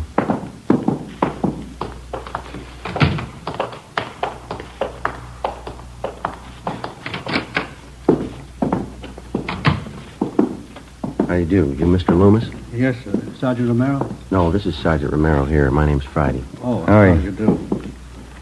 What can we do for you? It's about these checks, Sergeant. These right here. Yeah? You see, I run a delicatessen out on Sunset, and a few days ago, a new customer came in for a few things and paid for them with these checks. He came in twice. Yeah, go ahead. Well, I got the checks back today. They're no good. I tried to look up the man at the address he gave, but there's no such address. Mm-hmm. You can see, one's for $15, the other one's for $20. Yeah. Reason I asked for you men is because I know the man who runs the drugstore across the street, George Holmquist. He had some bad checks about a month ago. He said you took care of them. Oh, yeah, I remember. Do you recall the man who passed these checks, Mr. Loomis? Yes, I think I do. He told me he was new in the neighborhood and he was looking for a place to trade. Well, I guess we're all anxious for new business. I took the checks. You got those mug shots there, Ben? Well, yeah. Here we are. Thank you. How about these men, Mr. Loomis? Any of them look anything like the person who passed the checks on you? No. Let's see. This one, yes, it does look like the man in a way. I don't know if I could be absolutely sure. Stanley Bubeck, same M.O. Beg your pardon? Well, it looks like you're stuck with a couple of bad ones, Mr. Loomis. Probably the same man who passed checks on your druggist friend. And we're doing everything we can to run this man down. But what about the checks? Isn't there anything I can do about them? No, sir, I'm sorry. Not right now. We would like to have you make out a crime report, if you will, and would you leave these checks with us? Yeah. Friday, Romero. Here's Mr. Loomis. This just came in for you. Reply from Salt Lake City, Utah on that bulletin you sent out on Stanley Bubeck. Yeah. He's been in jail for 5 months. We sent a request to Salt Lake asking him to question Stanley Bubeck if he knew of any forger who matched his description or used his M.O. Bubeck could tell us nothing. Wednesday, February 6th. We threw away the results of 2 months of investigation. We went back and started from the beginning. Despite all precautions and warnings, the checks kept coming in at the rate of half a dozen a week. The same M.O. was used. The same handwriting showed up in the signatures on the checks. Again, with the help of the staff and the statistician's office and the record bureau, we waded through hundreds of names of known checkmen and compiled a new list of 38 possible suspects. Each one fitted the general description of the forger. Each one, at some time in his forgery career, had used the same general method of operation. Well, after days of legwork, we finally boiled down the list of possibles to 3 names: George Roberts, James Young, and a Harry L. Johansson. We got out a flyer to all the small businessmen in the areas where the forger operated. Another week passed. The worthless checks kept showing up at the rate of 2 and 3 a day. On February 21st, Ben and I answered a call from a druggist in the Echo Park district. He bought some toothpaste and a carton of cigarettes, Sergeant. Asked me to cash a $20 check for him. Did you ever see the man before, sir? No, he gave me the same old story about being new in the neighborhood. That's when I remembered that police bulletin the department sent me. Mm-hmm. Do you still have that bulletin? No, I looked it over, and then I guess it got mislaid. I wonder if you'd mind taking a look at these pictures here. Not at all. These right here. Mm-hmm. Sure. This one right on top, that's the man. You sure? I am. It only happened a few hours ago. Do you know who he is? Harry L. Johansson. That's the name we have on him. It doesn't mean anything to me.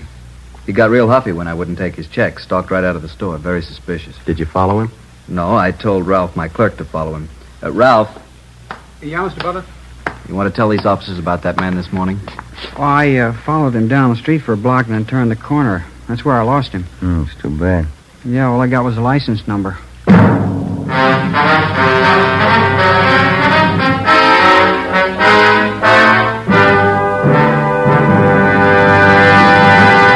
You are listening to Dragnet, the case history of a police investigation, presented in the public interest by Fatima Cigarettes. If you smoke a long cigarette, it will be in your interest to listen to a typical case history of a Fatima smoker. It's the case of Northwest Airlines stewardess Jean Metzen. You'll see her picture in leading magazines this week. Now, her actual signed statement. There's one thing I really look forward to after a long flight. A good, mild smoke. That's why I prefer king-size Fatima. It's milder than any other long cigarette I've tried. Yes, I agree it's wise to smoke extra mild Fatima. And so do more and more smokers every day. Actual figures show extra mild Fatima has more than doubled its smokers coast to coast. So enjoy extra mild Fatima yourself. The king-size cigarette, which contains the finest Turkish and domestic tobaccos, superbly blended to make it extra mild. You will prefer Fatima's much different, much better flavor and aroma. You will agree. It's wise to smoke extra mild Fatima. It's wise to smoke extra mild Fatima. Best of all, long cigarettes.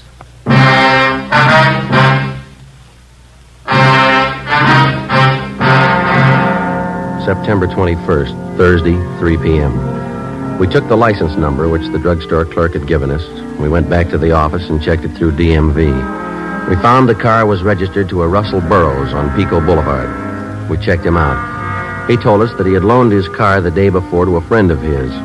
He identified the friend as Harry L. Johansson and gave us his last known address, 614 Elderwood Avenue. We got out a broadcast on the car. The Elderwood Avenue address turned out to be a single-story wooden frame house in the southern part of the city on the edge of the industrial district. It needed a coat of paint. A woman in her elderly 30s answered the door and identified herself as Mrs. Johansson. She invited us into the living room. There was a baby playing on the floor. I don't expect my husband home for another 2 weeks, Sergeant. He's a cosmetic salesman. Travels all over the western states. When did he leave on this last trip, Mrs. Johansson? The first of the month. Why, is there anything wrong? What's the name of the cosmetics company that your husband works for? Harrington Universal. Offices are down on East Main. Mm-hmm. Do you know a friend of your husband's named Russell Burroughs? Yes, I do. He's kind of a friend of the family. Please, Sergeant, if there's anything wrong, I ought to know. We talked to Mr. Burroughs this afternoon. He told us your husband's in town. Burroughs loaned him his car. Harry? That's silly. He's still on the road. He'd certainly let me know if he was coming back early. You sure of that, ma'am? Would you excuse me a minute, Sergeant? I'll have to put the baby to bed. Certainly, ma'am. Come on, Bonnie. I'll be back in a minute. Kind of a funny setup, isn't it? How do you mean? Well, if Johansson's pushing bum checks, the money isn't going into his home here. Wife doesn't act like she knows anything. Seems cooperative. Afraid we're going to have to level with her if we're going to find out anything, huh? Mm-hmm. You sure got a cute little girl. I'm sorry, Sergeant. It's perfectly all right. Just a few more questions. Is it possible that your husband could be in town and you might not know it? I mean, could he be staying with a friend or some relatives? No, if Harry was in town, he'd come home. Why would he stay with anyone else? When did you last hear from your husband? Last week. He wrote from San Francisco. The letter's right there on the mantel. Oh, huh. Well, besides that letter, do you have any other samples of your husband's handwriting around the house? Well, I think so, yes. Where did you say you were from? Central Division, Forgery Detail. You investigate checks, bad checks. Yes, ma'am, that's right. And you know about my husband. His prison record, yes. Harry promised me he was through with all that. He gave me his word. Sorry, ma'am. About a month ago, he had some extra money. He wouldn't tell me where he got it. Look, Sergeant, maybe you've made a mistake. Maybe it's not Harry at all. You're not sure, are you? Did your husband use the phone much? I mean, for out-of-town calls, say? No. Just that one toll call, a Long Beach number, I think. He has a business friend down there he used to call. Do you know the number, ma'am? I can show you. It's on last month's phone bill. Please, Sergeant, if Harry's done something wrong, he did it for us. Me and the baby. Harry's not bad. Yes, ma'am. He's done something. He did it for us. Harry hasn't had it easy. He wanted to get things for the baby. Clothes, a better house. All he wanted was a little happiness. A little happiness. You had it wrong, ma'am. You don't buy it with bum checks.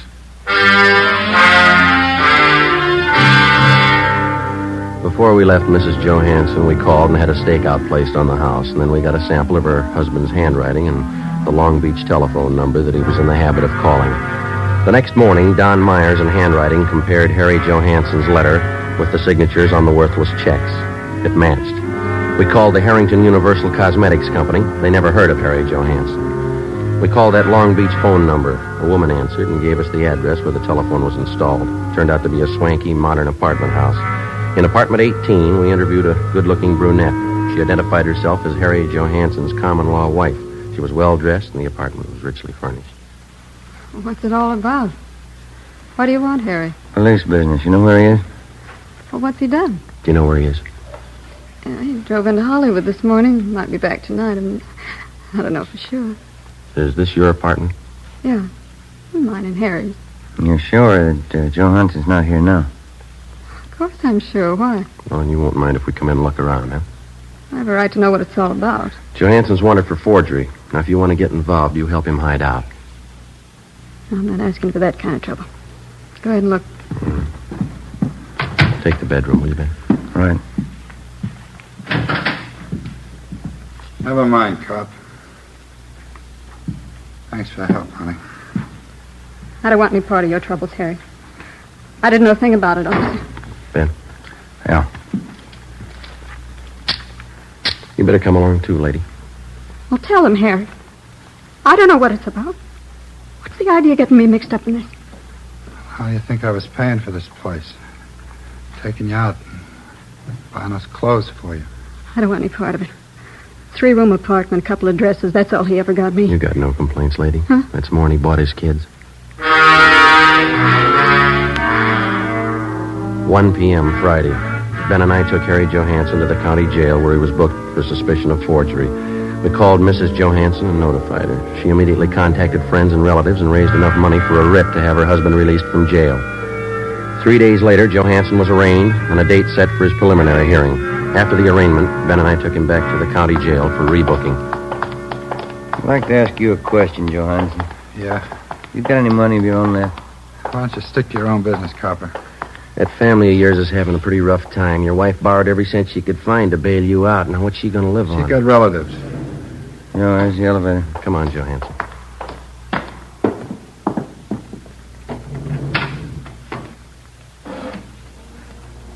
They're not going to put me back in Folsom. Not in 100 years. You've done 2 stretches already for hanging paper. You should have known better, mister. You got it all figured out, haven't you, Fuzz? Well, I'm not going back. Take it easy. You got a couple of more weeks on bail before the trial. Yeah. A couple of weeks. What's the matter with you? Don't you feel well? They won't get me back to Folsom. You're not making it any easier on yourself. All right, Archie.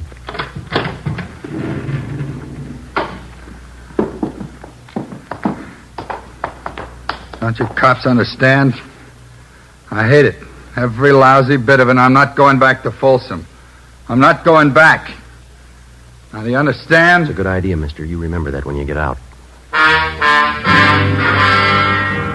We booked Harry Johansson into county jail. His bail was continued, and he was released pending the trial. During the next week, along with the district attorney's office, Ben and I helped prepare the case against Johansson. 3 days before the trial opened, we had a phone call from Mrs. Johansson. She told us that her husband had disappeared. Well, there was nothing we could do until he actually failed to appear in Superior Court at the appointed time. On Monday, April 3rd, the case of the State versus Harry L. Johansson officially opened. The defendant failed to show. A bench warrant was immediately issued, and we got out a broadcast and an APB on the suspect. Stakeouts were placed in his house and at the apartment of his common-law wife. 2 days passed. No sign of him. Nothing, Joe. Bumley just checked it out. Yeah. How about those 2 ex-con pals of Johansson's? Did you check with them? Yeah, nothing there. I don't see how I can last out much longer. One suit of clothes, no money. You still got a checkbook. When did the skipper say he was coming back? On 7:30 tonight. 7:15 now. I get it. Forgery, Friday. Joseph, this is your mother. Oh, yeah. Hi, Ma. I forgot to tell you when you called earlier. You're supposed to be home tonight by 8 o'clock. What's that, Ma? Mary Fowler, she's coming over to visit tonight, and Genevieve's coming with her. Yeah, well, look, will you try to explain to them that I'm working and I can't get away, huh? Well, all right, Joseph, I'll try. If I possibly can, I'll try to make it home by 10. Will that be all right? Well, all right, Joseph, I'll see what I can do. Genevieve's going to be disappointed. Yeah. If I'm later than that, don't wait up for me, huh? Yes, all right then. Bye, Ma. Yes. Bye, Joseph. Oh, hi, Skipper. The call just came in. Yeah? They found Johansson. Captain Elliott, Ben, and I drove out the highway to the Tahunga Wash. We turned off and headed into the Mount Gleason area. Captain Elliott directed us onto a dirt road. Halfway up one of the mountains, we spotted a group of cars pulled off on the shoulder of the road. We parked behind them, got out, and started over. Who found the car, Skipper? One of the people living back in the hills. Spotted it on his way home from work. Coroner got here in a hurry. Yeah. Hi, Dave. How you doing, Joe? Captain Elliott. How long's he been dead? Since last night, I figure. Come on over. You talked to the man who found Johansson's body, Dave? Yeah, he didn't touch a thing. What'd you find? Powder burns on the temple, powder on the hands. Boys from Homicide found the note. It's on the seat right next to him. Here it is, here. It's been checked. Yeah, thanks. All ties in, huh, Dave? Pretty tight, yeah. Gene Bechtel from Homicide wants to talk to you, Captain. Okay, be right back, Joe. Right. Who do you address the note to, Joe? His wife? No, the girlfriend. Look what he wrote it on. Yeah, blank check.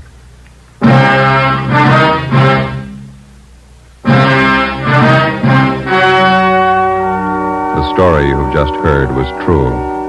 Only the names were changed to protect the innocent. On April 9th, an inquest was held in the coroner's office on the main floor of the Hall of Justice, Los Angeles, California. In a moment, the results of that inquest. And now, here is our star, Jack Webb. Thank you. The working detective comes in contact with many people in his daily tour of duty, people who are willing to cooperate and those who won't even try. It's a difficult task, but the police officer has been trained to try to please everybody to the best of his ability. So with a cigarette, the people who make Fatima try to please all long cigarette smokers. They carefully select and blend the finest Turkish and domestic tobaccos to make Fatima extra mild, the best of all long cigarettes. Now, if you're a long cigarette smoker like I am, smoke Fatima. Every pack is extra mild. Fatima.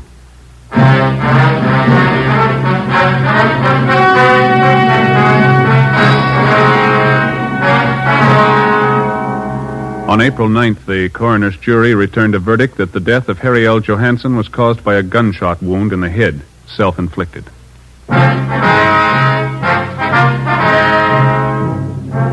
You have just heard Dragnet, a series of authentic cases from official files. Technical advice for Dragnet comes from the Office of Chief of Police W.H. Parker, Los Angeles Police Department. Fatima Cigarettes, the best of all long cigarettes, has brought you Dragnet from Los Angeles. Coming up, Duffy's Tavern. More good times on NBC. Thanks for listening to HOJO Radio. We'll be back again very soon.